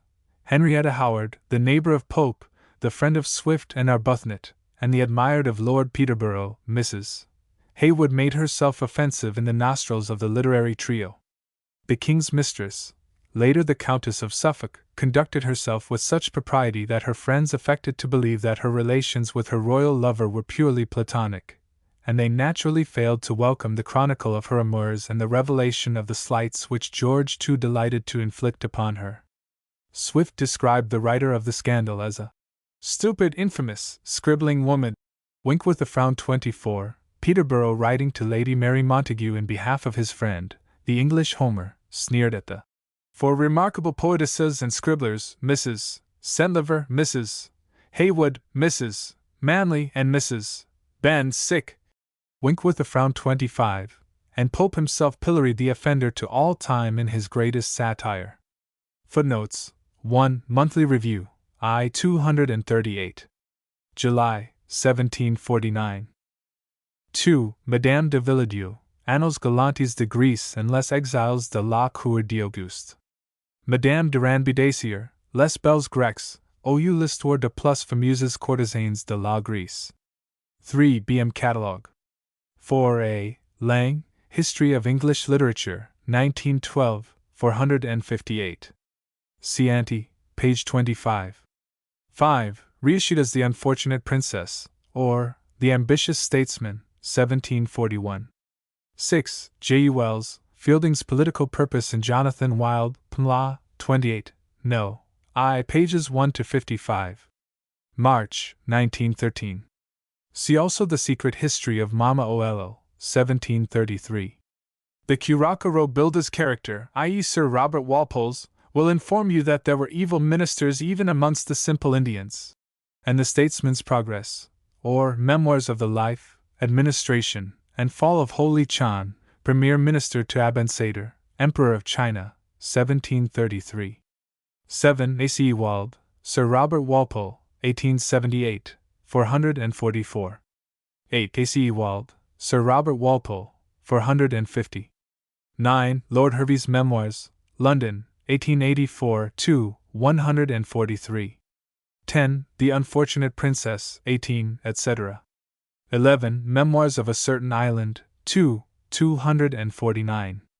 Marama, the Duchess of Marlborough, has been for many years a grandmother, but age is the smallest of her imperfections. She is of a disposition so perverse and peevish, so designing, mercenary, proud, cruel, and revengeful, that it has been a matter of debate, if she were really woman, or if some fiend had not assumed that shape on purpose to affront the sex, and frighten mankind from marriage. 12. J. Nichols, Literary Anecdotes, 3, 649, records the tradition that Chapman was the publisher of Mrs. Haywood's Utopia. 13. And Mason, formerly Lady Macclesfield, and the Earl of Rivers, whom Savage claimed as his father. 14. She had a way of rechristening her friends by romantic titles. See her poem, To Mr. Walter Bowman, occasioned by his objecting against my giving the name of Hilarious to Aaron Hill, Esq. 15. Memoirs of a Certain Island, I. 43-7 condensed. 16. For an account of Clio, see an article by Bolton Corney, James Thompson and David Mallet. Athenaeum, 278, 1859. And Miss Dorothy Brewster, Aaron Hill, 188. Her unsavory biography entitled Cleo, or A Secret History of the Amours of Mrs. S.N. M., was still known at the time of Polly Honeycomb, 1760. 17. The Authors of the Town, a Satire. Inscribed to the author of The Universal Passion. 4 J. Roberts, 1725. A number of lines from this poem appear later in Savage's On False Historians. Poems, Cook's edition, 2, 189. 18. Letters from the Lady Mary Wortley Montague, Everyman edition 4. 19. Compare the picture of Gloetisha, for instance, with the following of a lady in La Belle Assembly, I 22. To form any idea of what she was, one must imagine all that can be conceived of perfection, the most blooming youth, the most delicate complexion, eyes that had in them all the fire of wit, and tenderness of love, a shape easy, and fine proportioned limbs, and to all this, 1,000 unutterable graces accompanying every air and little motion. 20. Miss C. Morgan, The Novel of Manners, 221. Bath Intrigues was included in Mrs. Haywood's works, 1727. Another work contained in the same 2 volumes, The Perplexed Duchess, or Treachery Rewarded, being some memoirs of the court of Malfi. In a letter from a Sicilian nobleman, who had his residence there, to his friend in London, 1728, may be a scandal novel, though the title suggests a reworking of Webster's Duchess of Malfi. I have not seen the book. 21. Ascribed to Mrs. Haywood in the advertisements of her additional works, 1727. The B.M. copy, catalogued under Ariel, contains only a fragment of 24 pages. 22. Miss M. P. Conant, The Oriental Tale in England in the 18th Century, 1908, Passam. 23. The Key is almost the sole contribution to Mrs. Haywood's bibliography in Bond's Lowndes. Most of the personages mentioned are described in the notes of John Wilson Croker's letters to and from the Countess of Suffolk, 1824. 24. The Correspondence of Jonathan Swift, edition by F. Elrington Ball, 1913, Volume 4, 264, 266. The Countess of Suffolk, in a playful attack on Swift, wrote, September 25, 1731. I should not have despaired that this Irish patriot should have closed the scene under suspicions of having a violent passion for Mrs. Barber, and Lady M. Montague, or Mrs. Haywood have writ the progress of it. In reply Swift wrote, October 26, 1731, that he could not guess who was intended by Lady M., and that he had heard Mrs. Haywood characterized in the terms quoted above. 25. Elwyn and Courthope's Pope, 3, 279. Chapter 5. The Heroine of The Dunciad. Mr. Pope's devious efforts to make the gratification of his personal animosities seem due to public-spirited indignation have been generally exposed. Beside the overwhelming desire to spite Theobald for his presumption in publishing Shakespeare Restored, the aggrieved poet was actuated by numerous petty grudges against the inhabitants of Grub Street, all of which he masked behind a pretense of righteous zeal. According to the official explanation, the Dunciad was composed with the most laudable motive of damaging those writers of abusive falsehoods and scurrilities, who had aspersed almost all the great characters of the age, and this with impunity, their own persons and names being utterly secret and obscure. He intended to seize the opportunity of doing some good, by detecting and dragging into light these common enemies of mankind, since to invalidate this universal slander, it sufficed to show what contemptible men were the authors of it. He was not without hopes, that by manifesting the dullness of those who had only malice to recommend them, either the booksellers would not find their account in employing them, or the men themselves, when discovered, would want courage to proceed in so unlawful an occupation. This it was that gave birth to the Dunciad, and he thought it a happiness, that by the late flood of slander on himself, he had acquired such a peculiar right over their names as was necessary to this design. 1. But gentlemanly reproof and delicate satire would be wasted on libellers and common nuisances. They must be met upon their own ground and overwhelmed with filth. Thus the politest men are obliged sometimes to swear when they have to do with porters and oyster wenches. Moreover, those unexceptionable models, Homer, Virgil, and Dryden, had all admitted certain nasty expressions, and in comparison with them, our author tosses about his dung with an air of majesty.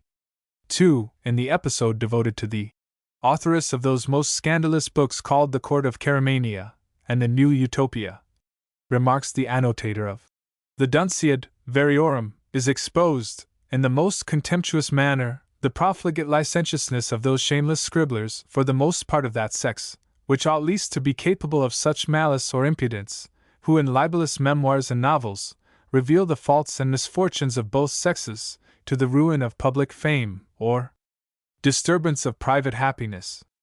Our good poet, by the whole cast of his work being obliged not to take off the irony, where he could not show his indignation, has shown his contempt, as much as possible, having here drawn as vile a picture as could be represented in the colors of epic poesy. 3. On these grounds Pope justified the coarseness of his allusions to Mrs. Thomas, Carina, and Eliza Haywood. But a statement of high moral purpose from the author of the Dunciad was almost inevitably the stalking horse of an unworthy action. Mr. Pope's reasons, real and professed, for giving Mrs. Haywood a particularly obnoxious place in his Epic of Dullness afford a curious illustration of his unmatched capacity ostensibly to chastise the vices of the age, while in fact hitting an opponent below the belt. The scourge of dunces had, as we have seen, a legitimate cause to resent the licentious attack upon certain court ladies, especially his friend Mrs. Howard, in a scandalous fiction of which Eliza Haywood was the reputed author. Besides, she had allied herself with Bond, Defoe, and other inelegant pretenders in the domain of letters, and was known to be the friend of Aaron Hill, Esq., who stood not high in Pope Alexander's good graces. And finally, Pope may have honestly believed that she was responsible for a lampoon upon him in person. In a list of books, papers, and verses in which our author was abused, before the publication of the Dunciad, with the true names of the authors appended to the Dunciad Variorum of 1729, Mrs. Haywood was credited with an anonymous Memoirs of Lilliput, octavo, printed in 1727. 4. The full title of the work in question reads, Memoirs of the Court of Lilliput, written by Captain Gulliver, containing an account of the intrigues and some other particular transactions of that nation, omitted in the 2 volumes of his travels. Published by Lucas Bennet, with a preface shewing how these papers fell into his hands. The title, indeed, is suggestive of such productions as The Court of Caramania. In the preface, Mr. Lucas Bennet describes himself as a schoolfellow and friend of Captain Gulliver, which is reason enough to make us doubt his own actuality. But whether a real personage or a pseudonym for some other author, he was probably not Mrs. Haywood, for the style of the book is unlike that of her known works, and the historian of Lilliput indulges in some mild sarcasms at the expense of women who set up for writers before they have well learned their alphabet. Either before or after composing his lines on Eliza, however, Pope chose to attribute the volume to her. The passage which doubtless provoked his noble rage against shameless scribblers was part of a debate between Lilliputian court ladies who were anxious lest their having been seen by Gulliver in a delicate situation should reflect on their reputations. The speaker undertakes to reassure her companions. And besides, the inequality of our stature, rightly considered, ought to be for us as full a security from slander as that between Mr. P. and those great ladies who do nothing without him, admit him to their closets, their bedsides, consult him in the choice of their servants, their garments, and make no scruple of putting them on or off before him. Everybody knows they are women of strict virtue, and he a harmless creature, who has neither the will nor power of doing any farther mischief than with his pen, and that he seldom draws, but in defense of their beauty, or to second their revenge against some presuming prude, who boasts a superiority of charms, or in privately transcribing and passing for his own the elaborate studies of some more learned genius. 5. Such an attack upon the sensitive poet's person and pride did not go unnoticed. More than a year later he returned the slur with interest upon the head of the supposed author. The lines on Eliza, which still remain the coarsest in the satire, were in the original Dunciad even more brutal, 6. Nothing short of childish personal animus could account for the filthy malignity of Pope's revenge. See in the circle next, Eliza placked, 2 babes of love close clinging to her waist. Fair as before her works she stands confessed in Floarded brocade by bounteous Kirkall dressed, pearls on her neck, and roses in her hair, and her 4 buttocks to the navel bare. 7. The goddess of dullness offers, yon Juno of majestic size, as the chief prize in the bookseller's games. Chetwood and Curll accept this glorious strife. The latter, as always, wins the obscene contest, and the pleased dame soft smiling leads away. Nearly all of this account is impudent slander, but Mr. Pope's imputations may have had enough truth in them to sting.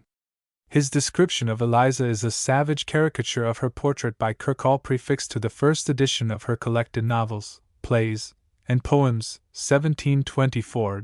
8 Curll's Key to the Dunciad, quoted with evident relish by Pope in the Variorum Notes, recorded on the authority of contemporary scandal that the 2 babes of love were the offspring of a poet, 9, and a bookseller. This bit of libel meant no more than that Mrs. Haywood's relations with Savage and other minor writers had been injudiciously unconventional. As for the booksellers, Curll had not been professionally connected with the authoress before the publication of The Dunciad, and the part he played in the games may be regarded as due entirely to Pope's malice. W. R. Chetwood was indeed the first publisher of Eliza's effusions, but his name was even more strongly associated with the prize which actually fell to his lot. 10. In 1735 Chapman was substituted for Chetwood, and in the last revision Thomas Osborne, then the object of Pope's private antipathy, gained a permanent place as Curll's opponent. Taken all in all, the chief virulence of the abuse was directed more against the booksellers than against Mrs. Haywood. The second mention of Eliza was also in connection with Carina in a passage now cancelled. See next 2 slipshod muses traipse along, in lofty madness meditating song, with tresses staring from poetic dreams and never washed, but in Castalia's streams. H. and I, glories of their race. 11. The first initial is written in the manuscript, Haywood, and the second was doubtless intended for Mrs. Thomas. But in this case the very catholicity of Pope's malice defeated its own aim. Originally the first line stood, See Pix and slipshod W. Wortley?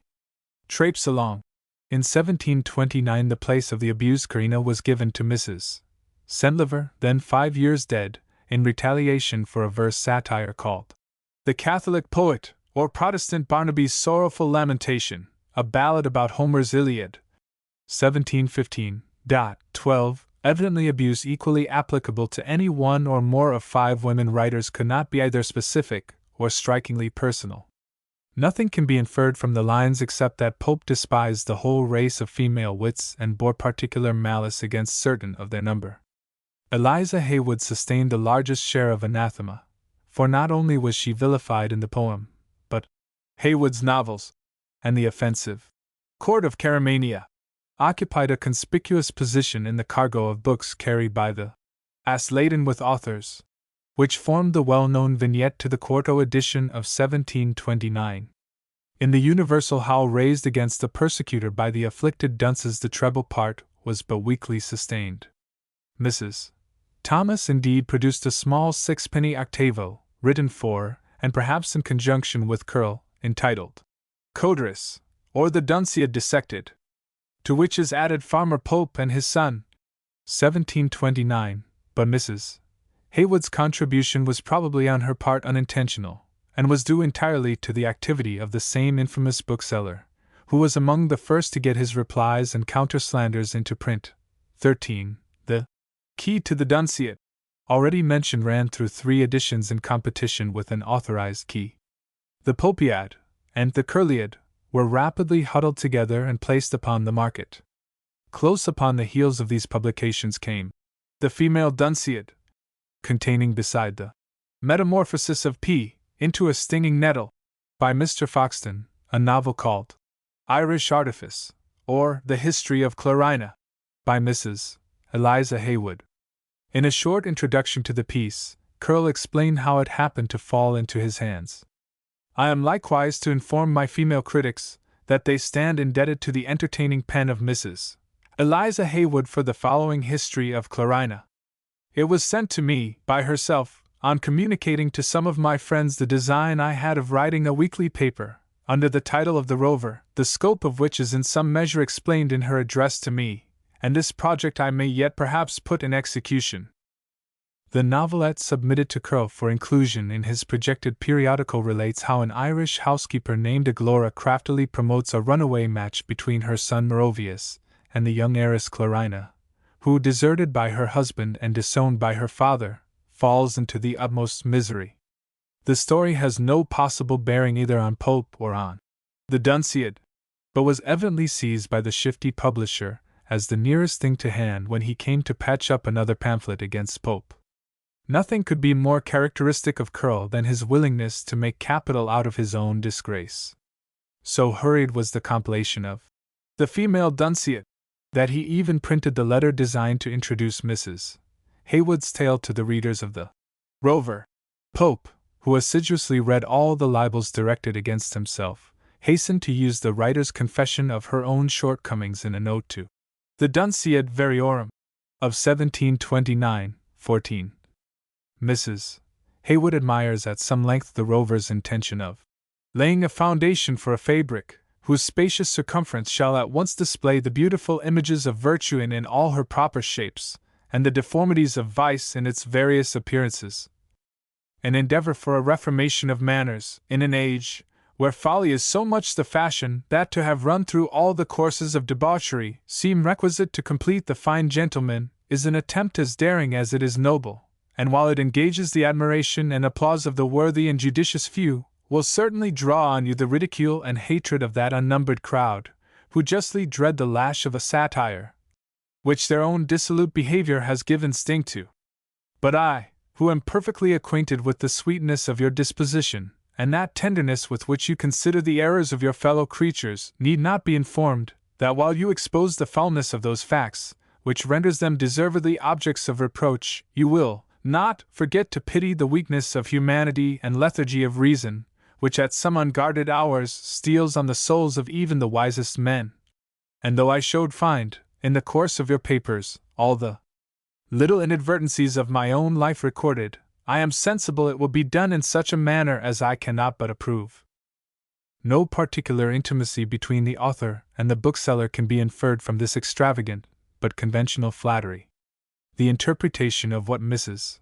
Haywood terms inadvertencies, a word almost invariably used in her writings as a euphemism, is a more difficult problem, for definite evidence of the authoress' gallantries is entirely lacking. But however damaging to herself her frankness may have been, there was little in the production to arouse the ire of Pope. The only instance in which the malign novelist may have intended to show her resentment was in the preface to her tragedy, Frederick, Duke of Brunswick-Lunenburg, 1729, where with veiled sarcasm she confessed herself below the censure of the giant critics of this age. Although Mrs. Haywood was evidently not responsible for the inclusion of her tale in The Female Dunciad, and although the piece itself was entirely innocuous, her daring to raise her head even by accident brought down upon her another scurrilous rebuke, not this time from the poet himself, but from her former admirer, Richard Savage. In An Author to be Let, 1732, Pope's jackal directed against the members of a supposed club of dunces, presided over by James Moore Smith and including Theobald, Welsted, Curll, Dennis, Cook, and Bezaleel Morris, a tirade of abuse, in which the divine Eliza came in for her full share of vituperation. When Mrs. Haywood CA's to be a strolling actress, why might not the lady, though once a theatrical queen, have subsisted by turning washerwoman? Has not the fall of greatness been a frequent distress in all ages? She might have caught a beautiful bubble as it arose from the suds of her tub, blown it in air, seen it glitter, and then break. Even in this low condition, she had played with a bubble, and what more is the vanity of human greatness? She might also have considered the sullied linen growing white in her pretty red hands, as an emblem of her soul, were it well scoured by repentance for the sins of her youth. But she rather chooses starving by writing novels of intrigue, to teach young heiresses the art of running away with fortune hunters, and scandalizing persons of the highest worth and distinction. Savage's mention of eloping heiresses shows that he had been looking for exceptionable material in Irish artifice, but finding little to his purpose there, had reverted to the stock objections to the scandal novels, where he was upon safe but not original ground. In the body of the pamphlet he returned to assault the same breach. The supposed writer, Iscariot Hackney, in stating his qualifications for membership in the Dunces Club, claims to be very deeply read in all pieces of scandal, obscenity, and profaneness, particularly in the writings of Mrs. Haywood, Henley, Welsted, Morley, Foxton, Cook, Defoe, Norton, Woolston, Dennis, Nedward, Concanen, journalist Pitt, and the author of the rival modes.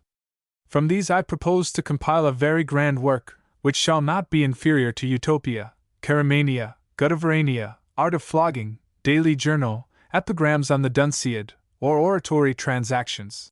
Although the author of Utopia and Chaeremania was pilloried in good company, she suffered more than she deserved. She was indeed a friend of Theobald's, for a copy of the Dunciad, with Notes Variorum, and the Prolegomena of Scriblerus, bearing on the fly-leaf the following inscription: Louis Theobald to Mrs. Haywood, as a testimony of his esteem, presents this book called the Dunciad, and acquaints her that Mr. Pope, by the profits of its publication, saved his library, wherein unpawned much learned lumber lay. 15. Shows that the two victims of Pope's most bitter satire felt a sort of companionship in misfortune. But there is no evidence to show that Eliza took any part in the War of the Dunces. But that the immortal infamy heaped upon her by the Dunciad injured her prospects cannot be doubted. She was far from being a signal illustration of the powerlessness of this attack upon the immediate fortunes of those assailed.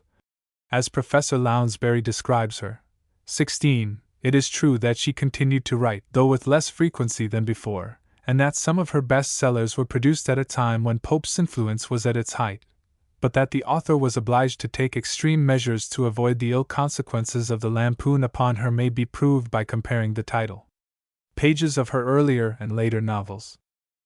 Before the publication of The Dunciad, The Adventuress in Letters had enjoyed a large share of popularity. Most of her legitimate works were advertised as written by Mrs. Eliza Haywood, and bore her name in full prominently displayed on the title page. That her signature possessed a distinct commercial value in selling popular fiction was amusingly illustrated by a bit of literary rascality practiced in 1727, when Arthur Bettesworth, the bookseller, issued a chapbook called The Pleasant and Delightful History of Gillian of Croydon. After a long summary of the contents in small type came the statement, the whole done much after the same method as those celebrated novels by Mrs. Eliza Haywood, the forged author's name being emphasized in the largest possible type in the hope that a cursory glance at the title page might deceive a prospective buyer. 17. Of her 40 publications before 1728 only 15, of which 5 from their libelous nature could not be acknowledged, failed to sail openly under her colors. Only once did she employ any sort of pseudonym, and only in one case was her signature relegated to the end of the dedication. 18. A word of scorn from the literary dictator, however, was enough to turn the taste of the town, not indeed away from sensational and scandalous fictions, but away from the hitherto popular writer of them. Eliza Haywood was no longer a name to conjure with. Her reputation was irretrievably gone. It was no unusual thing in those days for ladies in semi-public life to outlive several reputations. The quondam Clio had already found the notoriety of that name too strong for her comfort, and had been rechristened Mira by the dapper Mr. Mallet. 19. Instead of adopting some such expedient, Mrs. Haywood found it more convenient simply to lapse into anonymity.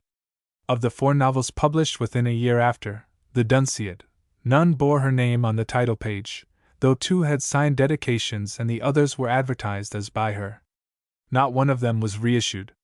The tragedy, Frederick, Duke of Brunswick-Lunenburg, known to be of her make, was a complete failure, and Love Letters on All Occasions, 1730, with collected by Mrs. Eliza Haywood, on the title page never reached a second edition.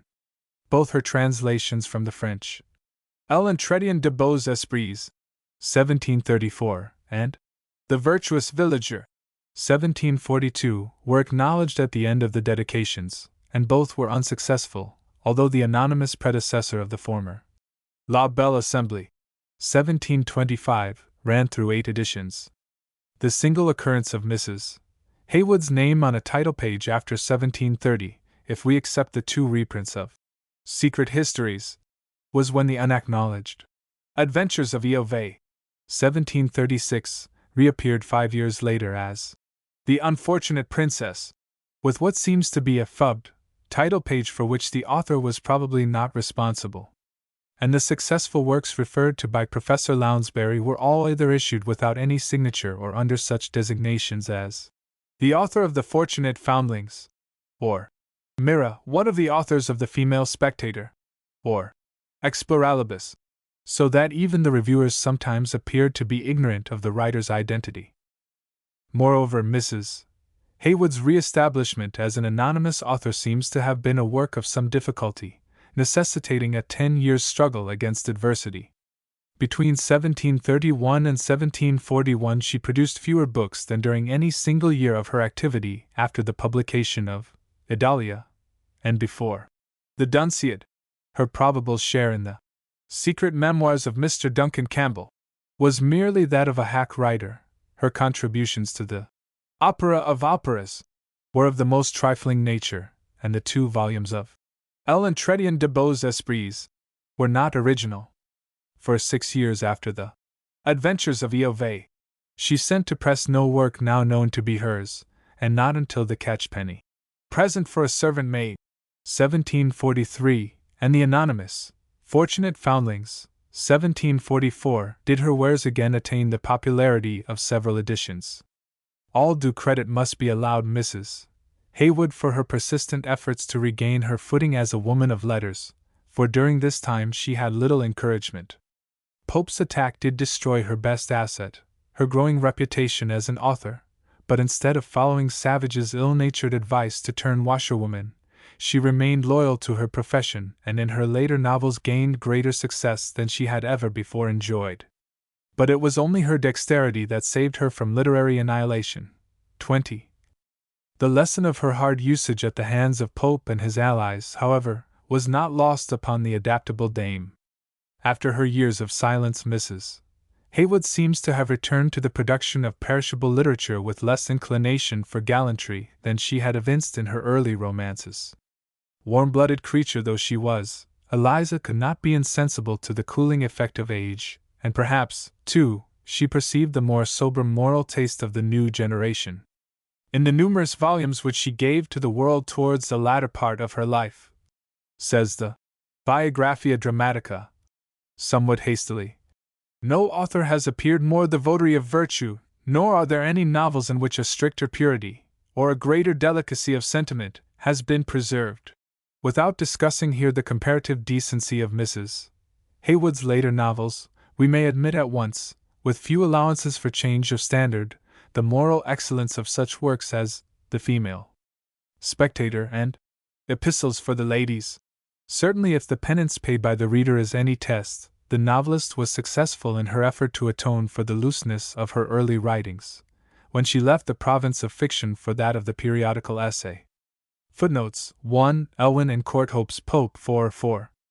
2. Elwyn and Courthope's Pope 4:135, Note 3. 3. Elwyn and Courthope's Pope 4:141. 4. Elwyn and Courthope's Pope 4:232. Professor Lounsbury has apparently confused this work with a cursory view of the history of Lilliput for these last 43 years, 8 Vo. 1727, a political satire containing no allusion to Pope. See the text of Shakespeare, 287. 5. Memoirs of the Court of Lilliput, 16. 6. The Dunciad. 1728. Book 2, lines 137 to 48, and 170. Book 3, lines 149 to 53. 7. Elwyn and Courthope's Pope, 4:282. 8. A second engraving by Virtue after Parmentier formed the frontispiece of Secret Histories, Novels, and Poems. 9. E. Curl, Key to the Dunciad 12. Some copies apparently read Peer for Poet. See Elwyn and Courthope's Pope for 330 note pages, and Sir Sidney Lee, article Haywood in the DNB. 10. Elwyn and Courthope's Pope for 330 note SS. 11. Elwyn and Courthope's Pope for 294. 12. Elwyn and Courthope's Pope for 232. See also 159, note I. 13. T. Lounsbury, The Text of Shakespeare, 281. The Popiad which appeared in July, and the female Dunciad which followed the month after, were essentially miscellanies devoted to attacks upon the poet, and for them authors were not so much responsible as publishers. 14. Elwyn and Courthope's Pope for 141, note 5. 15. Notes and Queries, Sir. I. X. 110. The words italicized by me refer to Pope's description of Theobald's Library, the Dunciad, 1728, Book I, line 106. 16. T. R. Lounsbury, The Text of Shakespeare, 275. But the attack upon Mrs. Haywood exceeded all bounds of decency. To the credit of the English race, nothing so dastardly and vulgar can be found elsewhere in English literature. If the influence of the Dunciad was so all-powerful as to ruin the prospects of any one it satirized, it ought certainly to have crushed her beyond hope of any revival. As a matter of fact, Mrs.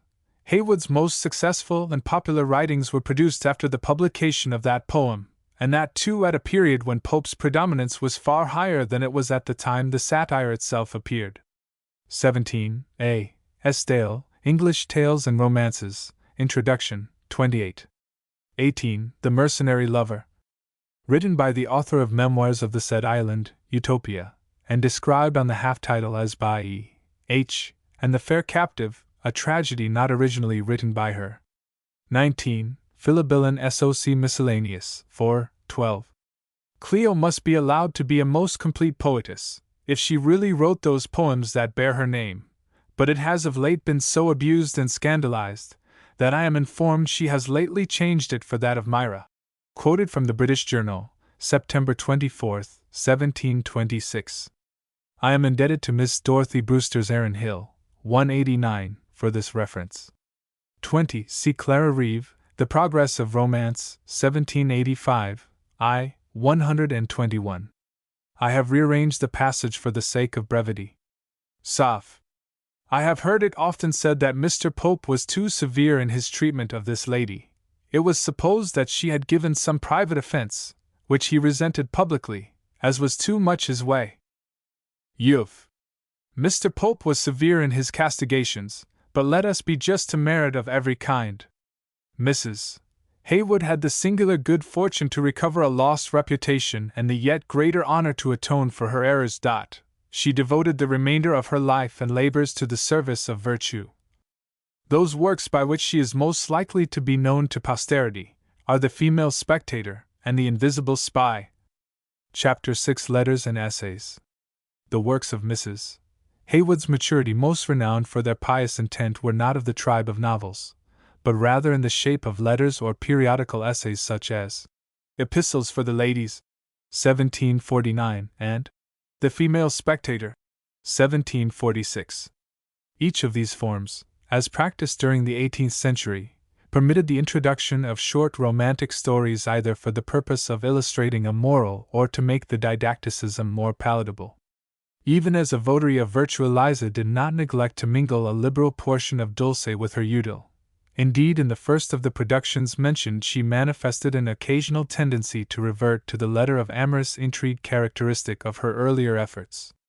In her latest and soberest writings, the conduct books called The Wife and The Husband, 1756, she frequently yielded to the temptation to turn from dry precept to picturing the foibles of either sex.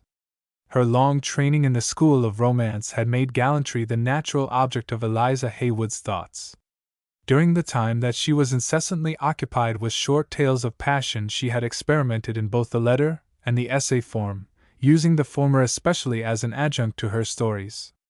One of her first attempts, also, to find her proper vein as an author was a translation from the French of the Letters from a Lady of Quality to a Chevalier, with a discourse concerning writings of this nature, by way of essay, for which the translator was responsible.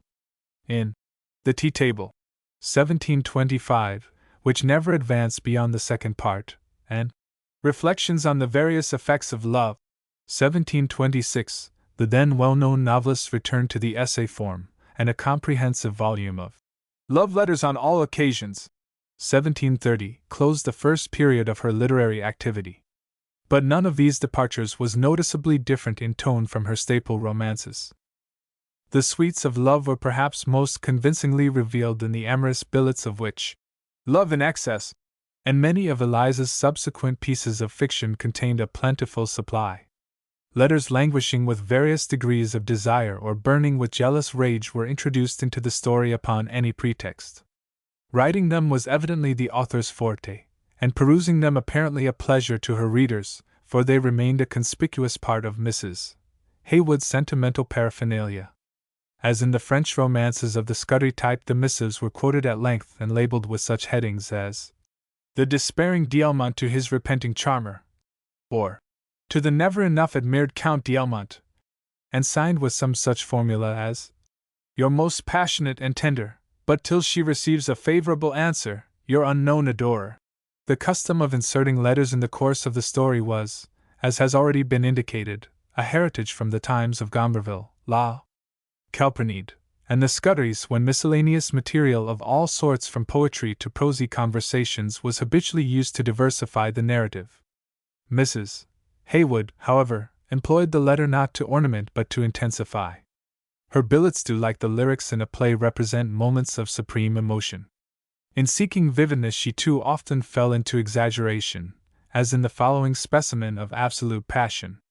Torture, distraction, hell, what will become of me? I will not survive the knowledge that you are mine no more, yet this suspense is worse than all yet ever bore the name of horror. Let me not linger in it, if you have humanity. Declare my doom at once, be kind in cruelty at least, and let one death conclude the thousand deaths which every minute of uncertainty brings with it. 2.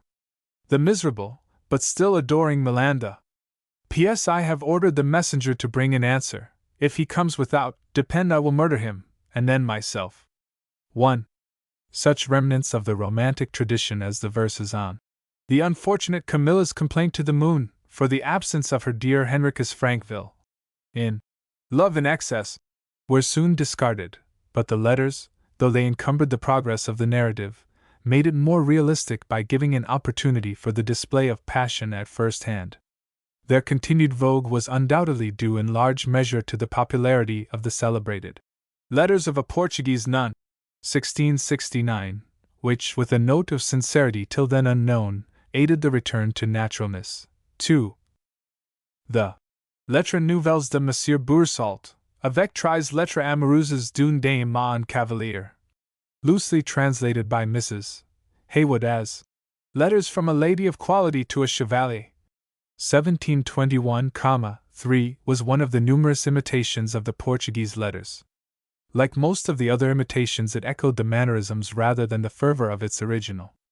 The lady's epistles do not reveal a story, but describe in detail the doubts, disappointments, fears, jealousies, and raptures of a married woman for a lover who in the last 3 letters has left France for England. Except for this remove, there is no change in the situation of the characters. The lover apparently remains constant to the end. The reader is even left in some doubt as to the exact nature of their relationship. The lady at one time calls it a criminal conversation, but later resents an attempt upon her honor, and seems generally to believe that a distant conversation, if it is less sweet, will be not only more pure, but also more durable. But perhaps it is only fair to let the author speak for herself. The lady, whose letters I have taken the liberty to translate, though she has been cautious enough in expressing anything, even in those the most tender among them, which can give the reader an assurance she had forfeited her virtue, yet there is not one, but what sufficiently proves how impossible it is to maintain such a correspondence, without an anxiety and continual perturbation of mind, which I think a woman must have bid farewell to her understanding, before she could resolve to endure.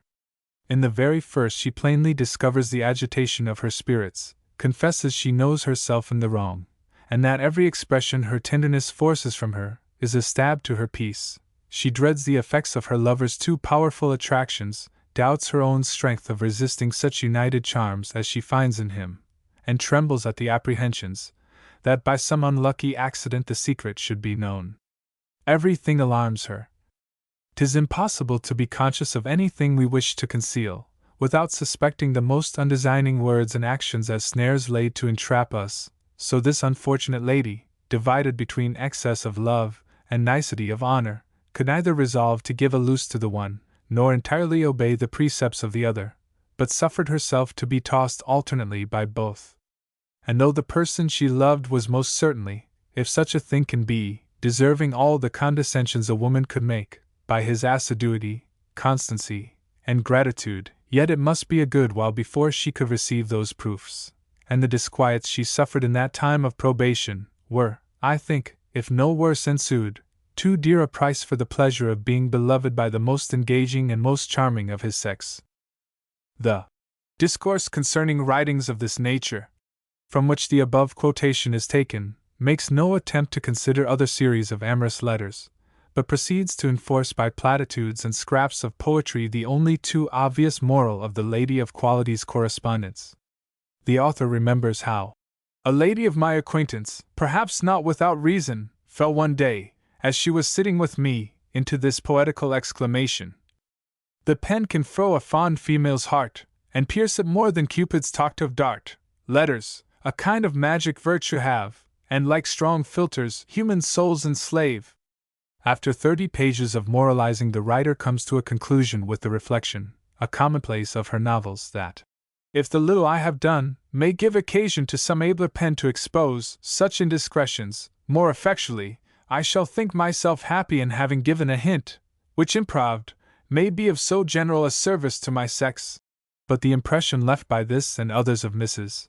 Haywood's works is that the fair novelist was not so much interested in preventing the inadvertencies of her sex as in exposing them.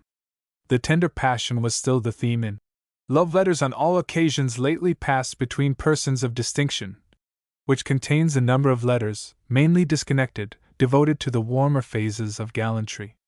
Some are essays in little on definite subjects: levity, sincerity, the pleasures of conjugal affection, insensibility, and so on. Most of them, however, are occasional. Strephon to Delinda on her forbidding him to speak of love, Orontes to Deanira, entreating her to give him a meeting, and many others in which both the proper names and the situations suggest the artificial romances. None of the missives reveals emotions of any but the most tawdry romantic kind, warm desires extravagantly uttered, conventional doubts, causeless jealousies, and petty quarrels. Like Mrs. Ben's correspondence with the amorous Van Bruin, these epistles have nothing to distinguish them except their excessive hyperbole. There is one series of 24 connected letters on the model of Letters from a Lady of Quality to a Chevalier, relating the love story of Theano and Elismanda, but in the course of the whole correspondence nothing more momentous occurs than the lovers leaving town. Indeed, so imperceptible is the narrative element in Mrs. Haywood's epistolary sequences that they can make no claim to share with the anonymous love story in letters entitled Love's Posy, 1686, with the Letters written by Mrs. Manley, 1696, 4, or with Tom Brown's Adventures of Linda Mira, 1702, in 24 letters, the honor of having anticipated Richardson's method of telling a story in epistolary form. 5. Even after the publication of Pamela and Clarissa, Mrs. Haywood failed to realize the narrative possibilities of consecutive letters. 4. Epistles for the Ladies, 1749, hardly contains 3 missives on any one theme. Though the collection is not free from letters in the vein of gallantry, the emphasis on the whole is decidedly changed. There are few attempts to exploit the emotions by describing the palpitations of injured beauty, or the expostulations and vows of lovesick cavaliers. Instead, Aminta is praised for enduring with unusual self-possession the treachery of her lover and her most intimate friend. Sophronia encourages Palmyra to persist in her resolution of living apart from her husband until she is convinced of the reformation of his manners, and Isabinda sends to Elvira a copy of a modest epithalamium on her sister's marriage. Occasionally a romantic love story runs through 3 or 4 letters, but any deviation from the strictest principles of delicacy, and there are not many, is sure to be followed by a fitting catastrophe. Some reprobation of the licentious manners of the age is permitted, but no catering to degenerate taste and no breath of scandal. The aim of the epistles, which were apparently not intended as models, was to convey moral precepts in an agreeably alleviated form, but the balance inclines rather heavily towards sober piety. A mother recommends poetry and history for the reading of her 12-year-old daughter, though allowing an occasional indulgence in well-wrote novels. Eusebia discusses the power of divine music with the Bishop of Berinthia, writes to Berenice to urge her to make the necessary preparations for futurity. Philenia assures the Reverend Doctor that she is a true penitent, and beseeches his assistance to strengthen her pious resolutions. Hilaria laments to Cleo that she is unable to think seriously on death, and Aristander edifies Melissa by proving from the principles of reason and philosophy the certainty of a future existence, and the absurdity and meanness of those people's notions, who degrade the dignity of their species, and put human nature on a level with that of the brute creation. In all this devotion there was no doubt something of Mrs. Howe. Epistles for the Ladies was not the first attempt to employ the ornaments of romance in the decoration of religion. 6. Nor the best, but along with the pious substance the author sometimes adopts an almost Johnsonian weightiness of style, as when Syamara gives to Sophronia an account of the finishing of a fine building she had been at an infinite expense in erecting, with some moral reflections on the vanity and disappointment of all sublunary expectations. In her essays, even the most serious, Mrs. Haywood was a follower of Addison rather than Johnson. The first of them, if we disregard the slight discourse appended to the Letters from a Lady of Quality to a Chevalier, was The Tea Table, or A Conversation between some polite persons of both sexes, at a lady's visiting day, wherein are represented the various foibles and affectations which form the character of an accomplished beau or modern fine lady, interspersed with several entertaining and instructive stories. 7. 1725, which most resembles a day, detached from the interminable La Belle Assembly of Madame de Gomez, translated by Mrs. Haywood a few months before. There is the same polite conversation, the debate between love and reason, the poem, 8, and the story. But the moral reflections upon tea tables, the description of Amianas, where only wit and good humor prevail, and the satirical portraits of a titled coxcomb and a bevy of fine ladies, are all in the manner of the Tatler. The manuscript novel read by one of the company savours of nothing but Mrs. Haywood, who was evidently unable to slight her favorite theme of passion. Her comment on contemporary manners soon gives place to Baraldus and Celimena, or the punishment of mutability, a tale of court intrigue in her warmest vein. The authors of the Tatler and Spectator had, of course, set a precedent for the inclusion of short romantic stories in the essay of manners, and even the essays with no distinct element of fiction were preparing for the novelist the powerful tool of characterization. Writers of fiction were slow to apply the new art to their proper materials. In the present instance, an experienced novelist employed the essay form to depict the follies and affectations of a beau and fine ladies, and immediately turned back to a story in which characterization is almost entirely neglected for incident. It is interesting to find the same writer using the realistic sketch of manners and the romantic tale of intrigue and passion without any thought of combining the two elements. In the second part of The Tea Table, Mrs. Haywood made no attempt to diversify the patchwork of verse and prose with any narrative, save one small incident illustrating pride. The sole point of interest is the long and laudatory tribute to her friend Aaron Hillin, a pastoral dialogue between Alexis and Clorinda, occasioned by Hilarius's intending a voyage to America.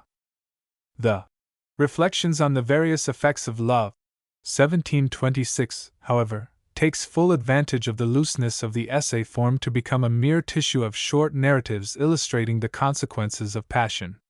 The stories of Celia and Evandra, one cursing her betrayer, the other wishing him always happy, exemplify revengeful and generous love. There are 2 model epistles from Clymene to Myrtillo, the first upon his absence, the second upon his desertion of her.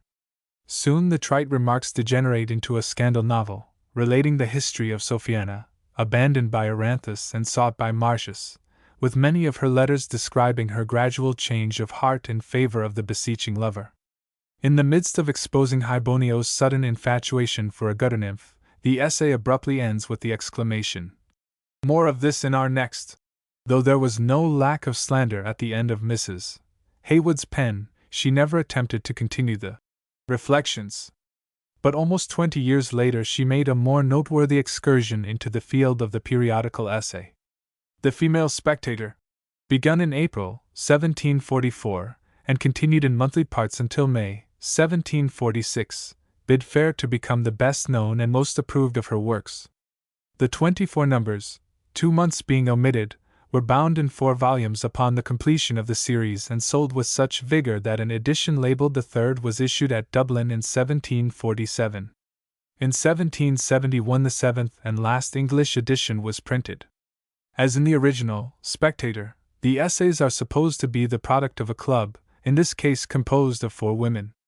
After drawing her own character in the terms already quoted, 9 Mrs. Haywood mentions as her coadjutors in the enterprise: Mira, a lady descended from a family to which what seems hereditary, married to a gentleman every way worthy of so excellent a wife. The next is a widow of quality, who has not buried her vivacity in the tomb of her lord. The third is the daughter of a wealthy merchant, charming as an angel. This fine young creature I shall call Euphrosyne. The suspiciously representative character of these assistants may well make us doubt their actuality, and from the style of the lucubrations, at least, no evidence of a plurality of authors can readily be perceived. Indeed, after the first few numbers we hear nothing more of them. Mira was the pseudonym used by Mrs. Haywood in The Wife, 1756, while a periodical called The Young Lady began to appear just before her death under the pen name of Euphrosyne. Whether written by a female spectator club or by a single authoress, the essays in purpose, method, and style are evidently imitated from their famous model. The loose plan and general intention to rectify the manners of the age allowed the greatest latitude in the choice of subject matter. In a single paper are jumbled together topics so diverse as the degradation of the stage, the immoderate use of tea, and the proper choice of lovers. The duty of periodical essayists to castigate the follies of the time is graphically represented in the frontispiece to the 2nd volume, where Apollo, seated on some substantial clouds and holding in his hand the Female Spectator, dispatches a flying Mercury, who in spite of the efforts of 2 bows with drawn swords and a bell and deshabille, chastises a female figure of Luxuria lolling in a chariot pulled by one inadequate grasshopper. In the essays themselves the same purpose led to the censure of gambling, lying, affectation of youth by the aged jilts, anti-eternitarians, scandal-bearing, and other petty sins and sinners. For political readers a gentleman contributes a conversation between a Hanoverian and an English lady, in which the latter has the best of the argument. An account of topsy-turvy land satirizes illogical practices in a manner familiar to the readers of the Bab Ballads. The few literary papers are concerned with true and false taste, the delights of reading, Mr. Akenside's pleasures of the imagination, and the horrors of the same, the outwearing of romance, and love letters passed between Augustus Caesar and Livia Drusilla, which last Mrs. Haywood was qualified to judge as an expert. Essays on religion and the future life reveal something of the sober touch and moral earnestness of Johnson, but nothing of his compact and weighty style. As in the Spectator, topics are often introduced by a scrap of conversation by way of a text or by a letter from a correspondent setting forth some particular grievance. The discussion is frequently illustrated by anecdotes, or even by stories, though the author makes comparatively small use of her talent for fiction. Indeed, she records at one point that many of the subscribers to this undertaking complain that I moralize too much, and that I give them too few tales. The Oriental setting used by Addison with signal success is never attempted, and even scandal stories are frowned upon. instead of the elaborate and elegantly turned illustrative narratives of the Spectator. Mrs. Haywood generally relates anecdotes which, in spite of the disguised names, savor of crude realism. They are examples rather than illustrations of life. One of the most lively is a story told to show the inevitable unhappiness of a marriage between persons of different sections. The husband, a high church man, and the wife, of Presbyterian persuasion, were happy enough during the first months of married life, though he sometimes expressed a dissatisfaction at being denied the pleasure of leading her to Westminster Abbey, for he would hear no divine service out of a cathedral, and she was no less troubled that she could not prevail with him to make his appearance with her at the conventicle. Consequently, when their first child was born, they were unable to agree how the boy was to be baptized. All their discourse was larded with the most piquant reflections, but to no purpose. The father insisted upon having his own way, but Ammonia, as his consort was not inappropriately named, was no less stubborn in her detestation of lawn sleeves, and on the eve of the christening had the ceremony privately performed by her own minister. When the bishop and the guests were assembled, she announced with splenetic satisfaction that the child had already been made a Christian, and that his name was John. The astonished husband lapsed into an adequate rage, and though restrained by the company from doing an immediate violence to his helpmate, was permanently estranged from her through his resentment. 2 other stories from the Female Spectator were quoted by Dr. Nathan Drake in his Gleaner. In her bold attempt to rival Addison upon his own ground, Mrs. Haywood was more than moderately successful in the estimation of many of her contemporaries. Rambling and trite as are the essays in her periodical, their excellent intentions, at least, gained them a degree of popularity.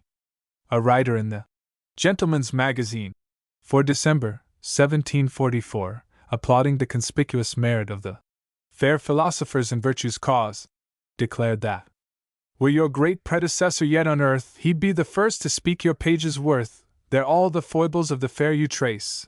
There do you shew your sex's truest grace. There are the various wiles of man displayed, in gentle warnings to the credulous maid, politely pictured, wrote with strength and ease, and while the wanderer you reclaim, you please. Women, the heart of women best can reach, while men from maxims, you from practice teach.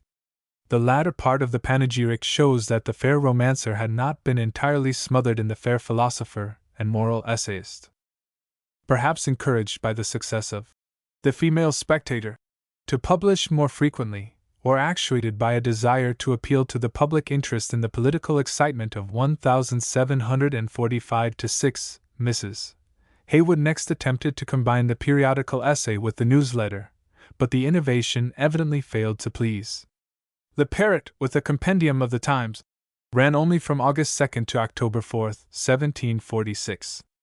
The numbers consisted commonly of 2 parts, the first being moralizings on life and manners by a miraculous parrot, and the second a digest of whatever happenings the author could scrape together. The news of the day was concerned chiefly with the fate of the rebels in the last Stuart uprising and with rumors of the Pretenders' movements.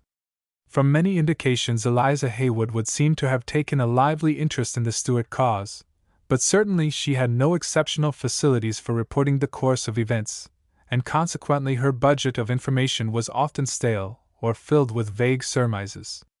But she did not overlook the opportunity to narrate con amore such pathetic incidents as the death of Jemmy Dawson's sweetheart at the moment of his execution, later the subject of Shenstone's ballad. The vaporizings of the parrot were also largely inspired by the trials of the rebels, but the sagacious bird frequently drew upon such stock subjects as the follies of the gay world, the character of women, the unreliability of venal praise and interested personal satire, and the advantages of making one's will, the latter illustrated by a story. Somewhat more unusual was a letter from an American Pole, representing how much it was to the interest of England to preserve, protect, and encourage her plantations in the New World, and complaining of the tyranny of arbitrary governors. But the essayed parts of The Parrot are not even equal to The Female Spectator, and deserve no lightning of the deep and speedy oblivion cast upon them. Besides her periodical essays, Mrs. Haywood wrote during her declining years several conduct books, which, beyond showing the adaptability of her pen to any species of writing, have but small importance. One of them, though inheriting something from Defoe, owed most to the interest in the servant girl heroine excited by Richardson's first novel. No sociologist has yet made a study of the effect of Pamela upon the condition of domestics, but the many excellent maxims on the servant question uttered by Lord B. and his lady can hardly have been without influence upon the persons of the first quality who pored over the volumes. In popular novels, at any rate, Abigail's and scullions reigned supreme. In 1752 the Monthly Review remarked of a recent work of fiction, The History of Betty Barnes, that it seemed chiefly calculated for the amusement of a class of people, to whom the apprentice's monitor or the present for a servant maid might be recommended to much better purpose. But the reviewer's censure failed to quell the demand for romances of the kitchen. Mrs. Haywood, however, might have approved of his recommendation, since she happened to be the author of the little manual of household science especially urged upon the females below stairs. A Present for a Servant Maid, or The Sure Means of Gaining Love and Esteem, was frequently reprinted both in London and Dublin during the years 1743-4, and as late as 1772 a revision was mentioned in the Monthly Review, as a well-designed and valuable tract. 10. The work is a compendium of instructions for possible Pamelas, teaching them in brief how to wash, to market, to dress any sort of meat, to cook, to pickle, and to preserve their virtue. The maids are cautioned against such female errors as sluttishness, tale-bearing, staying on errands, telling family affairs, aping the fashion, and giving saucy answers. They are forbidden to play with fire or candles, to quarrel with fellow domestics, to waste victuals or to give them away. A fine example of the morality of scruples inculcated by the tract is the passage on the duty of religious observance. A maidservant should not neglect to go to church at least every other Sunday, and should never spend the time allowed her for that purpose walking in the fields or drinking tea with an acquaintance. Never say you have been at church unless you have, but if you have gone out with that intention and been diverted from it by any accident or persuasions, confess the truth if asked. Girls so unhappy as to live with people who have no devotion themselves should entreat permission to go to church, and if it is refused them, rather leave their place than be deprived of sacred consolation. If you lose one, that God, for whose sake you have left it, will doubtless provide another, and perhaps a better for you. Scarcely more edifying are the considerations of self-interest which should guide a maidservant into the paths of virtue. Industry and frugality are two very amiable parts of a woman's character, and I know no readier way than attaining them, to procure you the esteem of mankind, and get yourselves good husbands. Consider, my dear girls, that you have no portions, and endeavor to supply the deficiencies of fortune by mind. And in pure Pamela vein is the advice offered to those maids whose honor is assailed. If the temptation come from the master, it will be well to reflect whether he is a single or a married man and act accordingly. One cannot expect the master's son to keep a promise of marriage without great difficulty, but the case may be different with a gentleman lodger, especially if he be old and doting. And the moral of all is, don't sell yourselves too cheap. Finally, to complete the usefulness of the pamphlet were added directions for going to market, also, for dressing any common dish, whether flesh, fish, or fowl, with some rules for washing, and the whole calculated for making both the mistress and the maid happy. More especially intended to promote the happiness of the mistress of the family. The Wife, by Mira, one of the authors of the Female Spectator, and Epistles for Ladies, 1756, contains advice to married women on how to behave toward their husbands in every conceivable situation, beginning with the first few weeks after marriage, vulgarly called the honeymoon, and ending with how a woman ought to behave when in a state of separation from her husband, a subject upon which Mrs. Haywood could speak from first-hand knowledge. Indeed, it must be confessed that the writer seems to be chiefly interested in the infelicities of married life, and continually alleviates the rigor of her didactic passages, transcriber's note, with lively pictures of domestic jars, such as the following. The happy day which had joined this pair was scarce 6 weeks elapsed, when lo! Behold a most terrible reverse, the hurry of their fond passion was over, dalliance was no more, kisses and embraces were now succeeded by fighting, scratching, and endeavoring to tear out each other's eyes. The lips that before could utter only, "My dear, my life, my soul, my treasure," now poured forth nothing but invectives. They took as little care to conceal the proofs of their animosity as they had done to moderate those of a contrary emotion. They were continually quarreling. Their house was a babel of confusion. No servant would stay with them a week. They were shunned by their most intimate friends, and despised by all their acquaintance, till at last they mutually resolved to agree in one point, which was, to be separated forever from each other. Page 16. So the author discusses a wife's behavior toward a husband when laboring under disappointment or vexatious accidents, sleeping in different beds. How a woman should act when finding that her husband harbors unjust suspicions of her virtue. The great indiscretion of taking too much notice of the unmeaning or transient gallantries of a husband. The methods which a wife is justified to take after supporting for a long time a complication of all manner of ill usage from a husband, and other causes, or effects of marital infelicity. Though marriage almost inevitably terminates in a brûlée, the wife should spare no efforts to ameliorate her husband's faults. If addicted to drinking, she must take care to have his cellar well stored with the best and richest wines, and never seem averse to any company he shall think fit to entertain. If fond of women, she must endeavor to convince him that the virtuous part of the sex are capable of being as agreeable companions as those of the most loose principles, and this, not by arguments, for those he will not listen to, but by getting often to her house the most witty, gay, and spirituous of her acquaintance, who will sing, dance, tell pleasant stories, and take all the freedoms that innocence allows. Page 163. Occasionally the advice to married women is very practical, as the following deterrent from gluttony shows.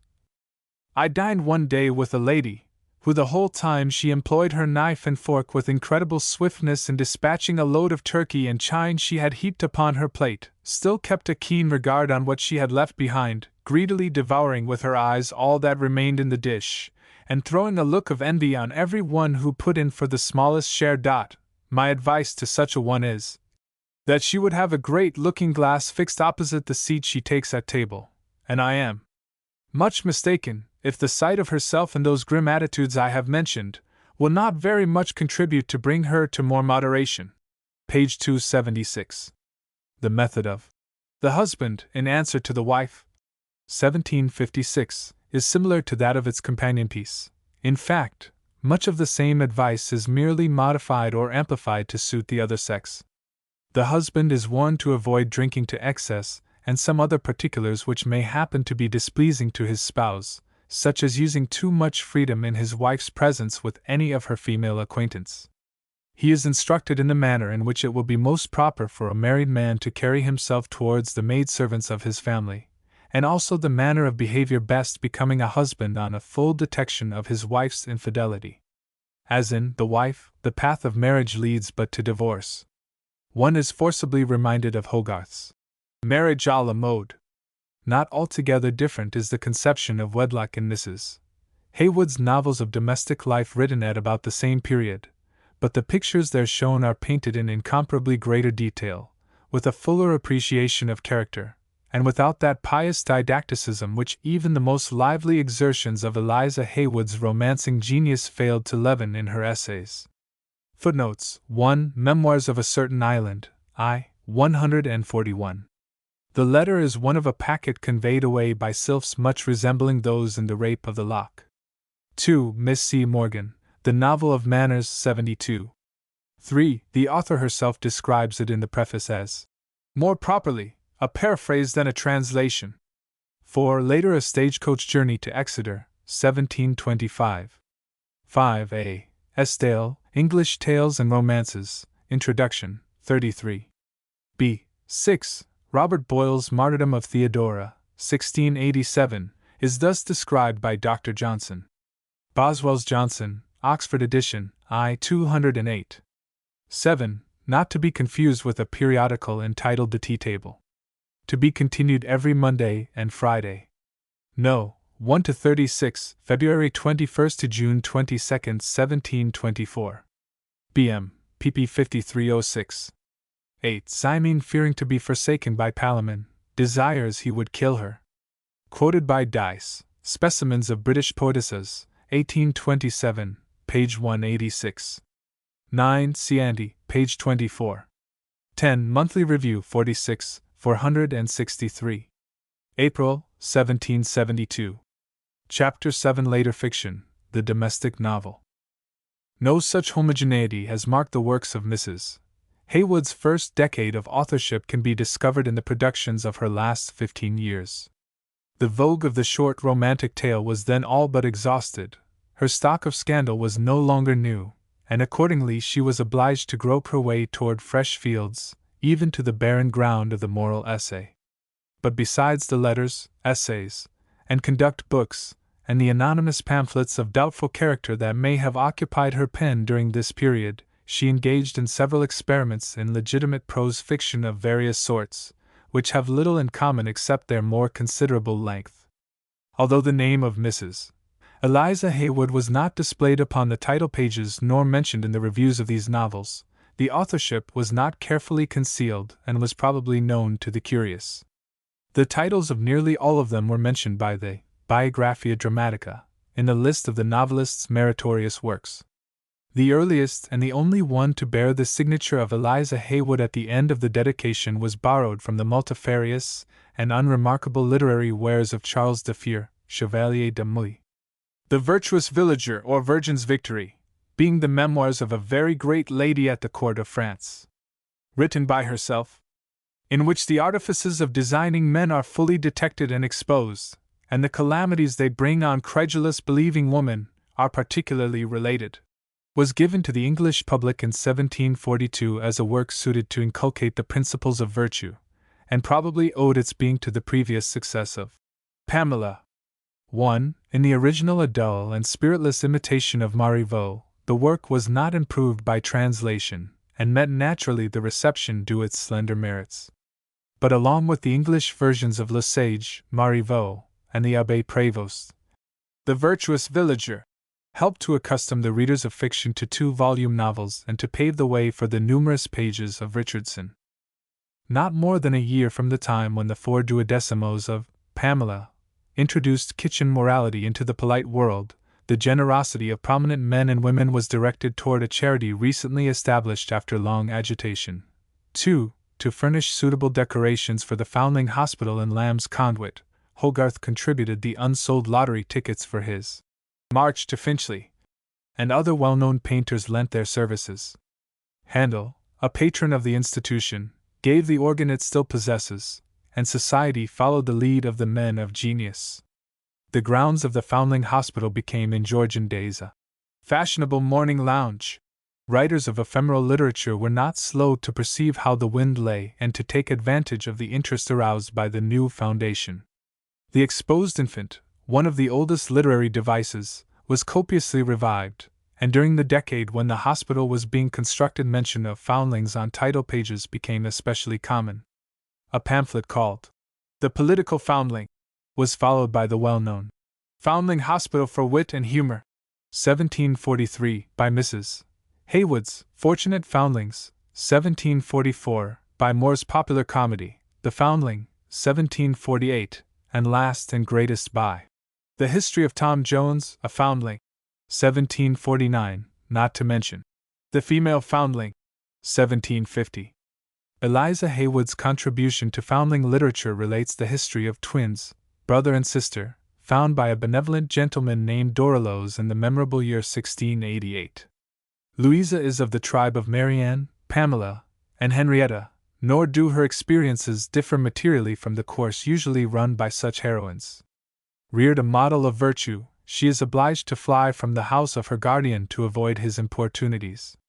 After serving as a milliner's apprentice long enough to demonstrate the inviolability of her principles, she becomes mistress of the rules of politeness at the leading courts of Europe as the companion of the gay Melanthe.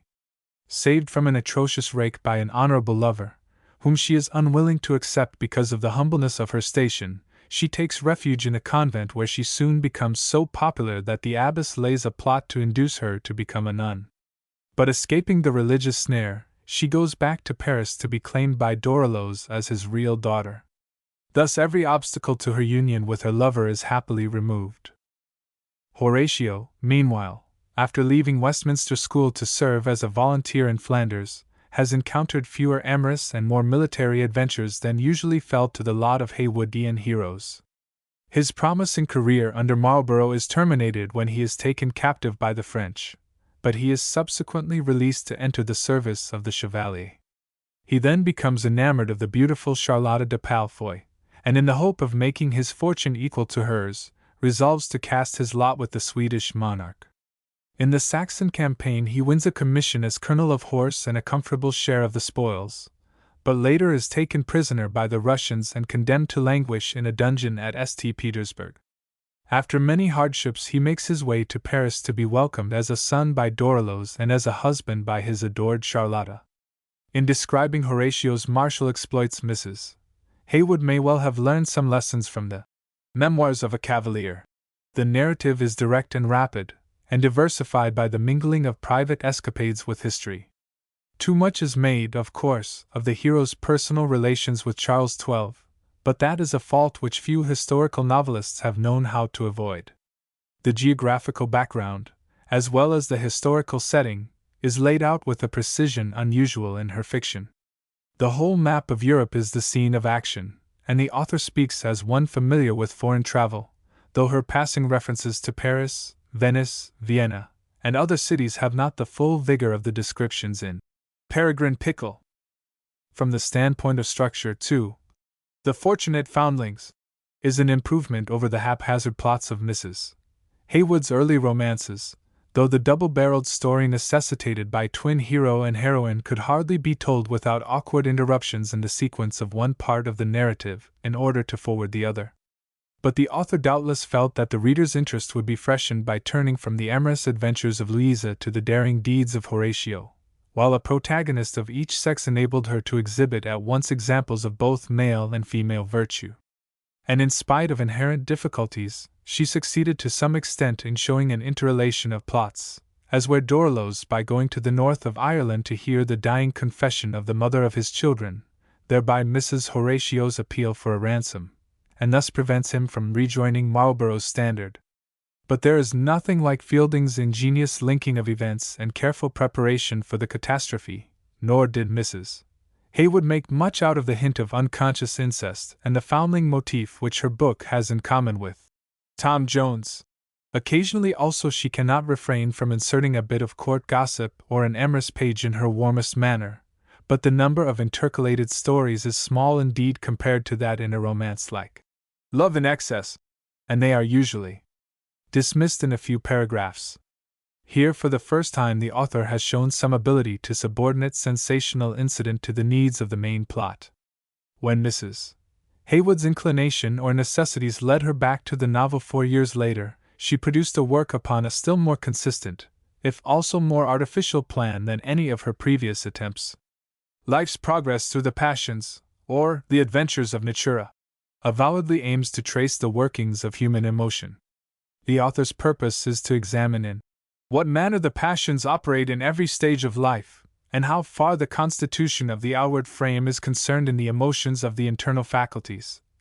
For actions which we might admire or abhor would lose much of their eclat either way, were the secret springs that give them motion, seen into with the eyes of philosophy and reflection. Natura, a sort of everyman exposed to the variations of passion, is not the faultless hero of romance, but a mere ordinary mortal. Indeed, the writer declares that she is an enemy to all romances, novels, and whatever carries the air of them, and as it is a real, not fictitious character I am about to present, I think myself obliged to draw him such as he was, not such as some sanguine imaginations might wish him to have been. The survey of the passions begins with an account of Natura's birth of well-to-do but not extraordinary parents, his mother's death, and his father's second marriage, his attack of the smallpox, his education at Eton, and his boyish love for his little playmate, Delia. Later he becomes more seriously compromised with a woman of the streets, who lures him into financial engagements. Though locked up by his displeased father, he manages to escape, finds his lady entertaining another gallant, and in despair becomes a regular vagabond. Just as he is about to leave England, his father discovers him and sends him to make the grand tour under a competent tutor. In Paris, the tutor dies, and the young man is left to the exercise of his own discretion. Benighted in a wood, he finds shelter in a monastery of noble ladies, where both the abbess and her sister fall in love with him. After fluctuating between the two, he tries to elope with the sister, is foiled by the abbess, and sets off again upon his travels. In Italy he hears of his father's difficulties and starts for home, but enters the French service instead. He is involved with a nobleman in an attempt to abduct a lady from a nunnery, and would have been tortured had not the jailer's wife eloped with him to England. There he enters Parliament, and is about to contract a fortunate marriage when he incautiously defends the Chevalier in conversation, fights a duel, and although his antagonist is only wounded, he finds his reputation blighted by the stigma of Jacobitism. After a long illness at Vienna, where he is pestered by Catholic priests, he recovers his health at Spa, and falls in love with a young English girl. Her parents gladly give their consent, but Maria seems unaccountably averse to the match. And when our hero is assaulted by a jealous footman, he perceives that the lady has fixed her affections on a lower object. Natura on his return to England prospers and marries happily, but his joy is soon destroyed by the death of his father, and of his wife in giving birth to a son. Consumed by ambition, the widower then marries the niece of a statesman, only to discover what misery there is in a luxurious and unvirtuous wife. Natura soon experiences the passions of melancholy, grief, and revenge. His son dies, and his wife's conduct forces him to divorce her. In the hope of preventing his brother from inheriting his estate, he is about to marry a healthy country girl when he hears that his brother is dead and that his sister's son is now his heir. Thereupon he buys off his intended bride. At his sister's house he meets a young matron named Charlotte, for whom he long entertains a platonic affection, but finally marries her and has 3 sons. Thereafter he sinks into a calm and natural decline and dies in his 63rd year. Thus I have attempted to trace nature in all her mazy windings, and shew life's progress through the passions, from the cradle to the grave. The various adventures which happened to Natura, I thought, afforded a more ample field than those of any one man I ever heard or read of, and flatter myself that the reader will find many instances that may contribute to rectify his own conduct, by pointing out those things which ought to be avoided, or at least most carefully guarded against, and those which are worthy to be improved and imitated. The obvious and conventional moral ending and the shreds of romance that still adhere to the story need not blind us to its unusual features. Besides insisting upon the necessity for psychological analysis of a sort, the author here for the first time becomes a genuine novelist in the sense that her confessed purpose is to depict the actual conditions of life, not to glorify or idealize them. As Fielding was to do in Tom Jones, Mrs. Haywood proclaims the mediocrity of her hero as his most remarkable quality. Had she been able to make him more than a lay figure distorted by various passions, she might have produced a real character. Although at times he seems to be in danger of acquiring the romantic faculty of causing every woman he meets to fall in love with him, yet the glamour of his youth is obscured by a peaceful and ordinary old age. Artificial in design and stilted in execution as the work is, it nevertheless marks Eliza Haywood's emancipation from the traditions of the romance. 3. In The History of Miss Betsy Thoughtless, 1751, she reached the full fruition of her powers as a novelist. Her heroine, like Natura, is little more than a humor character, whose prevailing fault is denoted by her surname, for, though not fundamentally vicious, her heedless vanity, inquisitiveness, and vivacity lead her into all sorts of follies and embarrassments upon her first entry into fashionable life in London. Among all the suitors who strive to make an impression upon her heart, Mr. Trueworth alone succeeds, but her levity and her disregard of appearances force him to think her unworthy of his attentions.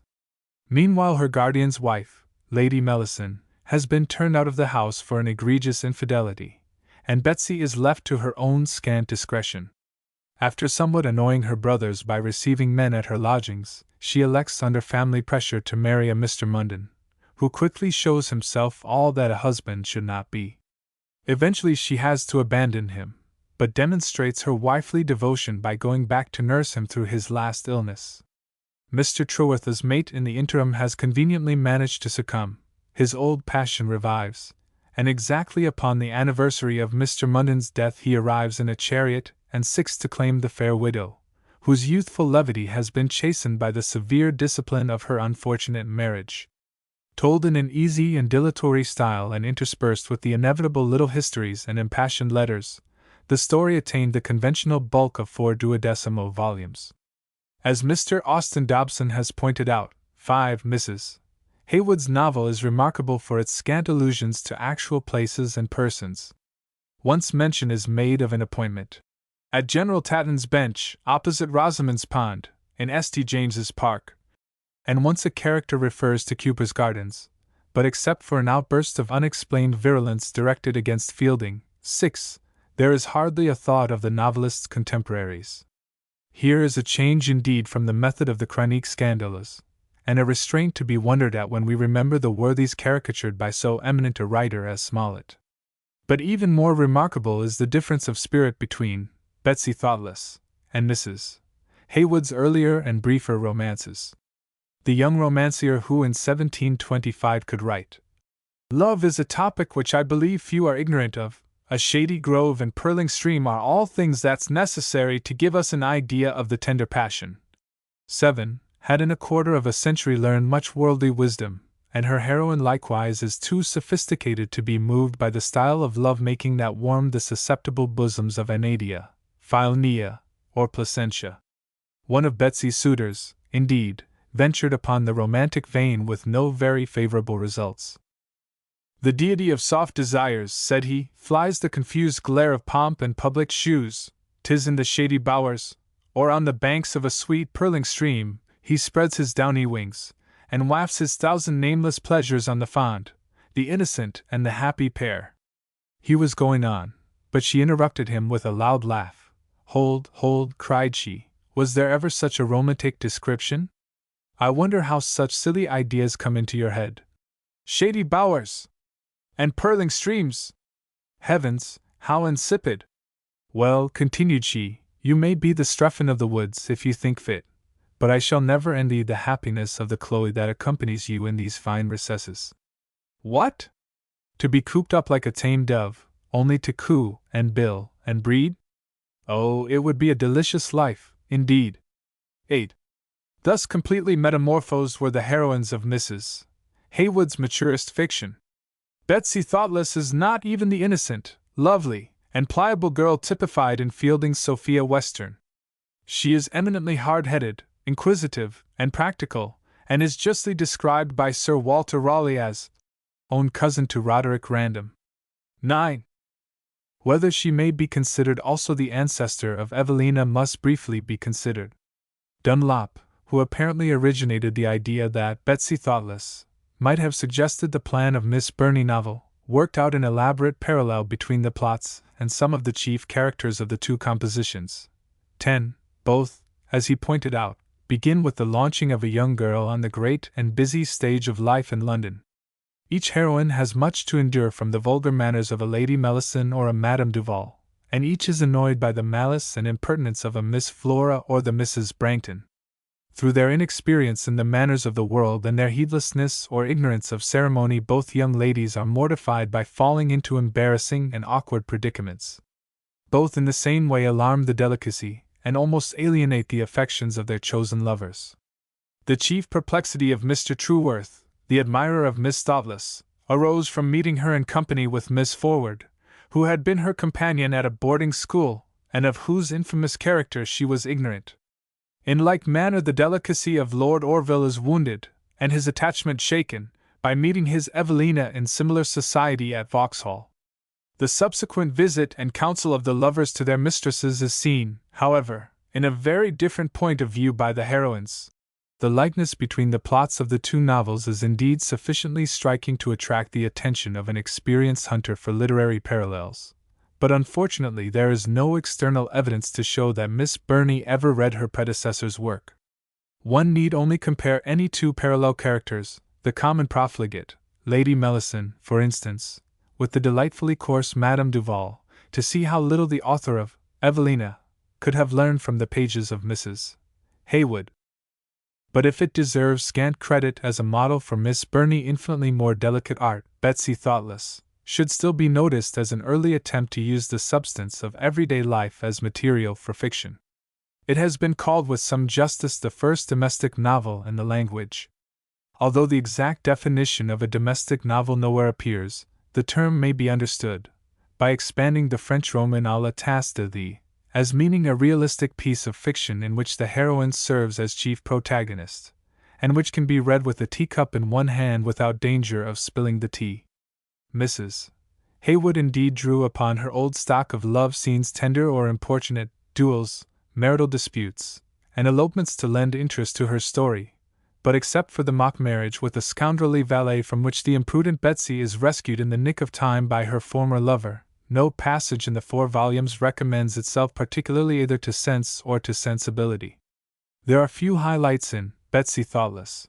The story keeps the even and loquacious tenor of its way after a fashion called insipid by the Monthly Review, though the critic finally acknowledges the difficulty of the task, if not the success of the writer. In justice to our author, however, this may be further observed that no other hand would, probably, have more happily finished a work begun on such a plan as that of the history of a young inconsiderate girl, whose little foibles, without any natural vices of the mind, involve her in difficulties and distresses, which, by correcting, make her wiser and deservedly happy in the end. A heroine like this cannot but lay her historian under much disadvantage, for though such an example may afford lessons of prudence, yet how can we greatly interest ourselves in the fortune of one whose character and conduct are either amiable nor infamous, and which we can neither admire, nor love, nor pity, nor be diverted with? Great spirit in the writer, and uncommon beauties in the expression, are certainly necessary to supply the deficiency of such a barren foundation. 11. Neither of the latter qualities was at the command of the female pen that composed Betsy Thoughtless, but in spite of the handicap imposed by the plan of her work and the deficiencies of her genius, she produced a novel at once realistic and readable. Without resorting to the dramatic but inherently improbable plots by which Richardson made his writings at once the joy of the chambermaids of all nations. 12. And something of a laughing stock to persons capable of detecting their absurdities, Mrs. Haywood preserved his method of minute fidelity to actual life and still made her book entertaining to such a connoisseur of fiction as Lady Mary Wortley Montagu. 13. Though rarely mentioned with entire approbation, Betsy Thoughtless was widely read for 50 years after its publication. 14. And undoubtedly deserves its place among the best of the minor novels collected in Harrison's Novelist's Library. In the same useful repertory of 18th-century fiction is the second of Mrs. Haywood's domestic novels, only less famous than its predecessor.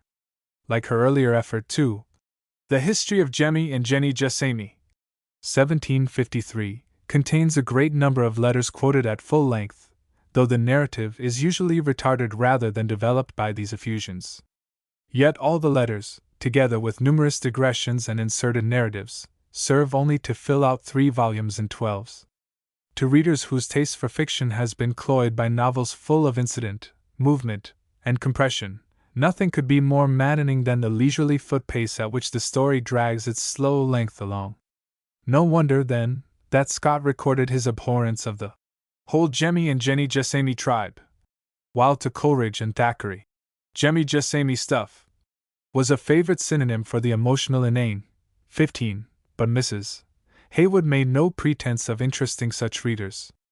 In the running fire of comment on the narrative contained in the lengthy chapter headings, she confesses that her book treats only on such matters as, it is highly probable, some readers will be apt to say might have been recited in a more laconic manner, if not totally omitted. But as there are others, the author imagines much the greater number, who may be of a different opinion, it is judged proper that the majority should be obliged. She has no hesitation either in recommending parts of the story that cannot fail of giving an agreeable sensation to every honest and good-natured reader, or in sparing him a digression of no consequence to the history, which may be read or omitted at discretion. But those who love to read in an easy chair, either soon after dinner or at night just going to rest, will find in the tale such things as the author is pretty well convinced, from a long series of observations on the human mind, will afford more pleasure than offense. We have every reason to believe that what the novelist terms her distressful narrative succeeded in its appeal to the Martha busbodies of the generation, for even Gerda's Charlotte took a heartfelt interest in the fortunes of Miss Jenny.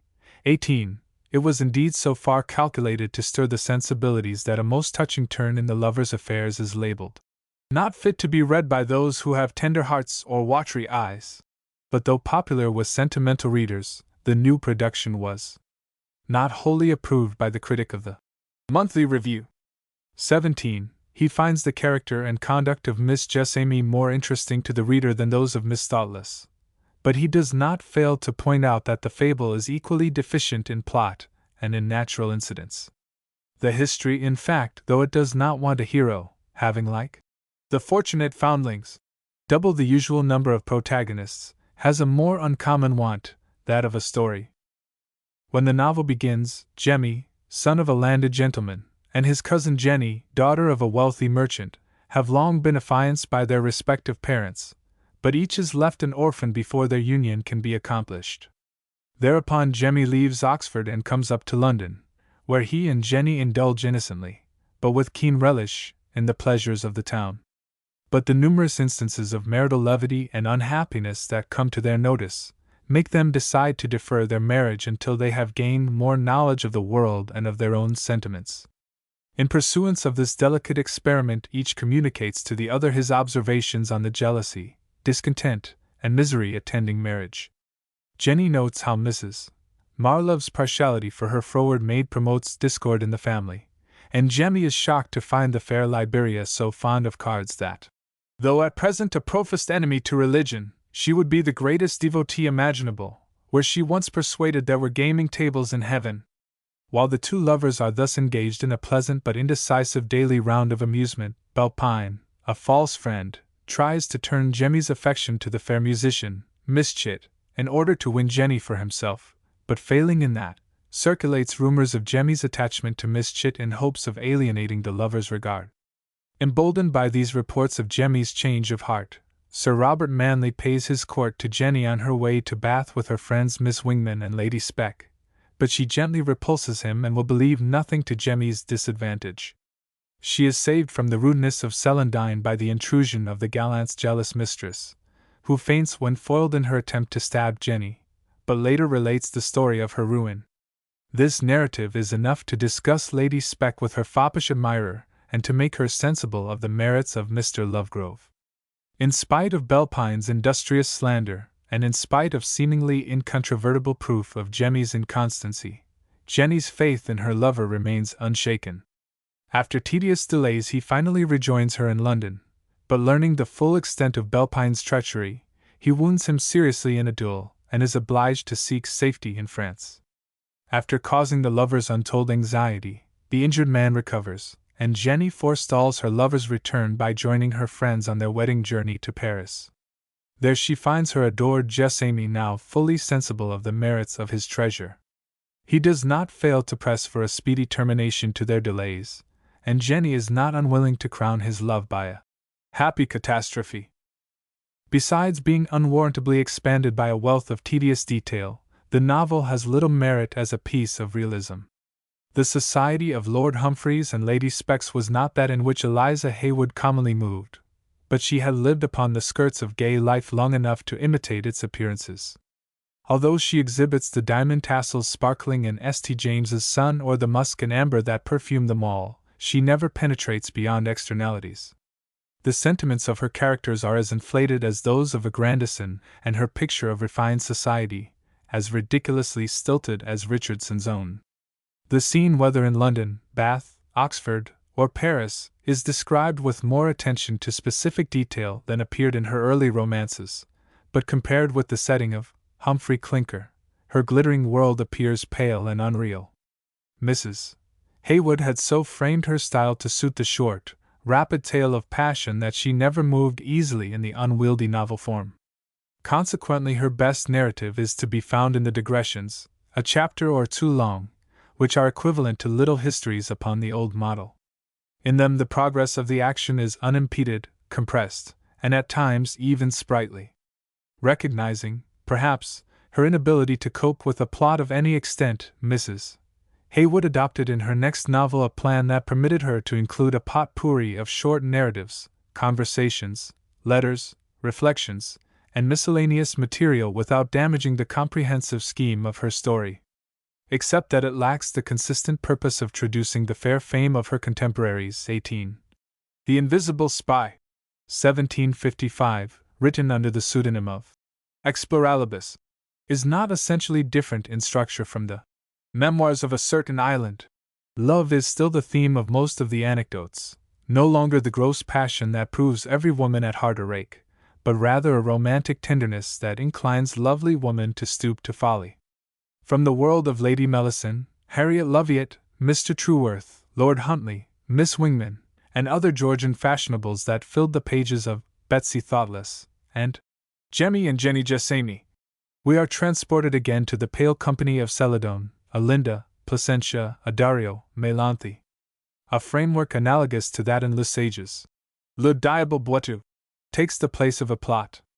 With a belt of invisibility and a recording tablet, Exploralibus is able to collect whatever is affecting, ludicrous, vicious, or otherwise noteworthy in the conversation, actions, and manners of society. But the shadowy nature of the observer fails to give to the necessarily disconnected incidents even the slight unity possible in the adventures of a lapdog, a cat, a mouse, a flea, or a guinea. The contents of a single section of The Invisible Spy is enough to show how little thought the author expended upon the sequence of the narrative. Book 6. Disguised as her husband, a villain carries off the young Matilda from a masquerade and ruins her. Alexis sends her away to the country and endeavors to forget her in the pleasures of the town. The contents of a lady's pocket, a catalogue of imaginary books attributed to the initials of well-known persons of quality. 2 letters, the first from Felice to excuse his attendance, and the other from Damon making an appointment on the spot where the pocket was found. The foppish Miss Loiter is contrasted with the well-trained children of Amadea. Narcissa, endeavoring to avoid marriage with the detested Oakley, is entrapped by the brother of her waiting maid, who, though only a common soldier, poses as Captain Pike. Though the novel exhibits some pictures of life which at the time were considered natural, 19, and some bits of satire rather extravagant than striking, its appearance was a tacit admission of the failing of the author's powers. Much experience of human nature Mrs. Haywood had undoubtedly salvaged from her 60 years of buffeting about in the world, but so rapid and complete had been the development of prose fiction during her literary life that she was unable quite to comprehend the magnitude of the change. Her early training in romance writing had left too indelible a stamp upon her mind. She was never able to apprehend the full possibilities of the newer fiction, and her success as a novelist was only an evidence of her ability to create the image of a literary form without mastering its technique. So at the maturity of her powers she lacked a vessel worthy of holding the stores of her experience, and first and last she never exceeded the permutations of sensationalism possible in the short amatory romance. Long after Mrs. Haywood's death in 1756 came out the last novel presumably of her composing. The History of Leonora Meadowson, published in 2 volumes in 1788, is but a recombination of materials already familiar to the reading public. Leonora rashly yields to the wishes of her first lover, weds another, and makes yet a second experiment in matrimony before she finds her true mate in the faithful Fleetwood, whom she had thought inconstant. Thus she is a near relation of the thoughtless Betsy, and possibly a descendant of the much-married heroine of Cleomelia, another of Mrs. Haywood's earlier fictions. The Agreeable Caledonian had previously been used as the basis of a revision entitled Clementina, 1768. The reviewer of Leonora in the Critical, though aware of the novel's shortcomings, still laments the passing of the author of Betsy Thoughtless, our first guide in these delusive walks of fiction and fancy. 20. The spirit which dictated Betsy Thoughtless is evaporated. The fire of the author scarcely sparkles. Even 2 meager volumes could not be filled without a little history of Melinda Fairfax, without the tale of Cornero and the Turk, a tale told twice, in verse and prose, a tale already often published, and as often read. Alas, poor author! We catch with regret thy parting breath. Footnotes 1. A rival translation called The Fortunate Country Maid had already been published in 1740-1, and may be read in the 7th tome of the Novelist's Magazine, Harrison. Clara Reeves speaks of both translations as well known to the readers of circulating libraries. Progress of Romance, 1785, I. 130. 2. Austin Dobson, 18th Century Vignettes, First Series, 44. Captain Coram's Charity. 3. In one other respect Natura belongs to the new rather than to the old school. He takes genuine delight in the wilder beauties of the landscape. Whether you climb the craggy mountains or traverse the flowery vale, whether thick woods set limits to the sight, or the wide common yields unbounded prospect, whether the ocean rolls in solemn state before you, or gentle streams run purling by your side, nature in all her different shapes delights. The stupendous mountains of the Alps, after the plains and soft embowered recesses of Avignon, gave perhaps a no less grateful sensation to the mind of Natura. Such extraordinary appreciation in an age that regarded mountains as frightful excrescences upon the face of nature, makes the connoisseur of the passions a pioneer of the coming age rather than a survival of the last. 4. J. Ireland and J. Nichols, Hogarth's Works, 2nd Series, 31, Note. Mrs.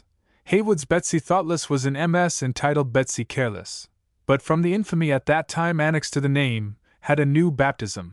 The inimitable Betsy Careless is sufficiently immortalized in Fielding's Amelia, in Mrs. Charke's Life, and in Hogarth's Marriage à la Mode, Plate 3. 5. Austin Dobson, 18th Century Vignettes, 3rd Series, 99. 6. There were no plays, no operas, no masquerades, no balls, no public shews, except at the little theatre in the Haymarket then known by the name of F. G.'s Scandal Shop, because he frequently exhibited there certain drolls, or, more properly, invectives against the ministry, in doing which it appears extremely probable that he had two views, the one to get money, which he very much wanted, from such as delighted in low humour, and could not distinguish true satire from scurrility, and the other in the hope of having some post given him by those he had abused, in order to silence his dramatic talent. But it is not my business to point either the merit of that gentleman's performances, or the motives he had for writing them, as the town is perfectly acquainted both with his abilities and success, and has since seen him, with astonishment, wriggle himself into favor, by pretending to cajole those he had not the power to intimidate. The Novelist's Magazine, 13, 23. Quoted by Austin Dobson, Op. Cit. 100. 7. Dedication of the Fatal Secret. 8. The Novelist's Magazine, 13, 106. Quoted by W. Forsyth, Novels and Novelists of the 18th Century, 1871, 211. 9. W. Raleigh, The English Novel, 5th edition, 1910, 139. 10. J. C. Dunlop, History of Prose Fiction, edited by H. Wilson, 2, 568. 11. Monthly Review, v. 393, October, 1751. 12. Letters from the Lady Mary Wortley Montague, Everyman edition, 392. 13. Letters from the Lady Mary Wortley Montague, Everyman edition, 457. 14. Notes and Queries, Series 8, 9, 366. In Smollett's Ferdinand Count Fathom, Chapter 39, Captain Minikin recommends as modern authors that are worth reading: The Adventures of Loville, Lady Frail, Bampfylde Moore Carew, Young Scarrall, and Miss Betsy Thoughtless.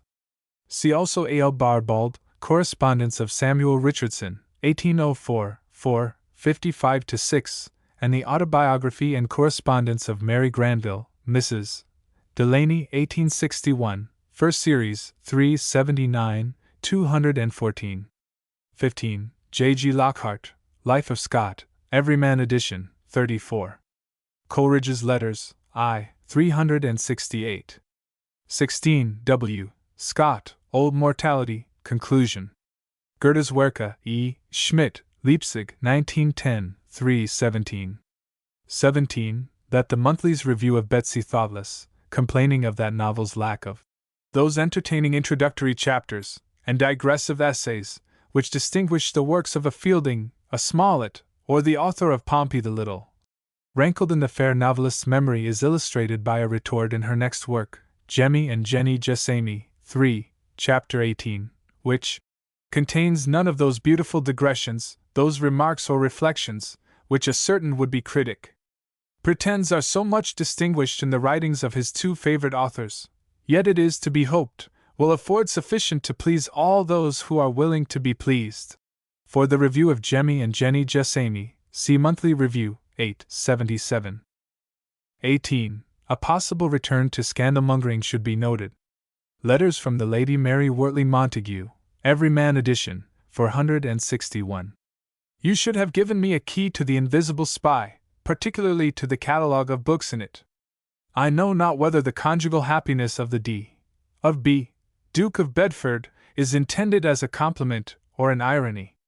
19. Gentleman's Magazine, 24, 560, December 1754. 20. Critical Review, LXV, 236, March 1788. Chapter 8 Conclusion. Though Eliza Haywood produced nothing which the world has not willingly let die, yet at least the obituary of her works deserves to be recorded in the history of fiction. Of the many kinds of writing attempted by her during the 36 years of her literary adventuring, none, considered absolutely, is superior to the novels of her last period. Betsy Thoughtless contains at once her best developed characters, most extensive plot, and most nearly realistic setting. But before it was sent to press in 1751, Richardson, Fielding, and Sarah Fielding had established themselves in public favor, and Smollett was already known as their peer. Even in company with David Simple, Eliza Haywood's most notable effort could not hope to shine. The value, then, of what is, all in all, her best work is greatly lessened by the obvious inferiority of her productions to the masterpieces of the age. As a writer of amatory romances and scandal novels, on the contrary, Mrs. Haywood was surpassed by none of her contemporaries. The immense reputation that she acquired in her own day has deservedly vanished, for though her tales undoubtedly helped to frame the novel of manners, they were properly discarded as useless lumber when once the new species of writing had taken tangible form. Perhaps they are chiefly significant to the modern student, not as revealing now and then the first feeble stirrings of realism, but as showing the last throes of sensational extravagance. The very extreme to which writers of the Haywoodian type carried breathless adventure, warm intrigue, and soul-thrilling passion exhausted the possibilities of their method and made progress possible only in a new direction. On the technical development of the modern novel, the roman à clef can hardly have exercised a strong influence. Nor can the lampoons in Mrs. Haywood's anthologies of scandal be valued highly as attempts to characterize. To draw a portrait from the life is not to create a character, still less when the lines are distorted by satire. But the caricaturing of fine ladies and gentlemen cannot have been without effect as a corrective to the glittering atmosphere of courtly life that still permeated the pages of the short, debased romances. The characters of the scandal novels were still princes and courtiers, but their exploits were more licentious than the lowest pothouse amours of piqueros and their doxies. The chivalrous conventions of the heroic romances had degenerated into the formalities of gallantry, the exalted modesty of romantic heroines had sunk into a fearful regard for shaky reputations, and the picture of genteel life was filled with scenes of fraud, violence, and vice.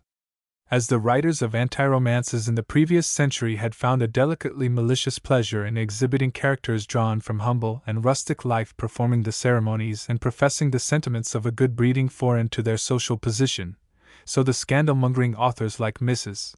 Haywood helped to make apparent the hollowness of the aristocratic conventions even as practiced by the aristocracy, and the incongruity of applying exalted ideals derived from an outworn system of chivalry to everyday ladies and gentlemen of the Georgian age. Undoubtedly the writers of romans à clef did not bargain for this effect, for they clung to their princes and court ladies till the last, leaving to more able pens the task of making heroes and heroines out of cobblers and kitchen wenches. But in representing people of quality as the vilest and silliest part of the nation, Mrs. Haywood and her ilk prepared their readers to welcome characters drawn from their own station in society, and paved the way for that confounding of all ranks and making a jest of order, which, though deplored by Lady Mary Wortley Montagu, was nevertheless a condition of progress toward realism. Quite apart from the slight merit of her writings, the very fact of Mrs. Haywood's long career as a woman of letters would entitle her to much consideration.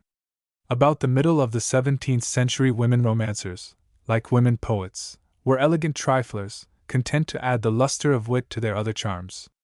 While Madame de Lafayette was gaining the plaudits of the urbane world for the délicatesse of La Princesse de Clévis, and the eccentric Duchess of Newcastle was employing her genius upon the fantastic, philosophical description of a new world called the Blazing World, 1668, women of another stamp were beginning to write fiction.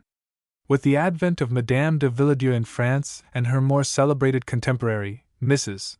Benn, in England, literature became a profession whereby women could command a livelihood. The pioneer romanciers were commonly adventuresses in life as in letters, needy widows like Mrs. Benn, Madame de Gomez, and Mrs. Mary Davis, or caste mistresses like Madame de Villedieu, Mile de la Force, and Mrs. Manley, who cultivated Minerva when Venus proved unpropitious. But although the divine Astrea won recognition from easygoing John Dryden and approbation from the profligate wits of Charles I's court, her memory was little honored by the coterie about Pope and Swift. When even the lofty ideals and trenchant style of Mary Estelle served as a target for the ridicule of Mr. Bickerstaff's friends, too, it was not remarkable that such authoresses as Mrs. Manley and Mrs. Haywood should be dismissed from notice as infamous scribbling women. 3. Ind. Transcriber's note. The position of women novelists was anything but assured at the beginning of the 18th century.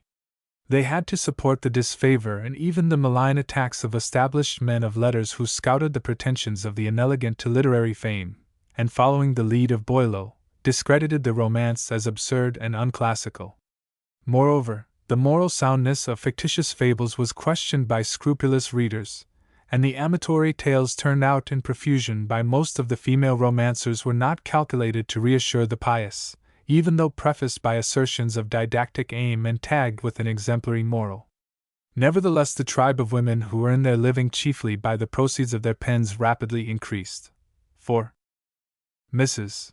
Haywood, as we have seen, looked to the booksellers for support when her husband disclaimed her. Of all the Amazons of prose fiction who in a long struggle with neglect and disparagement demonstrated the fitness of their sex to follow the novelist's calling, none was more persistent, more adaptable, or more closely identified with the development of the novel than she. Mrs. Benn and Mrs. Manley must be given credit as pioneers in fiction, but much of their best work was written for the stage. Eliza Haywood, on the other hand, added little to her reputation by her few dramatic performances. She achieved her successes first and last as a writer of romances and novels, and unlike Mrs. Alban and her other rivals continued to maintain her position as a popular author over a considerable period of time. During the 36 years of her activity, the romances of Defoe and of Mrs. Jane Barker gave place to the novels of Richardson, Fielding, and Smollett, yet the female veteran kept abreast of the changes in the taste of her public and even contributed slightly to produce them. Nor was her progress accomplished without numerous difficulties and discouragements. In spite of all, however, Mrs. Haywood remained devoted to her calling and was still scribbling when the great Dr. Johnson crowned the brows of Mrs. Charlotte Lennox to celebrate the publication of The Life of Harriet Stewart, 1750. After such recognition, a career in letters was open to women without reproach. Though unlaureled by any lexicographer, and despised by the virtuous Mrs. Lennox, Mrs. Haywood, nevertheless, had done yeoman's service in preparing the way for modest Fanny Burney and quiet Jane Austen. Moreover, she was the only one of the old tribe of romanciers who survived to join the new school of lady novelists, and in her tabloid fiction rather than in the criminal biography, or the voyage imaginaire, or the periodical essay, may best be studied the obscure but essential link between the voluminous extravagances of the Parthenissa kind and the hardly less long-winded histories of Pamela and Clarissa. Footnotes 1. Letters from the Lady Mary Wortley Montague, Everyman edition, 422. 2. Tatler, Numbers 32, 59, 63. 3. See also Horace Walpole, Letters, edited by Mrs. P. Toynbee, I. 354. 4. Only rarely did women like Mary Estelle or Mrs. Elizabeth Rowe become authors to demonstrate a theory or to inculcate principles of piety, and still more seldom did such creditable motives lead to the writing of fiction. Perhaps the only one of the romanciers not dependent in some measure upon the sale of her works was Mrs. Penelope Aubin, who in the preface to Charlotta Dupont, dedicated to Mrs. Rowe, declares, "My design in writing is to employ my leisure hours to some advantage to myself and others.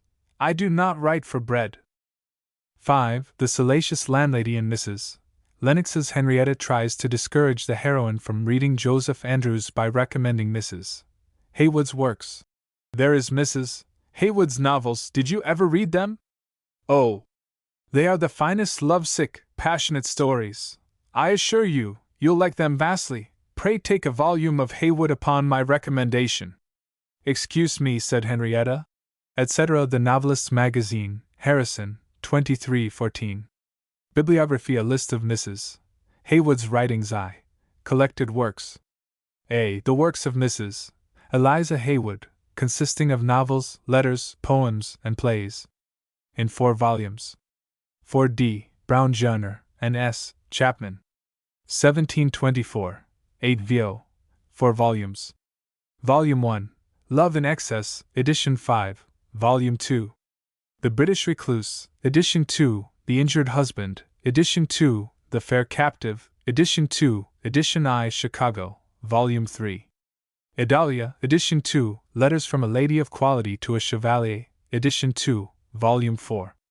Lacelia, Edition 2, The Rash Resolve, Edition 2, A Wife to be Let, Poems on Several Occasions. BM 12611, C.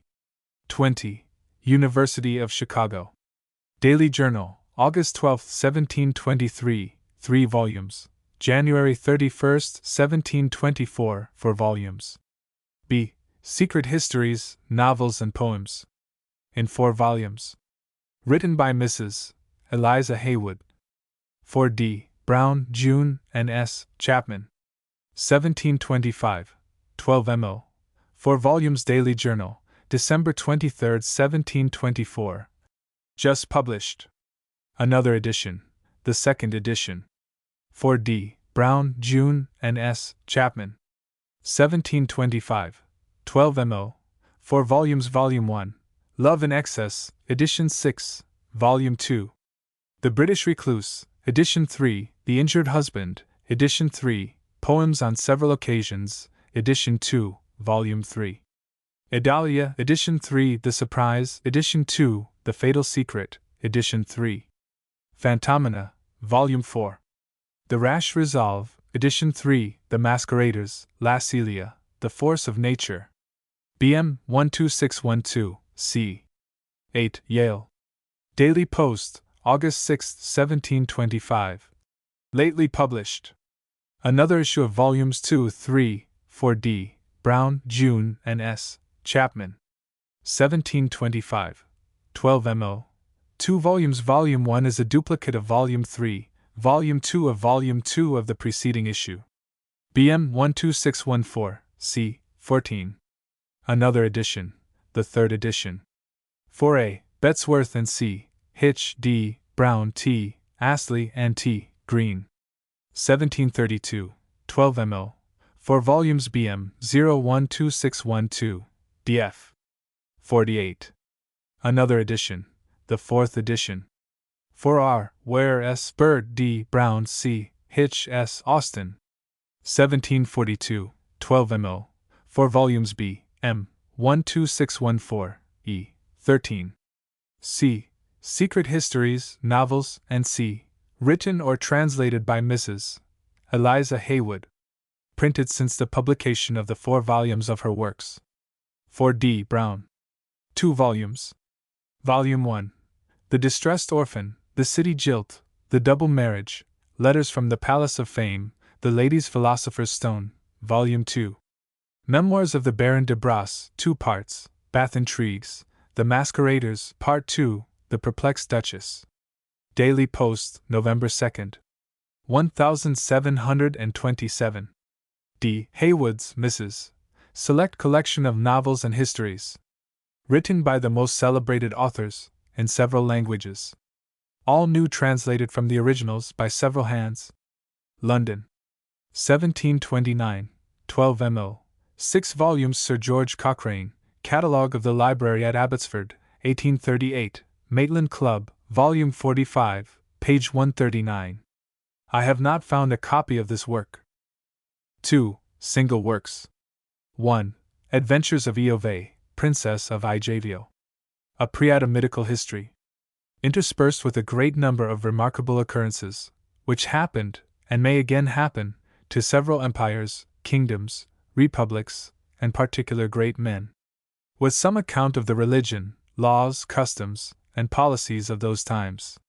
Written originally in the language of nature, of later years but little understood, first translated into Chinese, at the command of the Emperor, by a cabal of 70 philosophers, and now retranslated into English, by the son of a mandarin, residing in London. 4S. Baker. 1736, 12mo. Dedicated to the Duchess Dowager of Marlborough. Basel. 250, 232 quetzales. Gentleman's Magazine, July 1736. Another issue. The Unfortunate Princess, or The Ambitious Statesman. Containing the life and surprising adventures of the Princess of Ijavio. Interspersed with several curious and entertaining novels. By Mrs. Eliza Haywood. 4T. Wright. 1741, 12mo. BM 12604, BB. 20, Columbia. Gentleman's Magazine NOV. 1740. 2. The Agreeable Caledonian, or Memoirs of Signora di Morella, a Roman lady, who made her escape from a monastery at Viterbo, for the love of a Scots nobleman. Intermixed with many other entertaining little histories and adventures which presented themselves to her in the course of her travels, etc. for R. King, and sold by W. Meadows T. Green J. Stone J. Jackson and J. Watson. 1728, 1729. 8vo. The dedication to Lady Elizabeth Henley is signed Eliza Haywood. Basel. Godwell. Pamf. 2121/6-7. Peabody Institute, Baltimore. Part 1. Daily Post, June 21, 1728. Part 2. Daily Journal, January 10, 1729. Another issue, Clementina, or the History of an Italian Lady, who made her escape from a monastery, for the love of a Scots nobleman. For Noble. 1768, 12mo. Monthly Review, May 1768. 3. The Aragonian Queen. A Secret History. 4J. Roberts. Dedicated to Lady Frances Lumley. Daily Journal, August 11, 1724. Another edition, the second edition. 4J. Roberts. 1724, 8vo. University of Chicago. Daily Post, October 16, 1724. Another edition, the second edition. 4D. Brown, and sold by E. Nutt. Daily Post, January 4, 1727. Lately published, written by Mrs. Eliza Haywood. 4. Bath Intrigues, in 4 letters to a friend in London. 4J. Roberts. 1725. 8vo. Letters signed J. be included in the 2 volumes of Mrs. Haywood's additional works, 1727. BM 1080, I. 42. Daily Post, October 16, 1724. Another edition. The second edition? Another edition. The third edition. 4J. Roberts. 1725. Daily Post, March 5, 1725. 5. La Belle Assembly, or The Adventures of 6 Days. Being a curious collection of remarkable incidents which happened to some of the first quality in France. Written in French for the entertainment of the king, and dedicated to him by Madame de Gomez. Translated into English. Complete in 3 parts. 4D. Brown, June, and S. Chapman. From the French of Madeleine Angélique Poussin de Gomez. Part 1. Daily Journal, August 26, 1724. Part 2. Daily Journal, October 26, 1724. Part 3. Daily Post, December 9, 1724. Another edition, the second edition. Complete in 3 parts. 4D. Brown, Jenner, and S. Chapman. 1725. 8 Viau. 3 volumes BM 12511, F. 25. Daily Journal, June 21, 1725. Another volume, the 2D and last volume. 4D. Brown, S. Chapman, and W. Bickerton. The 3 parts first issued comprise Volume 1, Edition 2. Daily Journal, July 27, 1726.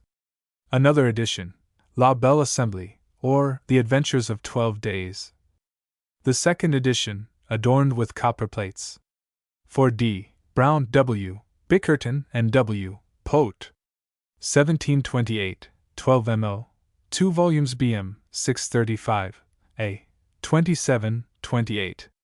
Daily Post, March 4, 1728.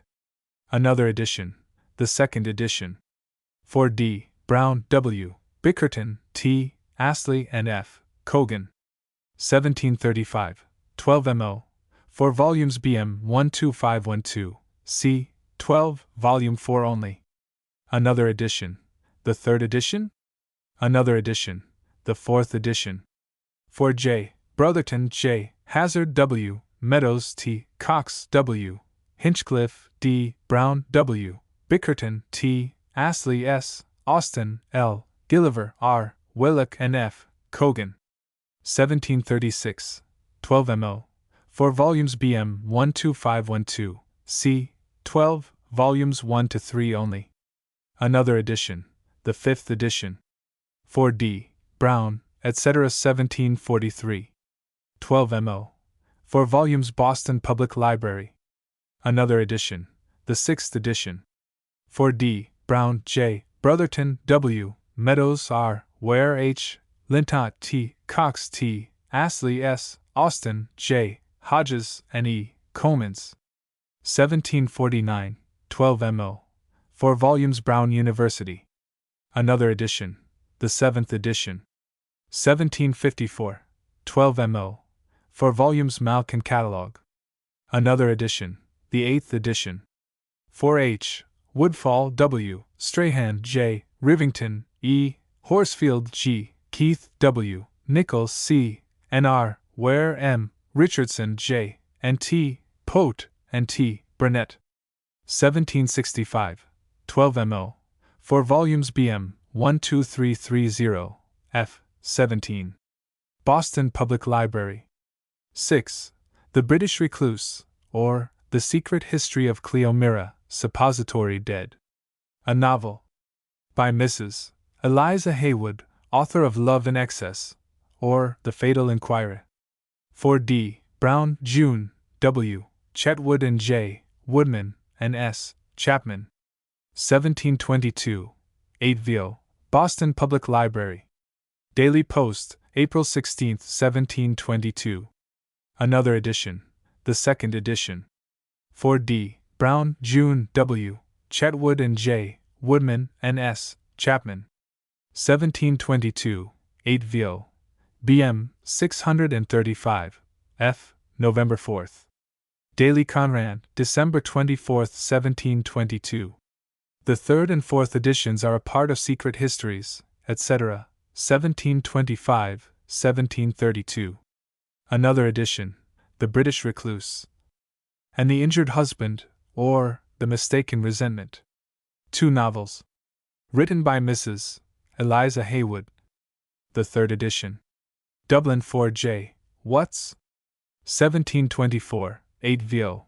BM 12611, F. 10. 7. The City Jilt, or The Alderman Turned Beau. A Secret History. 4J. Roberts. 1726.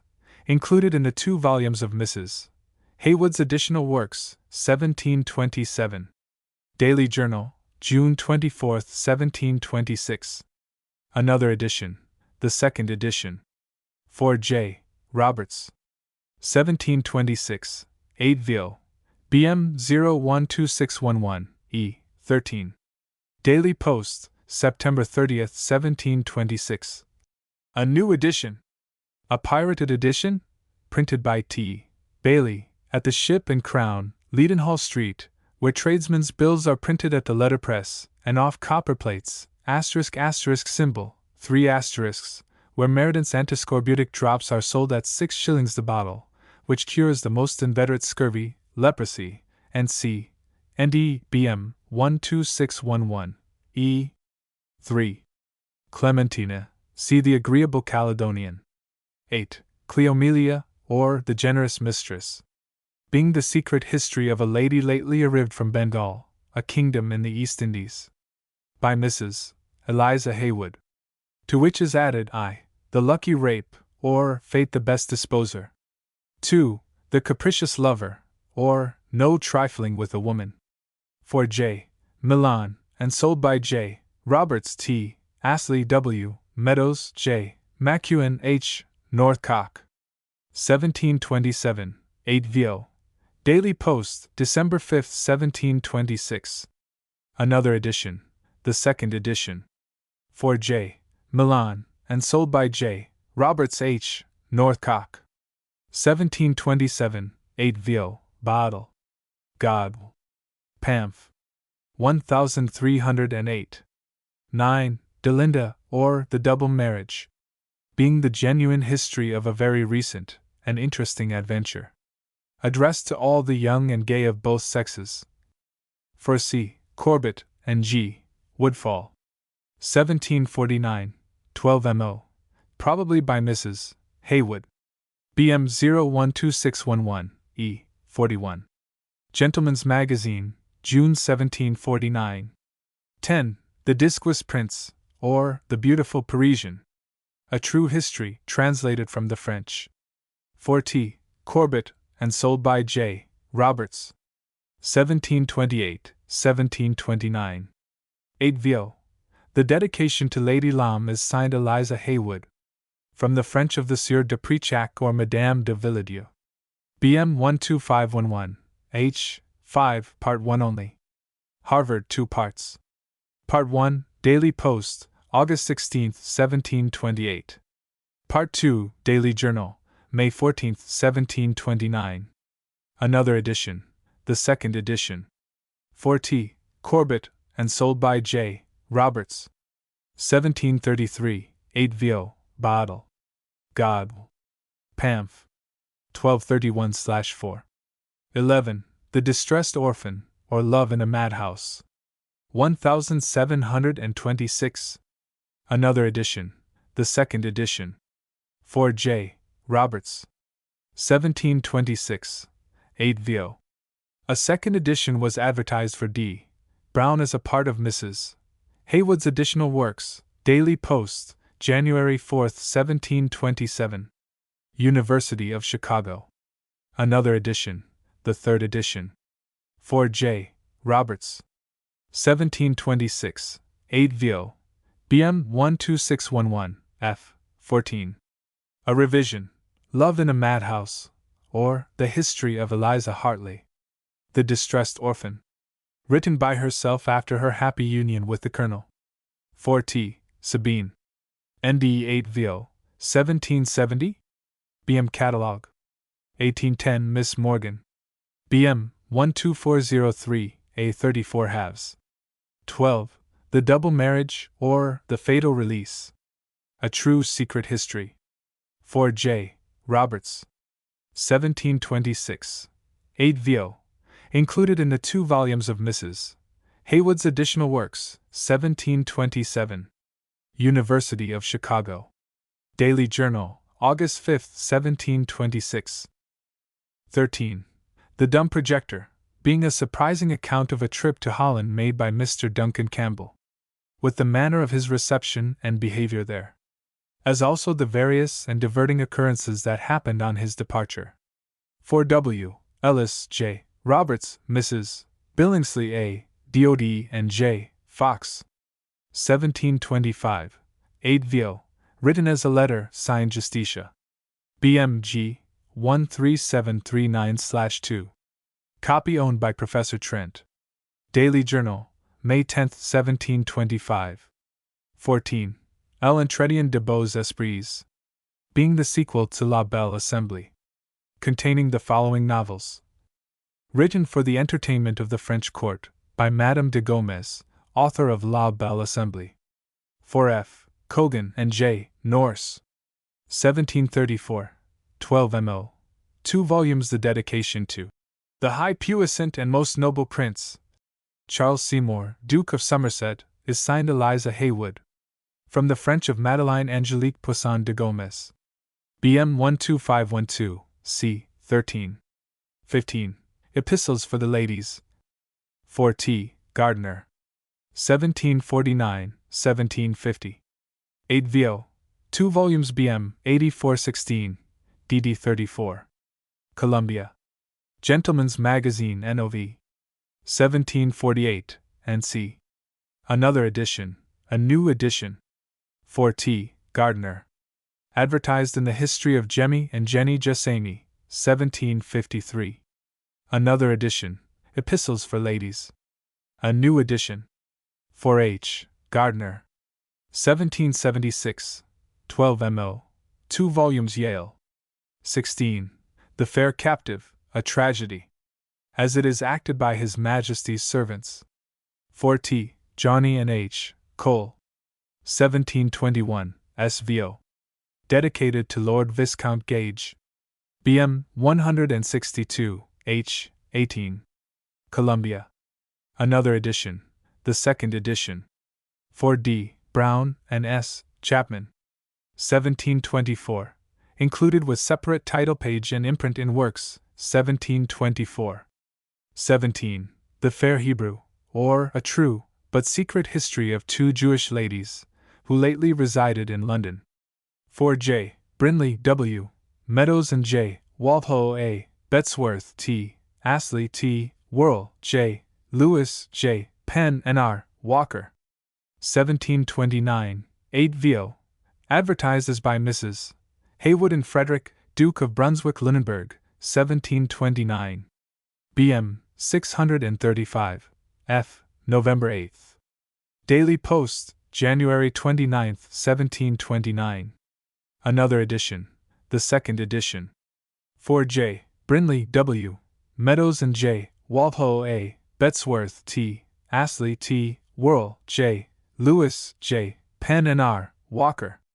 1729, S.V.O. BM 12614, D. 8. 18. Phantomena, or Love in a Maze, being a secret history of an amour between 2 persons of condition.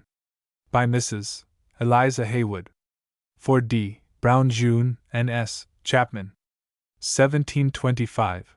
Included in the various editions of Secret Histories, etc. 19. Fatal Fondness, or Love Its Own Opposer, being the sequel of The Unequal Conflict, a novel. By Mrs. Eliza Haywood. 4. J. Walpole and J. Crocat. 1725. 8 Vo. Sir John Soane's Museum. University of Chicago. Daily Post, May 19, 1725. 20. The Fatal Secret, or Constancy in Distress, by the author of The Masqueraders, or Fatal Curiosity. 4. J. Roberts. 1724. Dedicated to Sir William Young. Daily Journal, May 16, 1724. Another edition, the second edition. 4. J. Roberts. 1724, 8 Vo. University of Chicago. The third edition with separate title page and imprint is a part of Secret Histories, etc., 1725. The Female Dunciad, see Irish Artifice. 21. The Female Spectator. 4T. Gardner. 1745. 8 vo. 4 volumes. The Monthly Parts, April, 1744, to May, 1746, 2 months omitted, bound up with a general title page, but each part retains its separate title page and imprint. Books 1 to 6, 1744, 7xx, 1745, 21 to 24, 1746. Volume 1 dedicated to the Duchess of Leeds, Volume 2 to the Duchess of Bedford, Volume 3 to the Duchess of Queensberry and Dover, Volume 4 to the Duchess Dowager of Manchester. BM 94, c. 12 to 15. Another edition, the third edition. For George and Alexander Ewing. Dublin. 1747, 12 mo. 4 volumes. Columbia. Another edition, the second edition. 4T. Gardner. 1748, 12 mo. 4 volumes. BM, pp 52-51, GA. Harvard. Another edition, the third edition. 4T. Gardner. 1750, 12 mo. 4 volumes. Harvard. Another edition, the fourth edition? Another edition, the fifth edition. 4T. Gardner.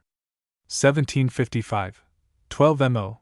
4 volumes. Boston Public Library, Volume 1 only. Another edition, the sixth edition? Another edition, the seventh edition. 4T. Gardner. 1771, 12 mo. 4 volumes. BM, pp 52-51, G. Boston Public Library. A French translation. La Nouvelle Spectatrice. Paris. 1751. 4 parts and 2 volumes. 12 mo. Traduction abrégée avec gout. By Jean-Arnold Trochereau de la Bruyère. P.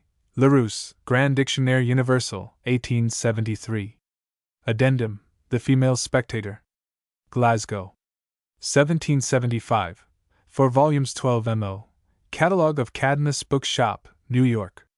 22. The Force of Nature, or The Lucky Disappointment, a novel. By Mrs. Eliza Haywood. Included in the various editions of Secret Histories, etc. 23. The Fortunate Foundlings, being the genuine history of Colonel M. R.S. and his sister, Madame Dupy, Y., the issue of the Hon. Ch. E.S.M. R.S., son of the late Duke of R. L. D., containing many wonderful accidents that befell them in their travels, and interspersed with the characters and adventures of several persons of condition, in the most polite courts of Europe. The whole calculated for the entertainment and improvement of the youth of both sexes. 4T. Gardner. 1744, 12 mo.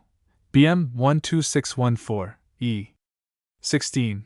Gentleman's Magazine, February 1744. Another edition, the second edition? Another edition, the third edition. 4T. Gardner. 1748, 12 mo. Yale. 24. Frederick, Duke of Brunswick-Lunenburg. A Tragedy. As it is acted at the Theatre Royal in Lincoln's Inn Fields. By Mrs. Eliza Haywood. 4W. Mears and J. Brinley. 1729, 8 vo. Dedicated to Frederick Lewis, Prince of Wales. BM 643, E. 1. Boston Public Library. Another edition, the second edition. 4W. Mears and J. Brinley. 1729, 8 vo. BM 162, H. 19. Yale. 25. The Fruitless Inquiry. Being a collection of several entertaining histories and occurrences, which fell under the observation of a lady in her search after happiness. By Mrs. Eliza Haywood, author of Love in Excess. 4 J. Stevens. 1727, 12 mo. Dedicated to Lady Elizabeth Germain. Basel. 8 vo. B. 433, line. Peabody Institute. Daily Post, February 24, 1727. Another edition, the second edition. By the author of The History of Miss Betsy Thoughtless. 4t. Lowndes. 1767, 12 mo. BM 1208, E. 31. Yale. An abridgment. A collection of novels selected and revised by Mrs. Griffith. 4g. Kearsley. 1777, 12 mo. 2 volumes. The Fruitless Inquirer occupies pages 159 to 267 of Volume 2. BM 12614, CC 14. Boston Public Library. 26. The History of Jemmy and Jenny Jessamy. In 3 volumes. By the author of Betsy Thoughtless. 4t. Gardner. 1753, 12 mo. 3 volumes. BM 12611, B. 23. Yale. Gentleman's Magazine, December 1752. Another edition. Dublin 4R, Maine. 1753, 12 mo. 3 volumes. BM 12611, B. 23, volumes 2 and 3 only. Another edition. For Harrison and Company, 1785. 8 vo. 3 volumes in volume 17 of the Novelist's Magazine. BM 1207, E. 7. New York Public Library. 27. The History of Leonora Meadowson. By the author of Betsy Thoughtless. For Noble. 1788, 12 mo. 2 volumes. Hockett and Lang. Critical Review, March 1788. 28. The History of Miss Betsy Thoughtless, in 4 volumes. 4t. Gardner. 1751, 12 mo. 4 volumes. BM, recently acquired from the Huth sale, Part 3. New York Public Library. Gentleman's Magazine, October 1751. Another edition, Dublin. 1751, 12 mo. 4 volumes in 2. J. Tregiscus Catalogue.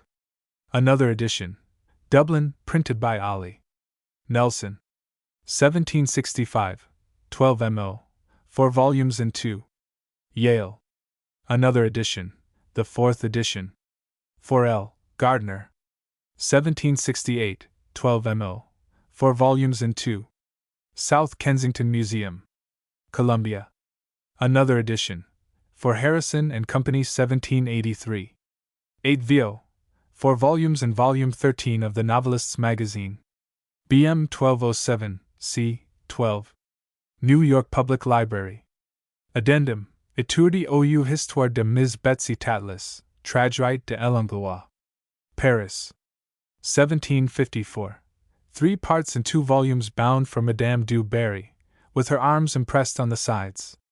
Sotheby, Wilkinson, and Hodge Sale, December 11, 1913. 29. The Husband. An Answer to the Wife. 4t. Gardner.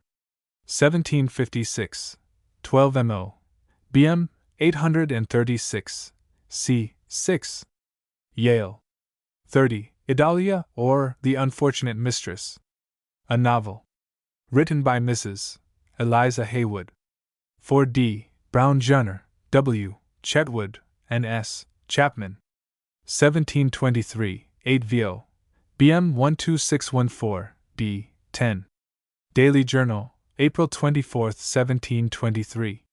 Parts 2 and 3, which completes the whole. Daily Journal, June 21, 1723. Another edition, the 2nd edition. 4d. Brown, Junner, W. Chetwood, and S. Chapman. 1723, 8 vo. Advertised in the Rash Resolve, 1724. Included with separate title page and imprint in Mrs. Haywood's Works, 1724. The 3rd edition is a part of Secret Histories, etc., 1725. 31. The Injured Husband, or The Mistaken Resentment. A novel.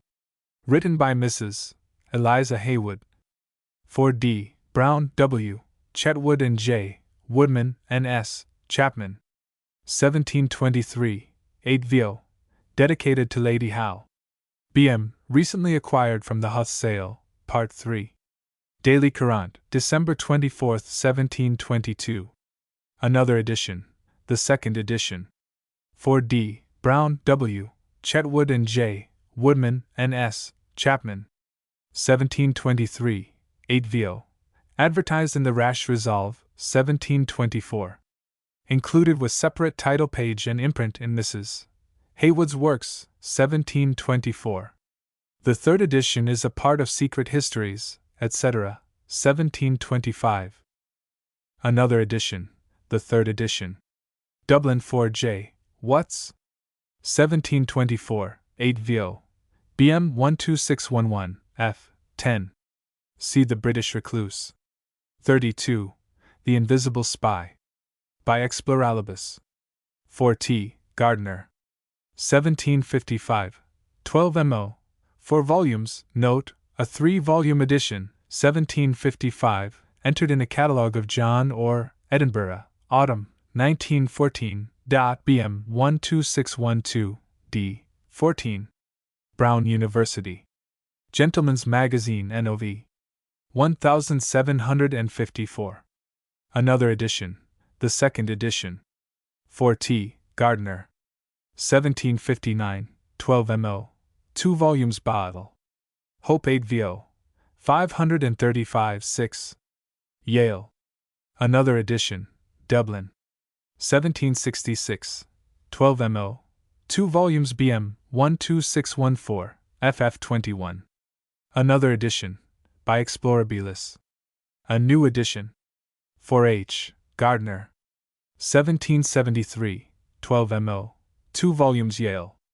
Another edition, for Harrison and Company 1788. 8 vo. 2 volumes in Volume 23 of the Novelists' Magazine. BM 1207, c. 3/3. New York Public Library. 33. Irish Artifice, or The History of Clarina. A novel. By Mrs. Eliza Haywood. A part of the Female Dunciad for T. Reed, 1728 8 vo. BMT 857/2. 34. The Lady's Philosopher's Stone, or The Caprices of Love and Destiny, an historical novel. Written in French by M. L'Abbé de Castera, and now translated into English. 4D. Brown, Jenner, and S. Chapman. 1725, 8 vo. From the French of Louis Adrien Duprat de Castera. Dedicated to Lord Herbert. Included in the 2 volumes of Mrs. Haywood's Additional Works, 1727. BM 12614, DD 19. Daily Post, January 22, 1725. 35. La Celia, or The Self-Abandoned. A novel. By Mrs.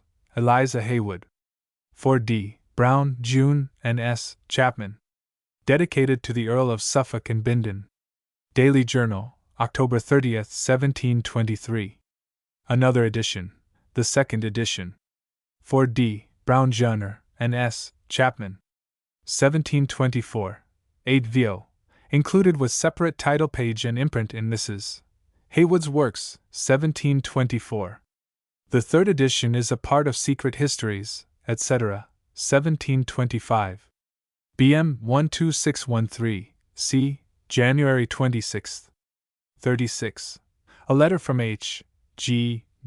Esq., one of the gentlemen of the bedchamber, to the young Chevalier, and the only person of his own retinue that attended him from Avignon, in his late journey through Germany, and elsewhere, containing many remarkable and affecting occurrences which happened to the P. during the course of his mysterious progress. To a particular friend. Printed, and sold at the Royal Exchange, Temple Bar, Charing Cross, and all the pamphlet shops of London and Westminster. 1750, 8 vo. A. Lang, History of English Literature, 1912, page 458, attributes this work to Mrs. Haywood. BM 10806, B. 20.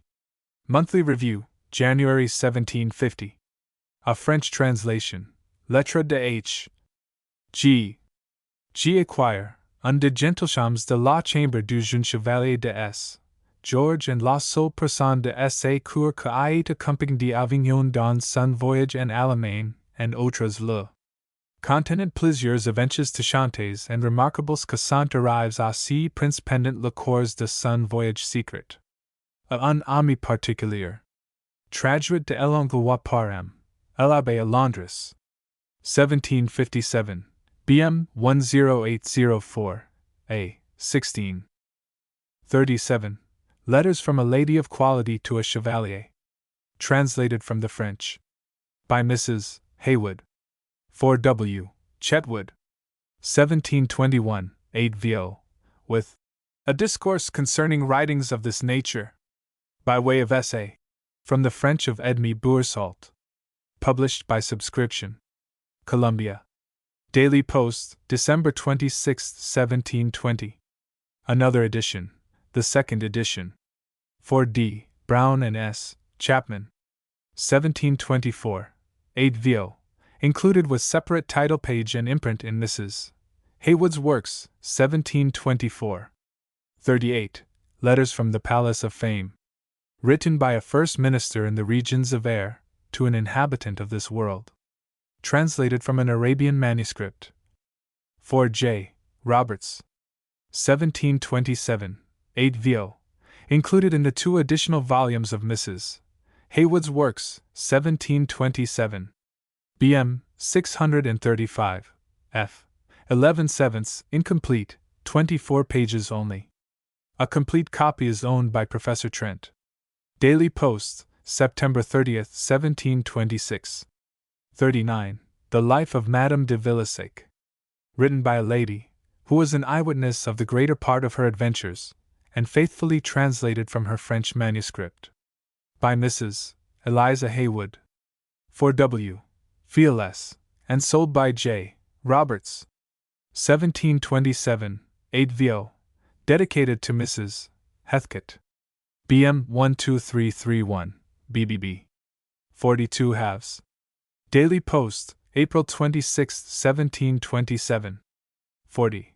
Life's Progress Through the Passions, or The Adventures of Natura. By the author of The Fortunate Foundlings.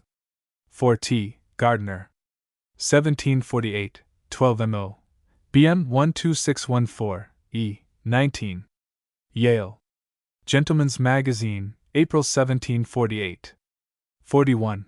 Love in Excess, or The Fatal Inquiry. Part 1. Issued probably toward the end of 1719 for Chetwood and Roberts, but I have found no advertisement of it. Love in Excess, or The Fatal Inquiry, a novel, Part the Second. By Mrs. Haywood. 4W. Chetwood, and sold by J. Roberts, N.D. 8 vo. Prefixed as a poem by Richard Savage, 2 pages Pickering and Chatto, Catalogue of English Prose Literature. Love in Excess, or The Fatal Inquiry. Part 3. By Mrs. Haywood. 4W. Chetwood, and J. Roberts. 2s. Daily Post, February 26, 1720. Another edition. The second edition? Another edition. The third edition. 4W. Chetwood. 1721. Daily Post, May 29, 1721. Another edition. The fourth edition. 4D. Brown, W. Chetwood, and S. Chapman. 1722. Postboy, 22 to 24 February 1722. Another edition. The fifth edition. 4D. Brown, June, and S. Chapman. 1724. Included with separate title page and imprint in Mrs. Haywood's Works, 1724. Daily Journal, April 13, 1724. Another edition. First edition. Dublin 4J. Watts. 1724. 12 mo. With the British Recluse and the Injured Husband, 2 volumes. Another edition. The sixth edition. 4D. Brown, June, and S. Chapman. 1725. Included in Secret Histories, etc. 1725. Columbia. 42. Love in its Variety, being a collection of select novels. Written in Spanish by Señor Michel Bandello, made English by Mrs. Eliza Haywood. 4W. Fiales and J. Jackson. 1727. Daily Post, June 26, 1727. Another edition, Mrs. Haywood's Love in its Variety, or Select Novels. 4T. Lowndes. 2s. 6d. Advertised in the Fruitless Inquirer, 1767. 43.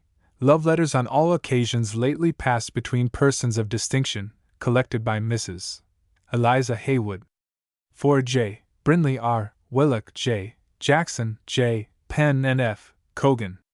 1730. 8 Vio. Dedicated to Mrs. Walpole, relict of the Honorable Galfridus Walpole. BM 1086. F. 27, with the bookplate of Lady Elizabeth Germain. Daily Journal, January 14, 1730. 44. Mary Stuart, Queen of Scots, being the secret history of her life, and the real causes of all her misfortunes. Containing a relation of many particular transactions in her reign, never yet published in any collection. Translated from the French, by Mrs. Eliza Haywood. 4D. Brown Jr., S. Chapman, and J. Woodman and D. Lyon. 1725. 8 Vio. Translated from 15 or 16 known authors, BM Catalog. BM 10805, AAA. 19. Daily Post, July 2, 1725. Another edition, the second edition. 4D. Brown, etc. 1726. 8 Vio. Advertised in La Belle Assembly, 1743. Columbia. Daily Post, February 23, 1726. 45. The Masqueraders, or Fatal Curiosity, being the secret history of a late amour. 4J. Roberts. 1724. 8 Vio. Dedicated to Colonel Stanley. BM 12614, D. 14. Daily Post, April 10, 1724. Another edition, the second edition. 4J. Roberts. 1724. Daily Journal, April 24, 1724. Another edition, the third edition. 4J. Roberts. 1724. Included in Secret Histories, etc., 1725. Daily Journal, July 15, 1724. Note: these were probably bogus editions. Edition 2 was advertised as just published in The Double Marriage, 1726. Part 2, The Masqueraders, or Fatal Curiosity, being the secret history of a late amour. Part 2. 4J. Roberts. 1725. 8 Vio. Included in the 2 volumes of Mrs. Haywood's additional works, 1727. University of Chicago. Daily Post, January 21, 1725. 46. Memoirs of a Certain Island Adjacent to the Kingdom of Utopia. Written by a celebrated author of that country. Now translated into English. For the booksellers of London and Westminster. 1725, 1726. 8 Vio. 2 volumes advertised as in the press. In Mrs. Haywood's Works, 1724, Volume 1, BM 12613, G. 18. University of Illinois. Both volumes with keys. Volume 1, Daily Post, September 8, 1724. Volume 2, Daily Journal, November 3, 1725, with a new edition of Volume 1. Another edition, the second edition. For the booksellers of London and Westminster. 1726.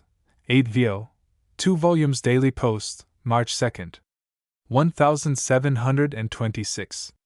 47. Memoirs of the Baron de Brasse, who was broke on the wheel in the reign of Louis XIV.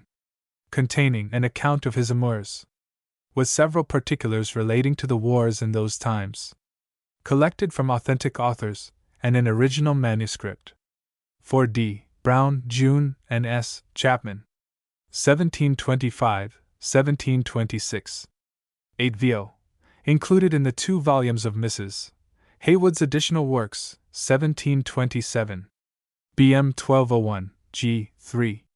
Part 1, Daily Post, December 23, 1724. Another edition, the 2nd edition. 4D, Brown, June and 8. Chapman. 1725, 1726. 8 VO, BMG, 14732/2. 48. The Mercenary Lover, or The Unfortunate Heiresses. Being a true, secret history of a city amour, in a certain island adjacent to the kingdom of Utopia. Written by the author of Memoirs of the said island.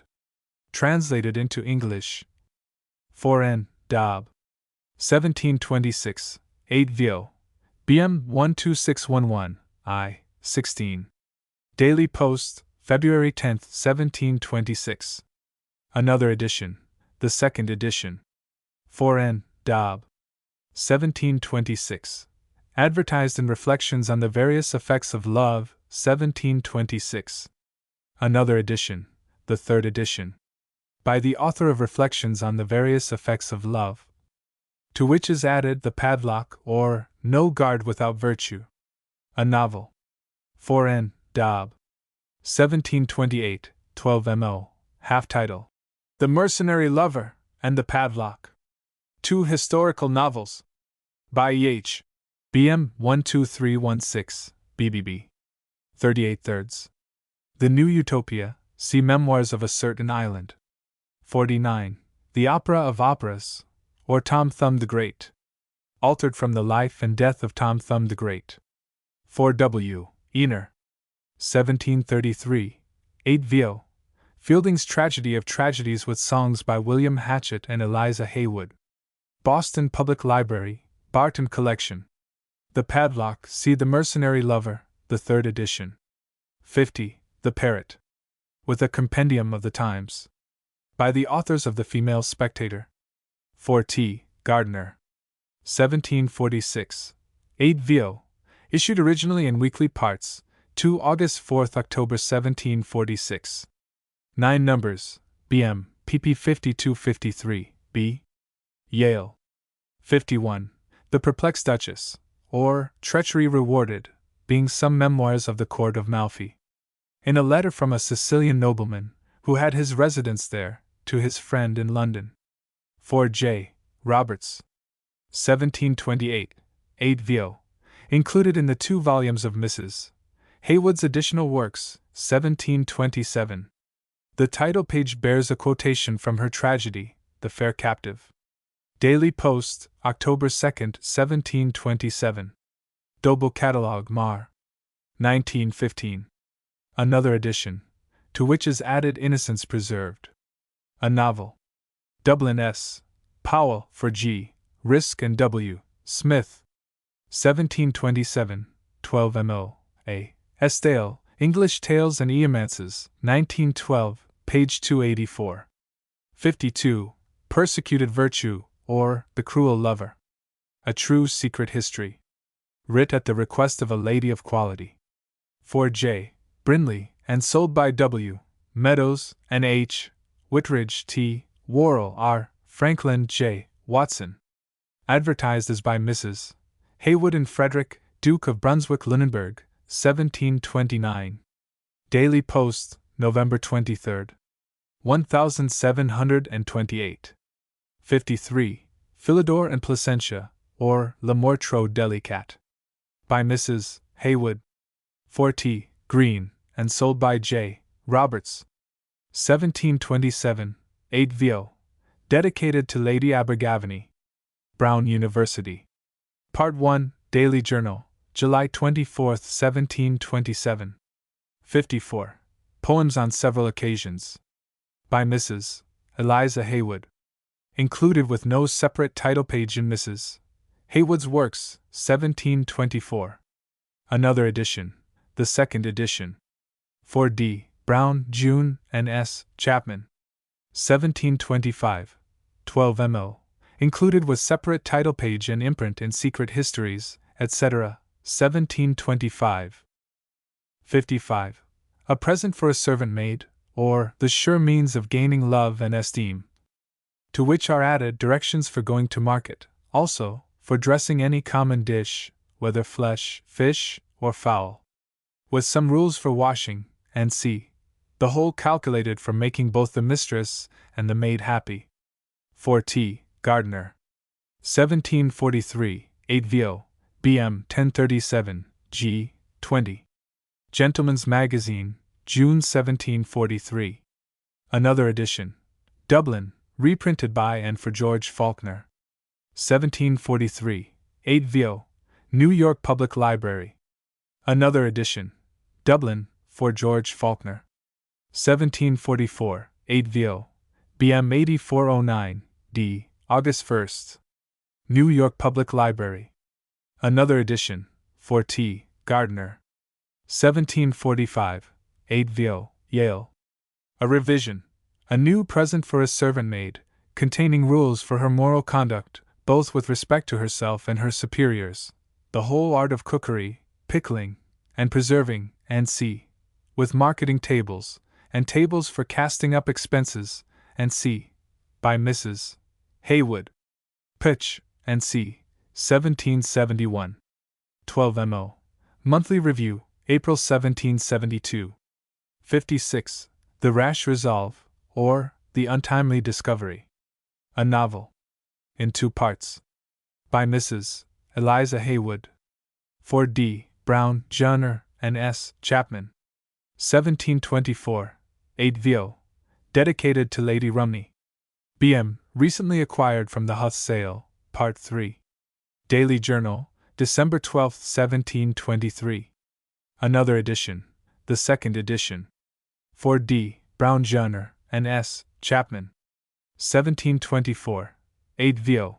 Included with separate title page and imprint in Mrs. Haywood's Works, 1724. The third edition is a part of Secret Histories, etc., 1725. BM 12613, c. February 26. 57. Reflections on the various effects of love, according to the contrary dispositions of the persons on whom it operates. Illustrated with a great many examples of the good and bad consequences of that passion. Collected from the best ancient and modern histories.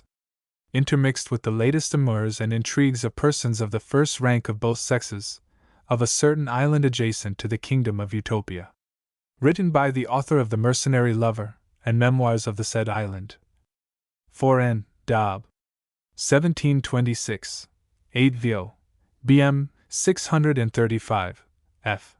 11/6, incomplete, 16 pages only. Daily Journal, April 13, 1726. Another edition. The second edition. 4N. Dobb. 1726. 8 Vo. BM 12614, d. 17. Another edition. The second edition. 4J. Milan, and sold by J. Roberts T. Astley W. Meadows and H. Whitridge, Mrs. Dodd, and Mrs. Graves. In 2 parts.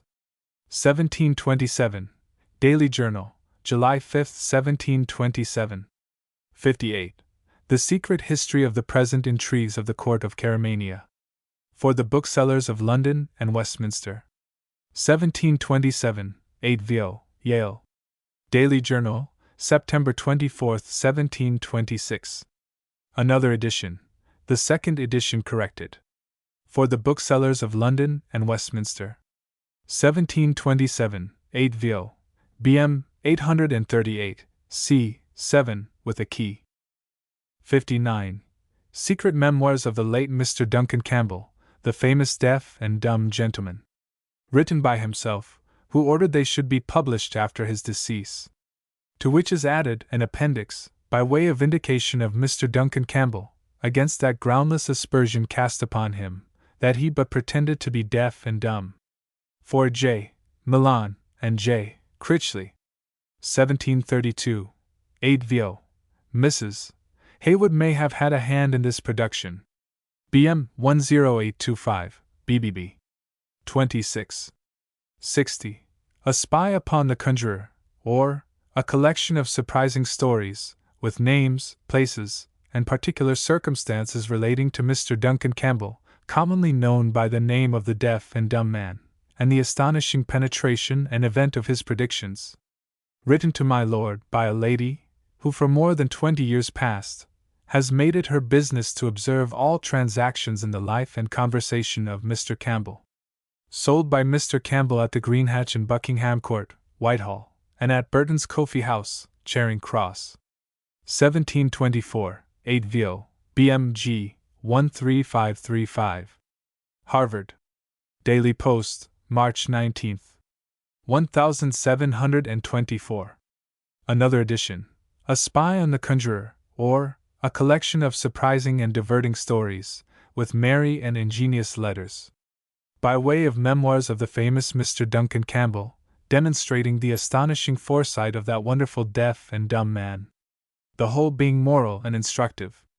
Written to my lord by a lady, who for 20 years past has made it her business to observe all transactions in the life and conversation of Mr. Campbell. Revised by Mrs. Eliza Haywood. The second edition. 4T. Corbett. 1724, 8 Vio, Brown University. Daily Post, August 21, 1724. Another edition. A Spy upon the Conjurer. Revised by Mrs. Eliza Haywood. 4J. Peel. 1724, 8 Vio. Copy owned by Professor Trent. Another edition. A Spy on the Conjurer. Revised by Mrs. Eliza Haywood. 4W. Ellis J. Brotherton J. Batley T. Woodward J. Fox. 1725, 8 Vio. This omits the words. The second edition. These 4 issues consist of identical sheets bound up with different title pages. BM 613, F2. Daily Journal, January 25, 1725. 61. The Surprise, or Constancy Rewarded. By the author of The Masqueraders, or Fatal Curiosity.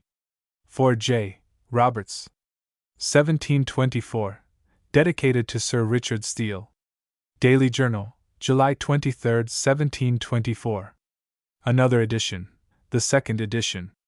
4J. Roberts. 1724.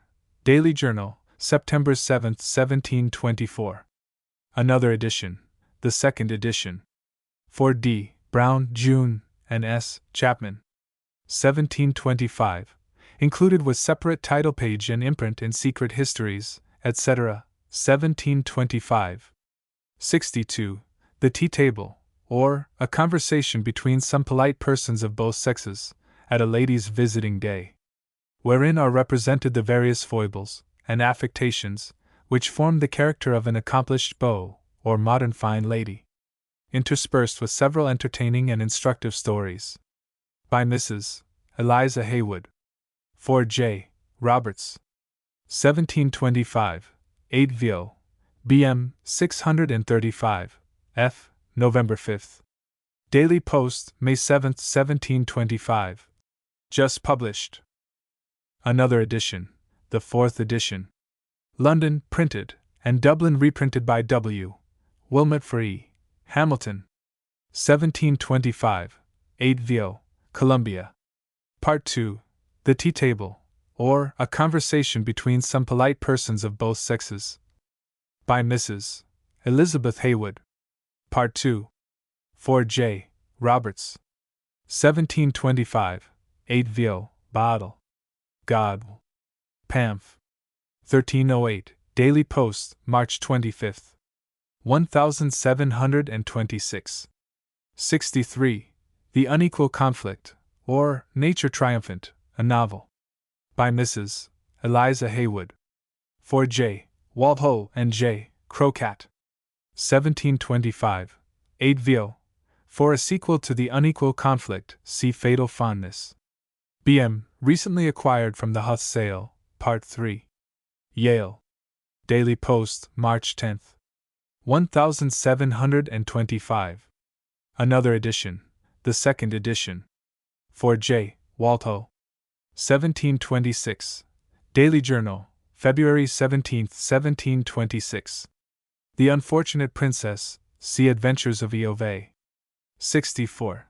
The Virtuous Villager, or Virgin's Victory, being the memoirs of a very great lady at the court of France. Written by herself. In which the artifices of designing men are fully detected and exposed, and the calamities they bring on credulous believing women are particularly related. Translated from the original, by the author of La Belle Assembly. In 2 volumes. 4F. Cogan. 1742, 12 mo.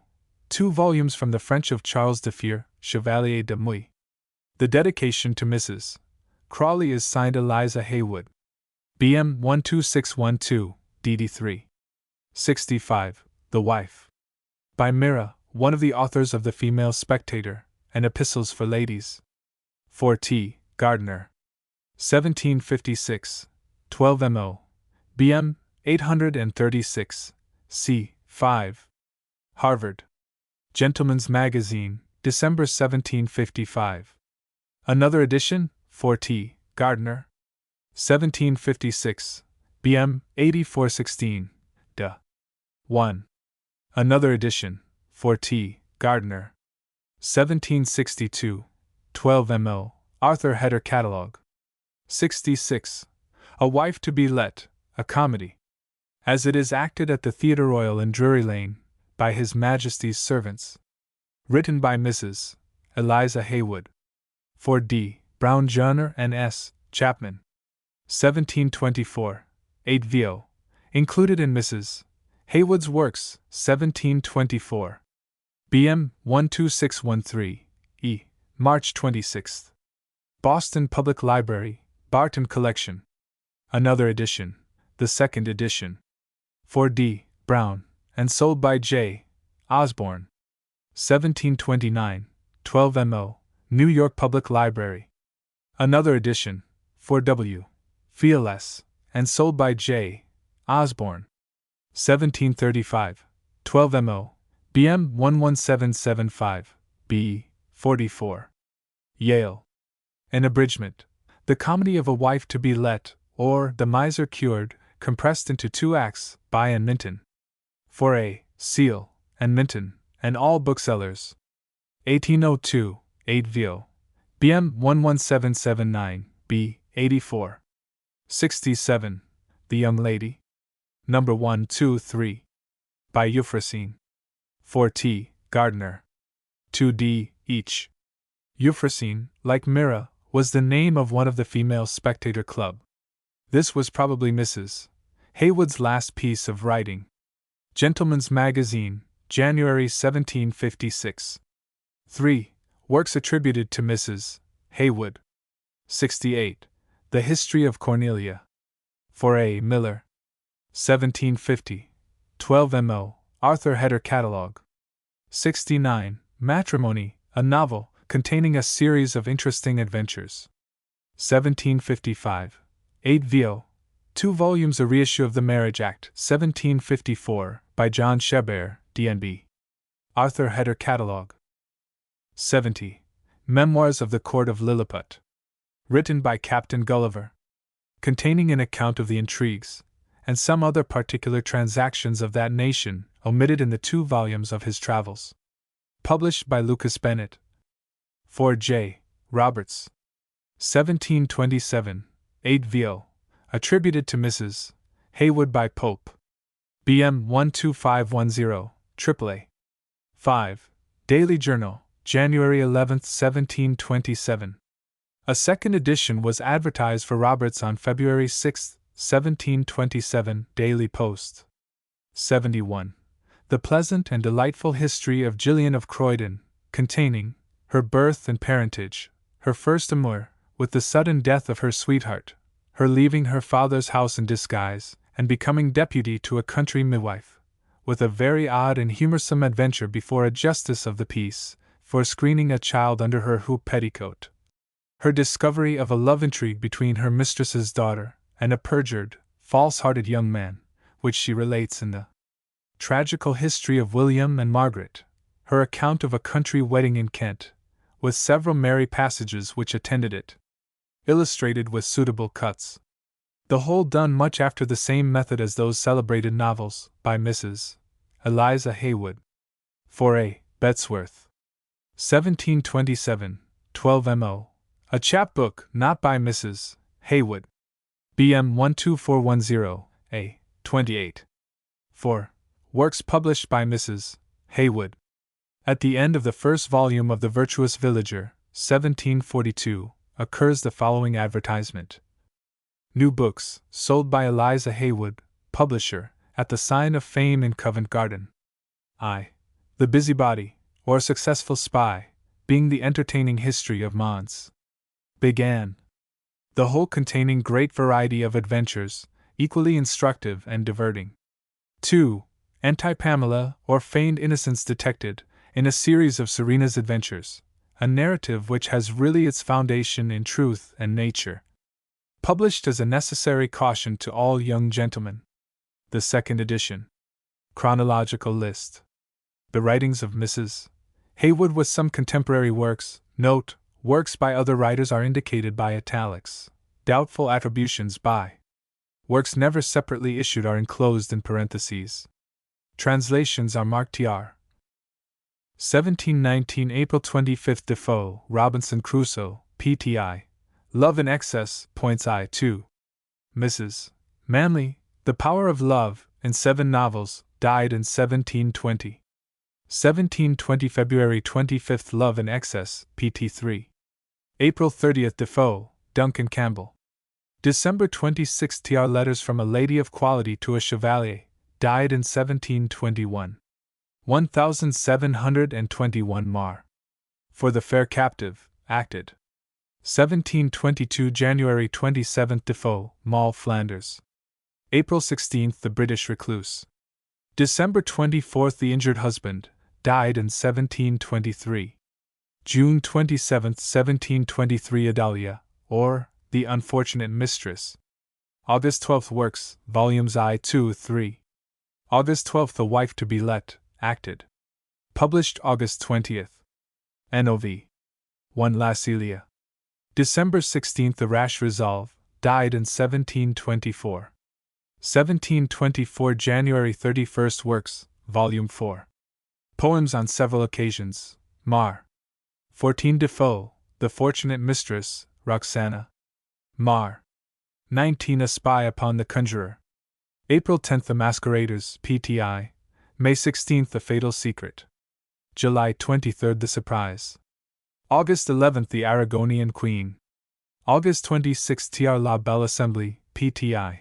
September 8 Memoirs of a Certain Island, Volume 1, died in 1725. October 16 Bath Intrigues, died in 1725. October 26 Tr. La Belle Assembly, pt2. December 9 Tr. La Belle Assembly, pt3. December 23 Secret Histories, Novels and Poems, 4 volumes, died in 1725. Phantomena. The Force of Nature. December 23 Memoirs of the Baron de Brasse, Pti. Died in 1725. 1725 January 21 The Masqueraders, pt2. January 22 Tr. The Lady's Philosopher's Stone. Mar. 10 The Unequal Conflict. May 7 The Tea Table, Pti. May 10 The Dumb Projector. May 19 Fatal Fondness. July 2 Mary Stuart. Nov. 3 Memoirs of a Certain Island, Volume 2, died in 1726. 1726 The Distressed Orphan. Defoe, The Friendly Damon. February 10 The Mercenary Lover. Mar. 25 The Tea Table, pt2. April 13 Reflections on the Various Effects of Love. June 24 The City Jilt. July 27 Tr. La Belle Assembly, Volume 2. August 5 The Double Marriage. September 24 The Court of Caramania, died in 1727. September 30 Letters from the Palace of Fame, died in 1727. October Swift, Travels of Lemuel Gulliver. December 5 Cleomelia, died in 1727. 1727 January 9 The Court of Lilliput. February 24 The Fruitless Inquiry. April 26 The Life of Madame de Villasec. June 26 Tr. Love in its Variety. July 24 Philidor and Plientia, Pti. October 2 The Perplexed Duchess, died in 1728. Nov. 2 Secret Histories and Novels printed since the publication of her works, 2 volumes 1728, The Padlock. May 28 Pope, The Dunciad.